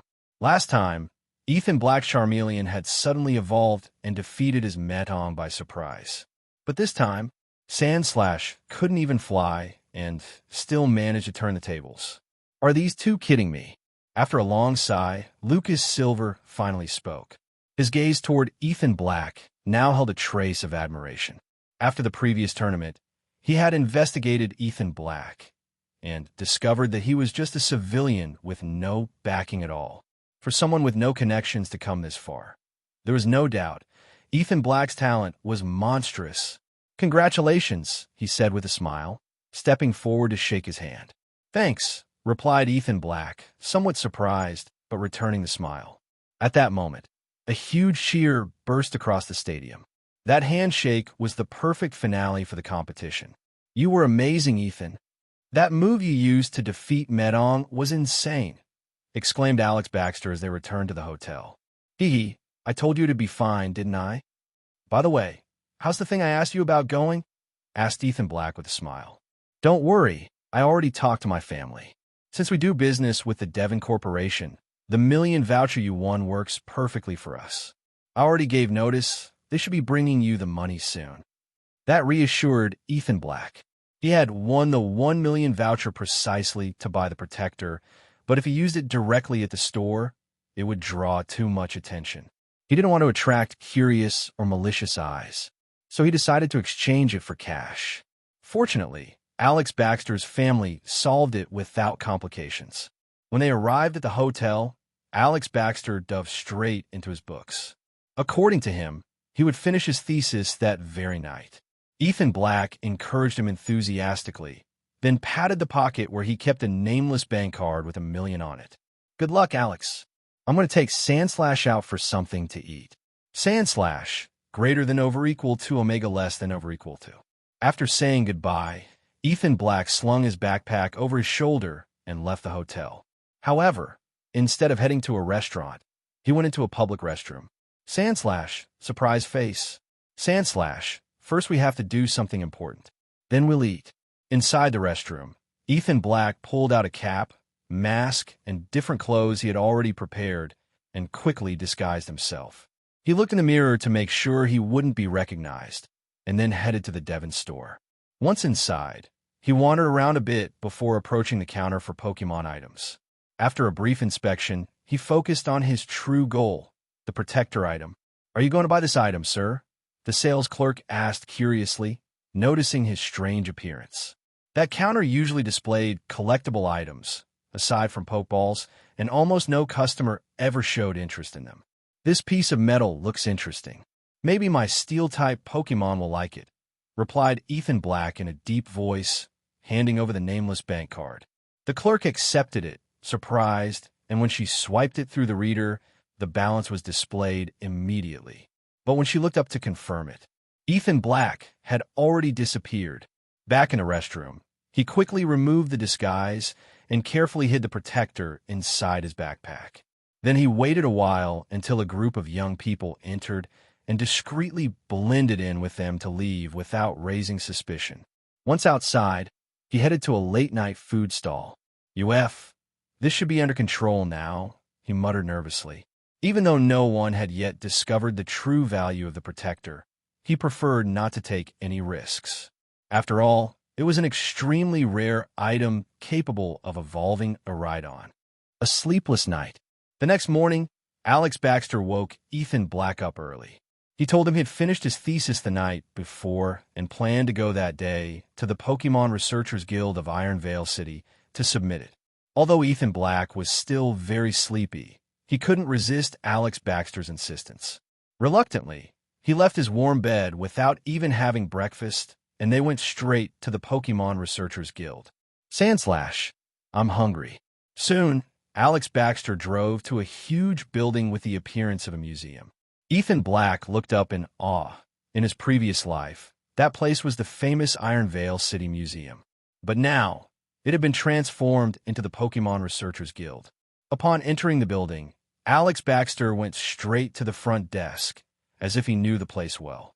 He presented his Pokémon Researcher ID and quickly explained the reason for his visit. The staff looked at him in surprise, nodded, and picked up the desk phone to request authorization. Meanwhile, Ethan Black, driven by curiosity, began to explore the place. On the first floor, the exhibition still resembled the old museum, displaying a wide variety of relics that represented the historical development of humanity. Shortly after, the staff received approval and guided Ethan Black and Alex Baxter to the second floor of the guild. Unlike the first floor, the second already represented the true core of the Pokémon Researchers Guild. In addition to a large number of books about Pokémon, it also housed many relics discovered in the mysterious secret kingdoms, such as murals and ancient instruments, carefully arranged in display cases to reveal some of the secrets of those hidden worlds. These ancient machines, could those secret kingdoms really be the Pokémon World I remember? But why would that world end up in such a state? Did it suffer some kind of catastrophe that destroyed it? Ethan Black narrowed his eyes thoughtfully, several conjectures crossing his mind. Both the Pokémon Centers and the origin of the Devon Corporation gave hints in that direction. Huh, what's this? As he passed by a display case of relics, Ethan Black stopped abruptly. Inside it lay a piece of golden amber that gave off a faint reddish glow. Could that be old amber? When he managed to get a better look at the relic, Ethan Black's eyes widened, revealing an expression of disbelief. In the Pokémon Special manga, Giovanni had unearthed an old amber in Diglett's cave and gave it to Red. Later, Red successfully revived an Aerodactyl in Professor Blaine's laboratory from that amber. Also in the video games, old amber is a key item that allows the revival of an Aerodactyl in museums like the Orbor Mining Museum, the Pewter Museum of Science, the Nacre Museum, the Ambrette Fossil Lab, and the Devon Corporation. It really does seem to be old amber. I never thought such a rare item would appear here, in the Pokémon Researchers Guild of Iron Vale City. But it's likely that, just like with the Protector item, the guild doesn't know its true use and has simply classified it as a valuable relic. Besides, even if they did know its function, without a fossil revival machine, they wouldn't be able to revive an Aerodactyl. Ethan Black's eyes gleamed for a moment. Although it was a rare item, at the moment it had no use, unless they found a fossil resurrection machine. Ethan, come quick. Alex Baxter's voice pulled him out of his thoughts. Ha ha ha, brother, you're incredible. This is your payment for the article, 300,000. And these other 300,000 are my personal thanks. As always, it's been a pleasure working with you. As they left the guild, Alex Baxter handed Ethan Black 2 bank cards with a smile, his expression full of respect and admiration. I just gave you some advice. The work was yours. But I won't lie, I won't turn down the money. I already have 2 Pokémon, and training them costs quite a bit. Ethan Black happily accepted the cards. Alex Baxter wanted prestige, and he wanted money. A pretty fair deal. Brother, don't you have another research topic lying around? If we manage a couple more like this, I'll soon be able to advance to intermediate-level Pokémon Researcher. Alex Baxter's eyes shone with excitement. Now that you mention it, I do have one. But I warn you, for now it's just a hypothesis. Carrying it out won't be easy at all. At Alex Baxter's question, Ethan Black's eyes narrowed. You really have one? Tell me, said Alex Baxter eagerly. The topic is combining the moves Rollout and Rapid Spin. During battles, I've already made Sandslash use something similar. But that combined move used a kind of stage-based momentum. It wasn't a complete combo move. So my idea is... Ethan Black explained his theory, starting from the principle of combining the moves Defense Curl and Rollout, replacing Defense Curl with Rapid Spin, which would combine with Rollout to create a new combo move, Spin Drive. Upon hearing it, Alex Baxter's eyes lit up. From the way you describe it, it sounds viable. But to make it a reality, we first need to research more deeply how the moves defense, curl, and rollout actually work. After thinking for a moment, Alex Baxter frowned. Though the idea was promising, studying it thoroughly wouldn't be easy. Moreover, it was still only a theory. Even Sandslash hadn't mastered it yet, so there was no guarantee of success. If it failed, all the effort could be wasted. We can start with a small goal. Study in depth the principles of transition between defense, curl, and rollout. As for the combined move, spin drive, leave it to me, and Sandslash. I plan to start by developing his multitasking ability, and once he masters it, begin training the combined move. Ethan Black proposed an intermediate strategy. That sounds good. To be honest, when I wrote the article on the principles of defense, curl, and rollout, I already researched quite a lot on that subject. Upon hearing Ethan Black, Alex Baxter perked up. He pulled out his notebook and began showing him the information he had gathered. After returning to the Pokémon University of Iron Vale City, Ethan Black lay on his bed with an expression of total satisfaction. On this eve of November 11th, he had finally managed to obtain the Protector, an extremely rare item. Now all that remained was to catch a Rhyhorn. With the Rhydon lineage breeding method that Professor Harris had developed, and after some training, he could easily obtain a powerful Rhyperior. Moreover, once he had that Rhyperior, he might even use it to create some media attention. Ethan Black believed that trainers like Professor Harris, who already own a Rhydon, would do anything to obtain from him the method to evolve it into a Rhyperior. Maybe I can even take advantage and hoard stock. The Protector only costs $1 million, but if I resell it later, I'll surely make more than investing in real estate, he thought with a happy smile, letting himself dream of wealth. If he had money, what would he do? Buy a few starters? Or better yet, a pseudo-legendary? Ethan, hurry up and get going. I have the materials ready. In a moment, we'll report to Professor Harris. Alex Baxter's voice pulled him out of his daydream. Yes, I'm coming. Ethan Black quickly hid the Protector in the deepest compartment of his backpack. Then he opened the door and followed Alex Baxter to the laboratory. Cack, cack, cack. As they approached the lab, a cheerful voice greeted them. It was Cacnea, running excitedly toward him. Long time no see, Cacnea, exclaimed Ethan Black happily, picking it up in his arms. During these days, he had been participating in the 11-11 coupon tournament, while Cacnea had stayed in the lab helping Professor Harris research the Sandvale ability. He had missed it.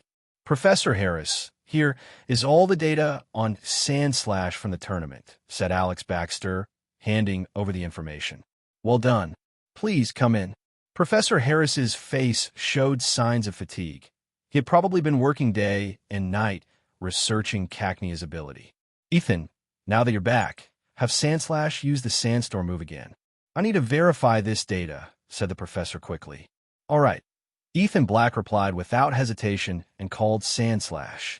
Shortly after, the sandstorm weather began forming inside the laboratory. Cacnea immediately leapt into the storm, activating its Sandvale ability with all its strength.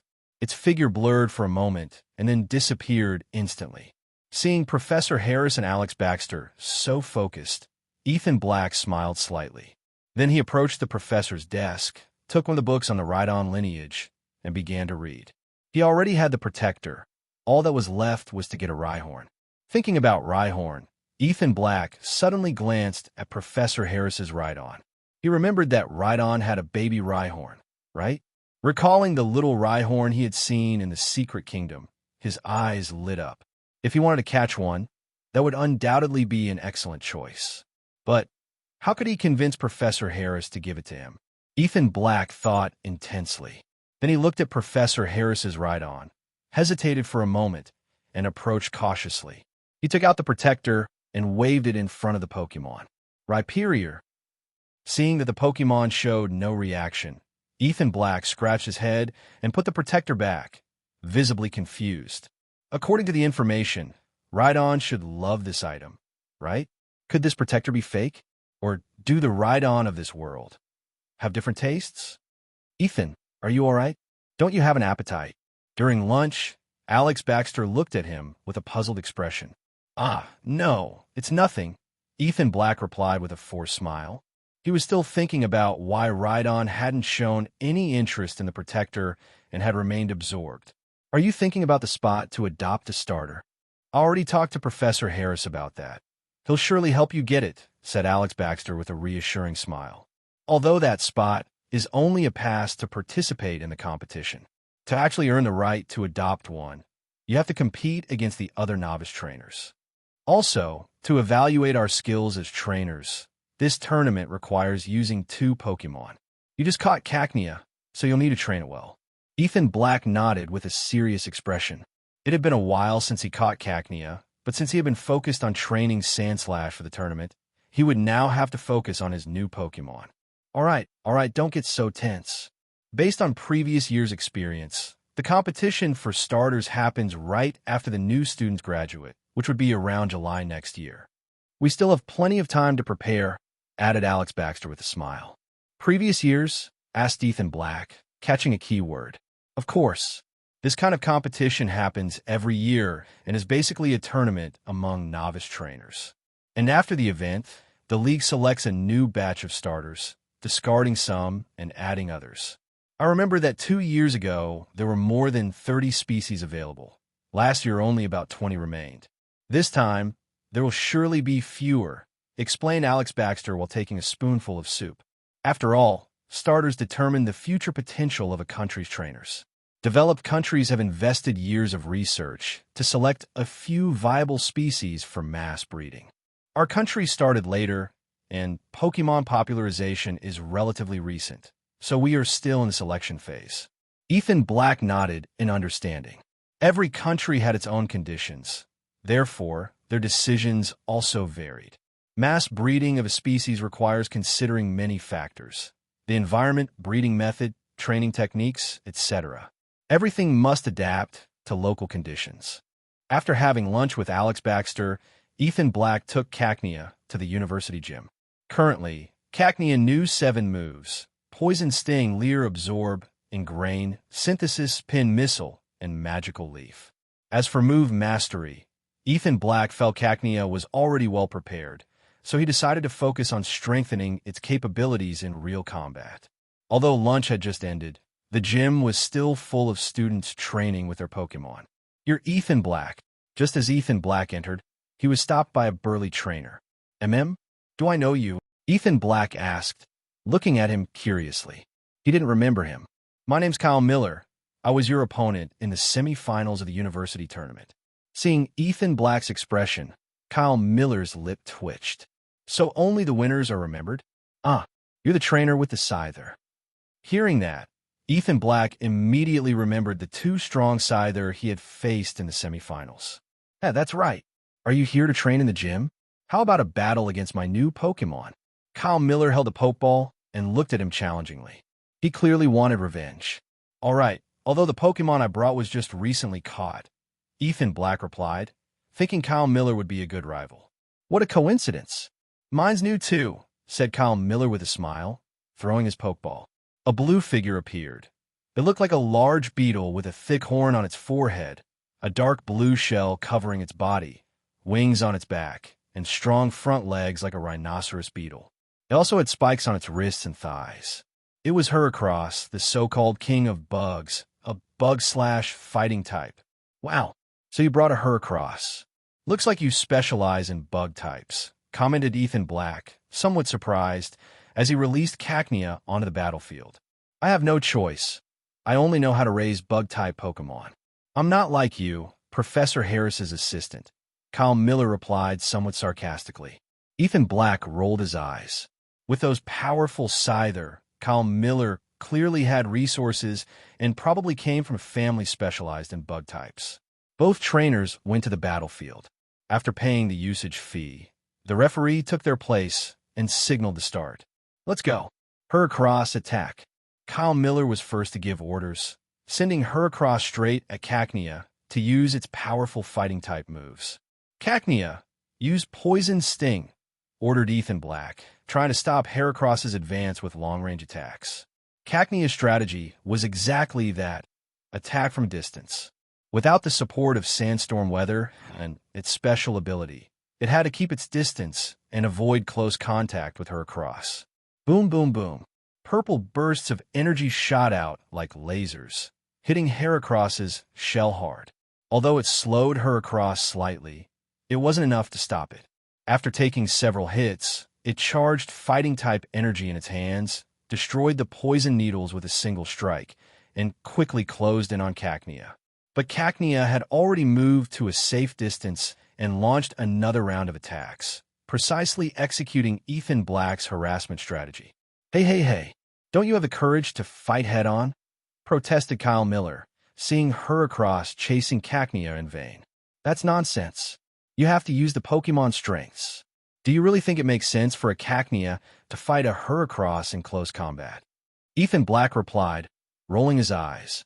In the middle of their conversation, Heracross let out a roar of pain. A purple light ran through its body, and its face showed suffering. Finally poisoned? Ethan Black was excited. This was the key to his strategy, the poisoning effect of Poison Sting. Now that Heracross was poisoned, half the victory was already secured.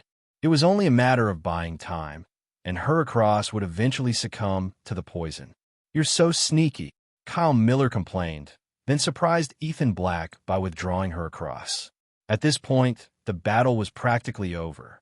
Then, Kyle Miller took several bottles from his backpack and gave one to Heracross to drink. As soon as he did, the poison disappeared. Ethan Black was somewhat surprised. Kyle Miller clearly knew what he was doing with bug-type Pokémon. He even carried antidotes. My Pokémon may not be as strong as yours, but when it comes to survival in the wild, I'm an expert, said Kyle Miller proudly, noticing Ethan Black's surprise. Survival in the wild? Ethan Black repeated, suddenly serious. This reminded him of something. The test to become an advanced level trainer is precisely a survival evaluation in the wild. Not only do trainers need strong Pokémon, but they also must possess certain skills to survive on their own. After all, in this world there are secret kingdoms that represent potential dangers. Advanced level trainers also serve a function similar to a civil militia. If one day there is an invasion of Pokémon from a secret kingdom, they have the duty to protect the citizens. And in a Pokémon battle, the trainer is always the weakest link. If the trainer falls, the battle is lost, no matter how strong the Pokémon is. That's why anyone aspiring to be an advanced level trainer must have a Pokémon capable of acting as the core of personal defense. A defensive core? Thinking about that, Ethan Black couldn't help feeling a little frustrated. Currently, he had two Pokémon. One was Sandslash, his weather summoner, which thanks to its Sand Rush ability, could also function as a fast attacker. The other was Cacnea, which with its Sand Veil ability and series of long-range attacks, was clearly focused on the role of a ranged assassin and tactical nuisance. He could perhaps use a Rhydon as a defensive core, but although it had impressive defenses, its ability to directly protect the trainer was somewhat limited. Next semester, the school will open survival courses in the wild. Anyone who already has an intermediate-level trainer certification can attend. Maybe you could sign up, commented Kyle Miller, noticing that Ethan Black was deep in thought. Kyle Miller, speaking, withdrew his now detoxed Heracross. He planned to take it to the Pokémon Center for a more thorough checkup, just in case there were aftereffects from the battle. Classes? Ethan Black nodded slightly upon hearing him. Although he had a Professor Harris assistant card, which allowed access to open theoretical classes, attending professional courses like the Field Survival course, limited to intermediate-level trainers, was another story. Moreover, it was said that these classes were held directly in the wild, so it wasn't something he could easily sneak into. Looks like I'll have to ask Professor Harris for help, muttered Ethan Black with a sigh. Although he wasn't fond of classes, he knew that without that training, it would be almost impossible to become an advanced-level trainer, and even less so a Pokémon hunter. And considering his personal safety, learning wild survival skills was essential. "Do you want to attend the survival course?" asked Professor Harris. "No problem," he replied casually. "Besides, with the progress of our research, entering secret kingdoms will be inevitable. It's necessary to learn to handle yourself in those environments." Professor Harris didn't hesitate at all. After hearing Ethan Black's request, he took him directly to the principal's office to request a special permit. "It's possible," said the principal, though with a complicated expression. "But Ethan isn't a student of this institution. It was already an exception that you made him your assistant. Now you want him to attend such a limited course. I fear the other students won't accept it. Spots are very scarce," added the principal, looking at Ethan Black. His eyes shone with some intent. "Isn't there really any way to arrange it?" asked Professor Harris, frowning. "You know that our research on the sandstorm move will require entering secret kingdoms, and he doesn't yet have sufficient ability." "Well, it's not that there's no way. If Ethan became an official student of the Pokémon University of Iron Vale City, then there would be no problem." "Enroll in the school," repeated Ethan Black, surprised. "And what do you think? Would you like to join our university?" asked the principal directly, looking at Ethan Black. "Yes, of course. It's just, is it really possible?" replied Ethan Black enthusiastically, though with some doubt in his eyes. "Your case is somewhat special," admitted the principal.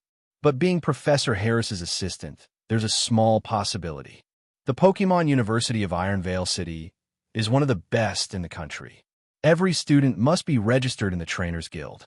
Under normal circumstances, you'd have to take the entrance exam again, though we could help a bit with the grading, and you could be admitted." Ethan Black thought about it. If the exam only included Pokémon knowledge, he felt quite prepared to pass. The problem was that he'd have to wait an entire year, which was far from ideal. Although, there's a chance. Maybe you could enter through a special admission. Just as he thought, the principal had something else in mind. "And what kind of opportunity is that?" asked Ethan Black with a slightly forced smile, though feigning excitement. "In a week, the Pokémon University of Duskwell City will visit us for an exchange activity. There will be a friendly battle, and I want you to represent our school." Ethan Black's eyes narrowed. "Friendly battle? Some kind of gym challenge?" "Exactly," nodded the principal. "That university has been competing with us for years for the title of second-best institution in the country. This time, the Iron Vale City Trainers Guild has been clear: we cannot lose. So if you perform exceptionally in that battle, the guild will grant you a special admission slot. Of course, if you lose, it's all canceled," he added coldly. Professor Harris wanted to say something, but in the end remained silent. "All right, I understand," said Ethan Black after taking a deep breath. "If it's a battle between rookie trainers, I have confidence," he added. After all, with his previous tournament victories, he already had some self-assurance. "Perfect. Then it's decided. This time the battle will be in 5-on-5 format," announced the principal enthusiastically. "Now I'll introduce you to your future teammates." "5-on-5? repeated Ethan Black, surprised. "Exactly. Individual battles are only for training. The real important competitions are conducted in team format. Although you're only intermediate-level trainers, for now, only the Pokémon will participate. But when you reach advanced level, you will also have to be directly involved in battle." Those words reminded Ethan Black of the professional Pokémon League tournament. In that type of battle, in addition to fighting, the Pokémon must protect their trainer. If the trainer's protective field was broken, the battle ended. "Do your best," continued the principal. "These competitions exist to give you real experience.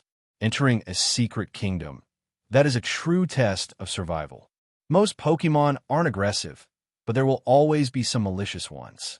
And, by necessity, even the gentlest can become a killer in the blink of an eye. Also, human trainers need to develop themselves, and the most effective way to do so is by exploring ancient remains in the secret kingdoms. Therefore, inevitably, there will be conflicts with Pokémon. We must always stay alert." Speaking about the background of team battles, the principal looked somewhat melancholic. He had been part of the first generation of Pokémon hunters and had directly participated in the Great War between humans and Pokémon more than 20 years ago. Precisely for that reason, he retained that constant sense of threat. He feared that one day, the Great War between humans and Pokémon would happen again. Pokémon University of Iron Vale City, Principal's Office. Ethan Black was waiting quietly for his teammates for the upcoming exchange tournament. "Huh, Ethan, What are you doing here? The first teammate to arrive surprised Ethan Black. He didn't expect it to be Alex Baxter. Then, two more familiar faces arrived. His old rival from the finals, Lucas Silver and Marcus Foster. You guys are here too? Seeing Ethan Black and Alex Baxter, both Lucas Silver and Marcus Foster were surprised. They didn't know why the principal had suddenly summoned them. Wait a little longer. One more student hasn't arrived yet. The principal indicated to Lucas Silver and Marcus Foster to sit while he looked toward the door. It wasn't long before a bulky boy in the school uniform arrived. To everyone's surprise, it was Jasper Reed, who had reached the top 4 in the Devon Corporation tournament, eliminated by Lucas Silver. Wait a minute. Jasper's Pokémon is an Onix, right? If that's the case, my Sandslash, Alex's Magneton, Lucas's Metong, and Marcus's Shelgon. Could it be that the principal wants to form a sandstorm team? As he observed the others gathered in the office, Ethan Black's eyes lit up. This possibility suddenly occurred to him. His Sandslash could start sandstorms, the rock-type Onix, and steel types like Magneton and Metong, plus the sturdy Shelgon with its hard shell. It was clearly a sandstorm team. All right, now that everyone is here, I'll tell you why I summoned you. Once all 5 were present, the principal explained the details about the exchange tournament with the Pokémon University of Duskwell City. I see. And what would the reward be? What do we gain if we defeat the Pokémon University of Duskwell City? After listening to the principal, everyone remained calm, but Marcus Foster, the young master, got straight to the point. Cough, cough, cough. The principal began to cough violently, almost choking at the question. Wasn't participating in representation of a university an honor in itself? And this kid wanted an extra advantage? If there's no reward, I'm not participating. If we win, it's the university's merit. If we lose, it's our Pokemon's fault. I'm not working for free. Marcus Foster showed no respect for the principal. The others, including Ethan Black, were surprised by his frankness. But given his status, it wasn't unusual. Only someone like him could speak like that, even in front of the principal. Don't worry, I understand. If you defeat the Pokémon University of Duskwell City, you'll not only be representing our university, but also the Trainers Guild of Iron Vale City. If you win, I will personally give you some evolution stones as a reward. The principal, still somewhat offended, announced the prize. Evolution stones. Marcus Foster's eyes gleamed. Perhaps living so much with dragons had developed a taste for shiny things. Haha, just as expected from the principal. He knows Marcus's weaknesses well. Don't worry, with us competing, this victory is almost guaranteed. Lucas Silver shrugged, giving a confident look at Ethan Black. The others also expressed their determination to win. Training room of Pokémon University of Iron Vale City. Let's start with introductions. I'm Lucas Silver, the team captain. My Pokémon is Metong. He threw his Pokeball, and Metong appeared on the field. I'm Marcus Foster, and my Pokémon is Shelgon. The others also introduced themselves and released their Pokémon. Alex, where's your Charizard? Seeing Alex Baxter choose Magneton, Marcus Foster frowned. He wasn't satisfied. Sorry, my Charizard hasn't recovered from its last battle yet, so I can only use Magneton this time. Alex Baxter scratched his head, a bit embarrassed. And you think you'll be useful with just Magneton? Marcus Foster still wasn't satisfied. Marcus, intervened Ethan Black. I think Magneton fits better than Charizard. Even if Alex had Charizard available, I'd still choose Magneton. Of course, you two are conspiring. That's why you say that. Marcus Foster wouldn't give in. Enough. Let him speak, intervened Lucas Silver, the captain. It's actually simple. Team defense. Ethan Black explained. My Sandslash and Jasper's Onix are weak against water-type Pokemon. That's where Magneton helps. Exactly, Onix fears water. If the opponent uses that type, we'd be in trouble, said Jasper Reed, nodding. But they also fear grass and ice, right? That's where Charizard would be better for defense, replied Marcus Foster. And besides, Charizard is stronger. Ethan Black looked surprised at Marcus Foster. It was clear his knowledge went beyond average. Yes, but Magneton is Steel-type. It's essential for a sandstorm team. Have you ever wondered Why? The principal chose the 5 of us. Just for our strength. Everyone realized.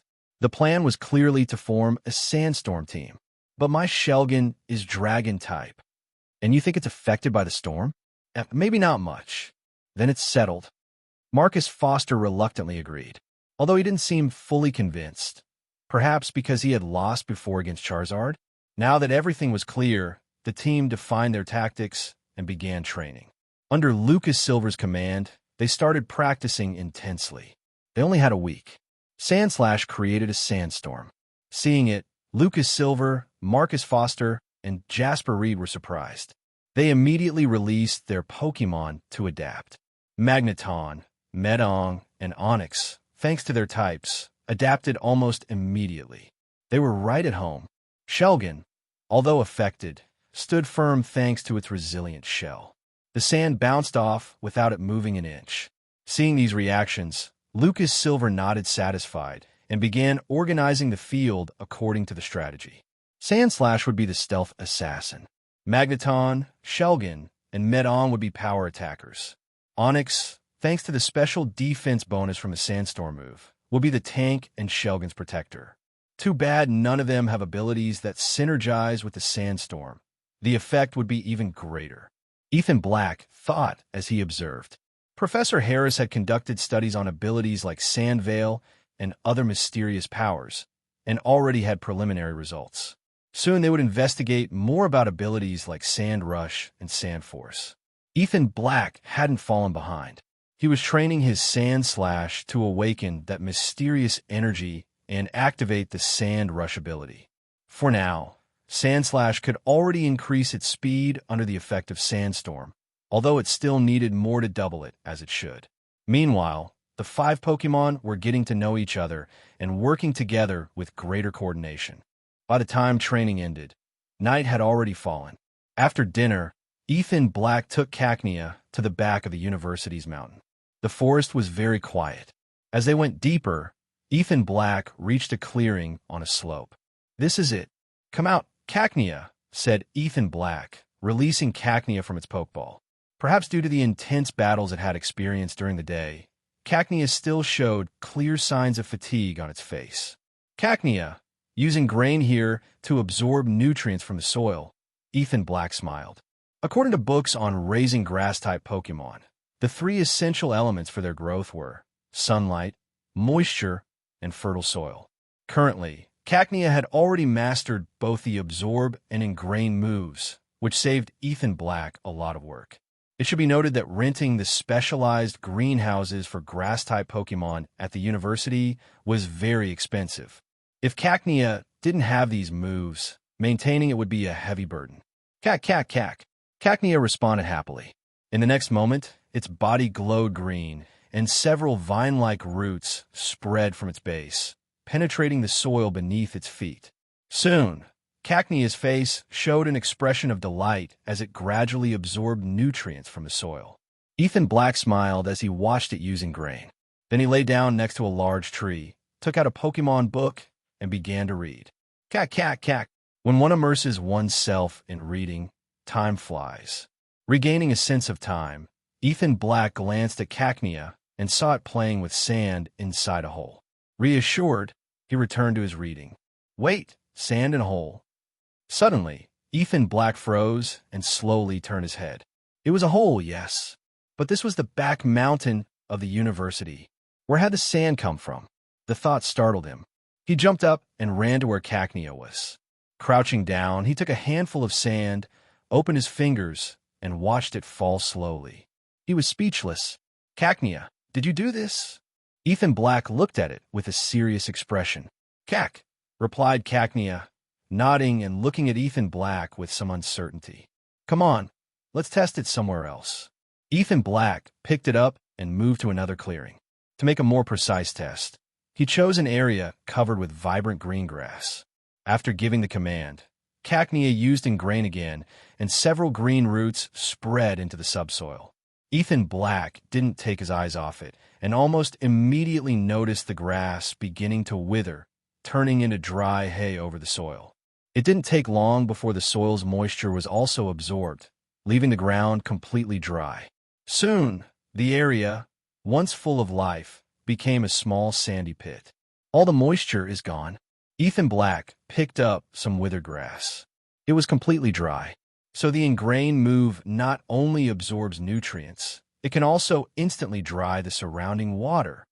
Astonished, Ethan Black took a bottle of mineral water from his backpack and poured it onto the ground. Before his eyes, the water was quickly absorbed by Cacnea, which again displayed a satisfied expression. So the ingrained move can also be used this way. Ethan Black's eyes sparkled. The books had never mentioned this method of using ingrain. Could it be a unique ability of Cacnea? After all, Cacnea is based on a cactus. Even in the driest deserts, it can absorb enough moisture to survive. Ethan Black thought this might be the explanation. But with so few trainers specializing in Cacnea, he couldn't confirm his theory. The principle doesn't matter. If ingrain can be used like this, could it be applied in battle? If, during the effect of sandstorm, it uses ingrain to extract environmental moisture, could it further intensify sandstorm's effect? Perhaps, by combining ingrain with sandstorm, we could create a true desert field. Ethan Black began letting his imagination run wild. Cactus and desert. A perfect combination. Cacnea's next training goal will be to perfect the ingrain move. Thus, Ethan Black set the next training plan. Although his ideas were promising, he would have to test them in practice. Since ingrain would need to be used in combination with sandstorm, the first step was to expand ingrain's area of effect to fully overlap with the storm. And for that, Cacnea would need a lot of training. That night, he didn't sleep. The next morning, Ethan Black and his 4 teammates gathered again in the training room, where they began training with their 5 Pokémon. To assist, the university principal even arranged several sparring Pokémon. More than 10 organized in teams to help train coordination and reaction of their own. Although the sandstorm strategy was excellent, they still had to prepare team defenses. The weak points were obvious, especially Sandslash. If the opponent figured out how to counter it, the whole tactic would collapse. Fortunately, Magneton and Medon could fly thanks to their abilities, making them highly mobile and able to support immediately to block the opponent. It's a water-type attack. Magneton Strike. Take down that water-type Pokémon.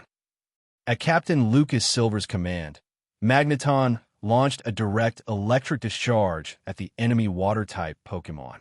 This way. Pin Missile Barrage, Onix defend. Another command was heard. Onix emerged from the ground and positioned itself between Sandslash and Shelgon. With a tail strike, it deflected all projectiles. Good job. Seeing the excellent cooperation between Magneton and Onix, everyone praised with admiration. Time flew by, and in the blink of an eye, a week had passed. When a school bus from the Pokémon University of Duskwell City entered the campus, it officially marked the start of the friendly exchange between 2 of the top 3 ranked universities in the country. To demonstrate their strength as the second-best university in the nation, the Pokémon University of Duskwell City came all out this time, assembling practically the best students from the entire university. Their level was so high that even some professors were astonished. In terms of individual strength, the Pokémon University of Duskwell City was convinced that very few universities could gather students stronger than theirs. So, even though this was a team competition, they were confident they would achieve a crushing victory. So this is the Pokémon University of Ironvale City? Just as they say, eternal 3rd place. Not even close to our Pokémon University of Duskwell City, said one of the students on the bus, smirking as he looked out the window. The rivalry between the Pokémon University of Duskwell City and the Pokémon University of Ironvale City was not just a matter of a few years. In the annual National University Rankings, Duskwell City University had always placed above Ironvale City University, taking all the attention. This time, they had originally planned to challenge the Capital University, but the draw matched them against Ironvale City University. What bad luck for them. Facing the strongest generation of students in the history of Duskwell City University, Ironvale City University would likely suffer a crushing defeat, and that was exactly what Duskwell City University wanted to see. Therefore, when the Duskwell City University bus entered the Iron Vale City University campus, an oppressive atmosphere covered the school, like the calm before a storm.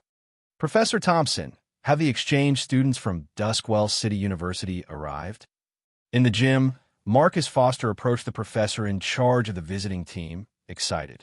Yes, they have arrived, nodded Professor Thompson, though his face showed concern. What's the matter, Professor Thompson? Asked Lucas Silver, noticing his expression. I have good news and bad news, said Professor Thompson, looking at everyone present. Which would you like to hear first? Everyone remained silent for a moment, exchanging glances. Let's start with the good news, said Marcus Foster, taking the initiative. The others nodded. Professor Thompson also nodded and explained. The good news is that the Iron Vale City Trainers Guild sent us a notice. If we manage to defeat Duskwell City University, they will give us an opportunity to enter the Pokémon breeding zone on Green Rock Mountain. You will be able to catch a Pokémon you like. Hearing this, everyone got excited. Opportunities to catch Pokémon were rare, and the Green Rock Mountain breeding zone was very famous throughout Iron Vale City for hosting many rare species. If they managed to get in, they would surely find an ideal Pokémon.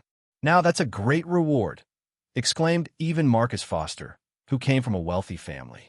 Even though he had the means to buy Pokémon, catching them personally was much more exciting. Fools, the better the guild's reward, the stronger the opponent, sighed Lucas Silver. Professor Thompson, what's the bad news?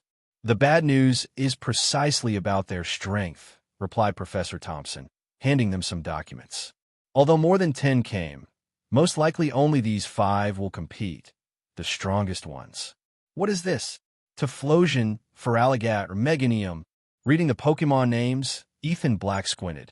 He hadn't expected that 3 of the students would have the Johto starters, and all in their final forms. It must be remembered that starters have extremely high potential. If trained well, they can even rival pseudo-legendary Pokémon. Alex Baxter's Charizard had already proven this. Having 3 final stage starters on the same team left everyone speechless. Ethan Black took a deep breath and continued reading. The other 2 students had a Rhydon and an Ampharos. Rhydon. Seeing that name, Ethan Black felt a headache coming. Their team was designed for Sandstorms, and Rock Dash, Ground Dash, and Steel-type Pokémon were precisely the ones that caused them the most trouble. Although they had a Magneton and a Metong, capable of using Steel-type moves that could damage Rhydon, neither of them mastered those attacks well. Magneton's Electric-type moves were useless against Rhydon, and Metang's Psychic powers didn't do much against a Pokémon with a Sandstorm defense bonus. In comparison, Ampharos was the easiest to face, but it was still a 3rd stage final Pokémon with non-negligible power. This battle will be tough, said Lucas Silver after a moment of silence. Yes, and aside from their strength, Feraligatr and Meganium strongly counter many of our Pokémon, especially Jasper's Onix. Both Pokémon deal quadruple damage due to type. His great defense won't help against them. Jasper Reed's face turned dark. From that point of view, everything looked very bad for them. It was no surprise the Trainers Guild offered such a big reward. They probably didn't expect them to win. It seems we'll have to prepare our strategy well this time. Even if Onix can't handle Feraligatr or Meganium, it can face Typhlosion and Ampharos. So we must divide the battlefield. It would be best for Onix to face Typhlosion. Ampharos will go against Sandslash, which is ground type. Then, Magneton will face Feraligatr, no doubt about it. And Meganium, it can only face Shelgon, the only one with a type advantage. Finally, Rhydon will be my responsibility. I'll face it with Metong. Although the battle would be difficult, they had no other choice. So, immediately, they began planning their strategy. The next day, in the gym of the Pokémon University of Iron Vale City, the exchange group from the Pokémon University of Duskwell City was greeted by an assigned professor as soon as they arrived at the university. After a full day of visits and activities, the most exciting moment had finally arrived. The exchange tournament. Phew, the strategy is already set. If we all follow it to the letter, we have a great chance of winning. In the competitors' resting area, Captain Lucas Silver was cheering on the other 4 members. Don't worry, Captain, replied Alex Baxter. For the evolution stone and the chance to enter the Green Rock Mountain breeding zone, we'll give it our all. Alex Baxter clenched his fist, determination on his face. If we lose, there won't be a university for us. What a tragedy. Ethan Black sighed inwardly, though his gaze soon sharpened. At the same time, inside the battlefield, the announcer called in the participants. From both universities, 10 trainers exited their respective resting zones and positioned themselves on both sides of the field. After their entrance, the customary speeches of the professors and administrators leading each team followed. Finally, the official start signal was given. There was no round of Pokémon introductions. At the referee's order, both teams sent their Pokémon into the field simultaneously. 10 Pokémon positioned themselves at once, and the atmosphere in the stadium exploded.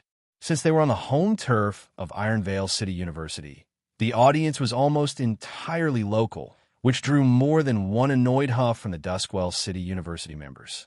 Go, Typhlosion, use flamethrower, shouted Brandon Hayes, an impatient trainer who didn't wait a second after the official start of the match. On the side of Ironvale City University, Medong immediately responded using Psychic, colliding with Flamethrower in midair, causing a massive explosion and marking the true start of the battle. Sandslash, use Sandstorm. Sandslash, responsible for the team's weather, began with Rapid Spin combined with Sand Attack. He activated his mysterious power, and within seconds, a sandstorm covered the entire field. A weather move? The Duskwell City University professor looked surprised at the strategy, but didn't seem worried. He clearly trusted his students. Sandstorm, eh? This field is mine. Go right on. As an elite student of Duskwell City University, the Ride-On trainer knew perfectly how to handle that environment. Seeing the storm, he laughed and ordered a powerful attack. Boom! I'm your opponent. Medong, use Psychic and stop Ride-On. Seeing Ride-On separate from his team and advance alone, Lucas Silver smiled and gave the order to block him. Ride-On, break free and use Rock Slide against Medong. With a roar, Ride-On broke the mental control. He gathered Rock-type energy and formed a massive boulder, which he launched at Medong. Psychic, Lucas Silver ordered precisely. Boom! Metang's Psychic pulverized the rock in midair, scattering a rain of fragments that mixed with the sandstorm. For Alligator, it's our turn. Seeing Ride-On in action, Feraligator's trainer didn't want to be left behind and sent it into the attack, regardless of the storm. Idiots, muttered the Meganium trainer. Meganium, cover them. Seeing her two impulsive teammates rush into combat, she had no choice but to follow. She ordered her Meganium to advance alongside Feraligator. Perfect. Magneton, use Thunderbolt, shouted Alex Baxter as he saw Feraligator approaching. PFF. Among all their Pokémon, that Magneton is the only one that could defeat Feraligator. But I won't let that happen, replied the Meganium trainer, her eyes shining behind her glasses. But just as Meganium tried to intercept the Thunderbolt, a whirlwind of sand rose from the ground, blocking her path. It was Sandslash again. The combined move Sand Whirl was a key part of his plan, meant to divide the opposing team. Meganium used Razor Leaf. Seeing herself blocked by the whirlwind, the trainer reacted quickly. Meganium used Razor Leaf and shattered the whirlwind. Well done. Shelgon used Flamethrower. Just as the whirlwind dissipated, a blaze shot out from the dust. The scorching flames struck Meganium head-on, forcing her to retreat. We can't just watch. Typhlosion, go. The Typhlosion trainer panicked, seeing Meganium back away and prepare to provide support. But before Typhlosion could advance, the ground in front of it suddenly broke. Onyx, which had secretly used Dig, emerged right in front of Typhlosion. It lifted its massive tail and slammed it down with crushing force. But Typhlosion reacted just in time and narrowly dodged the blow. Stone Edge. Unfazed by the miss, Onyx gathered Rock-type energy. Several stone pillars emerged from the ground, forcing Typhlosion to dodge tirelessly. Very well. Use Rock Throw. Taking advantage of Typhlosion being trapped, Onyx launched a rain of rocks, hitting it one after another. At the same time, Sandslash used Dig to position itself behind Ampharos. Thanks to its sand rush ability, which made it faster under the effect of Sandstorm, Sandslash surprised Ampharos and struck it with Crush Claw, sending it flying. So that was it, a one-on-one countermeasure tactic. Observing the battle on the field, Professor Thompson showed a satisfied expression. Even he, a veteran with a wealth of battle experience, couldn't help but silently praise the cleverness of these kids. Although there was a power gap between the Pokémon on their team and those of the opposing team, they were managing to suppress their opponents thanks to type advantage. Those arrogant idiots. How many times do I have to tell them that in team battles cooperation is essential? Have they forgotten everything? In contrast, the professor in charge of the Duskwell City Pokémon University team was about to explode with rage. Although the 5 representatives of his university were the very best in Duskwell City, that was precisely why none of them accepted the authority of the others. As a result, cooperation was completely absent. This is like in many competitive sports. A team full of stars might look powerful, but if every player wants to be the protagonist and carry the game on their own, performance can actually be worse than that of an ordinary team working together.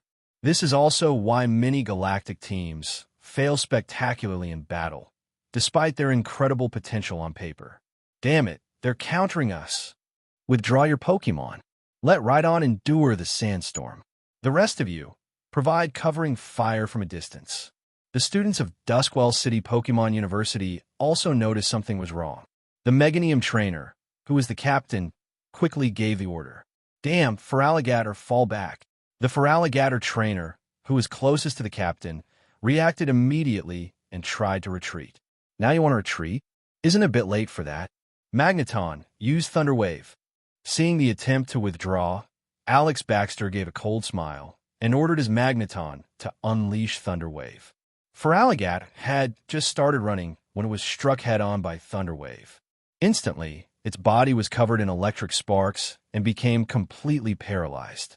Retreating now is like offering yourself as an easy target. Rhydon, finish off that Medong. Rhydon was under the least pressure on the field. Although Medong was Steel-type, it didn't have long-range Steel moves, and its Psychic-type moves were easily disrupted by the Sandstorm, so Rhydon was calm. The Feraligatr trainer, seeing his Pokémon paralyzed while trying to retreat, didn't hesitate to mock. Bah! This only happened because you, the one controlling Rhydon, acted on your own. Otherwise, we wouldn't be in this mess. The Meganium trainer scoffed coldly at his taunt. A type disadvantage battle isn't that big of a deal. Watch how my Rhydon takes down that Medong, then comes to help you. The Rhydon trainer let out a loud laugh, as if he were a savior. There's no other choice. Typhlosion, use Euroball. The Typhlosion trainer spoke in a low voice and gave the order. He used a Steel-type move to counter Onyx. At least you all can still do something, even with type disadvantage. But my Ampharos can't do anything against that Sandslash. Electric moves won't work, and on top of that, it's too fast. Hurry up, finish your fights, and help me. The Ampharos trainer already had a grim look since the opponent had sent out that Pokémon. Facing a Sandstorm team with an Electric-type Pokémon was a nightmare. He expected his teammates to cover his flanks, but since everyone acted on their own, his Ampharos ended up paired with the most unwanted opponent, a Ground-type Pokémon. Now it was being crushed without being able to lift its head. Hold on a bit longer. The Sandstorm has been going for 3 minutes already. Once it ends, it'll be our chance to counterattack. The Meganium trainer suppressed her anger and began to calmly observe the field. She knew that in terms of sheer strength, her team's Pokémon were more than capable. Even with type disadvantage, they could still fight. The problem was the damned Sandstorm, which weakened their performance and caused constant damage, keeping them at a clear disadvantage. But once the weather dissipated, they could turn the situation around. It's almost there. The storm is about to end. We have to take down at least one before that. Ethan Black's eyes narrowed. Discreetly, he signaled his team. Sandslash, use Sandwhirl. The next moment, Sandslash began spinning in place, generating a great gust of wind that transformed into a massive sand whirlwind that charged toward Ampharos. Going all out, huh? Ampharos, block it with Zap Cannon. Seeing the attack, the Ampharos trainer frowned. He also noticed the storm was fading, so he knew this was the enemy's decisive blow. If they blocked it, they could turn the battle around. Boom! Ampharos roared, concentrated electric energy in its body, and fired a powerful discharge that pierced through the whirlwind. Boom! Sand scattered into the air, but Sandslash was no longer there. Another dig. Ampharos watched the ground. Seeing the opponent vanish, Ampharos went on alert, watching its feet for a surprise attack. Medong, go all out. Use Metal Claw. On another front, seeing that his Medong kept taking rock-type moves from Rhydon, Lucas Silver gritted his teeth and ordered a direct attack from the air. So you finally dare to fight head-on? Rhydon, use Hammer Arm.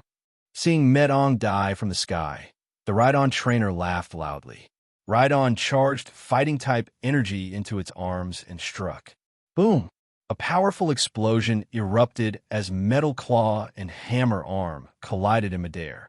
The two energies clashed, but Rhydon's strength was superior and began to overpower Medong. Oh, really? At that very moment, however, the corner of Lucas Silver's lips curved into a cold smile. And in the next instant, to the astonished expression of the Rhydon trainer, the figure of Sandslash suddenly emerged from the ground right behind Rhydon, fighting-type energy concentrating in its hands. Boom! With a thunderous roar, Sandslash unleashed Brick Break, a move it had learned thanks to the fighting-type manual gifted by Dylan Scott, and smashed it forcefully into Rhydon's body. Ruhar, hit by a fighting-type move with double advantage. Rhydon was thrown sideways, letting out a painful and furious roar. Immediately after, Metang's Metal Claw also struck Rhydon violently, pushing it back once again. Damn it! Rhydon, react! Seeing that Rhydon had been caught off guard by Sandslash's attack, its trainer shouted furiously. But right then, Onyx emerged from the ground beside Rhydon, its tail glowing white. The Iron Tail move struck brutally, sending it flying. Boom! Rhydon's body crashed violently into the stadium's protective barrier, raising a cloud of dust and debris. Since you're paralyzed now, let's take advantage of it too. Magneton, launch Magnet Bomb at Rhydon. Alex Baxter watched the fallen Rhydon with excitement, and at that moment, Feraligatr emitted an electric spark from its body, giving Alex Baxter the opportunity to act. Seizing the moment, he launched another attack to finish off Rhydon. Boom, boom, boom. A series of explosions shook the field. Magneton's Magnet Bomb attacks hit the fallen Rhydon one after another, completely collapsing the section of the barrier it was near. Chunks of stone rained down from above, burying the Pokémon entirely. At that moment, the entire arena fell into an eerie silence. No one expected that, in the blink of an eye, Sandslash and Onyx, using Dig, would suddenly reach Rhydon. Then, with Metang's support, they sent it flying. And with Magneton finishing with its final attack, the 4-on-1 strategy was executed perfectly. The entire Duskwell City Pokémon University team was completely thrown off. By the time they tried to react, it was already too late. However, that silence lasted only an instant.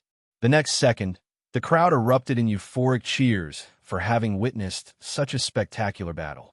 Go, Grumpig! Use Psychic and remove Rhydon from the field. The director, watching from his stands, suppressed the joy on his face. He threw a Pokeball, from which Grumpig emerged onto the field. Grumpig's eyes shone intensely.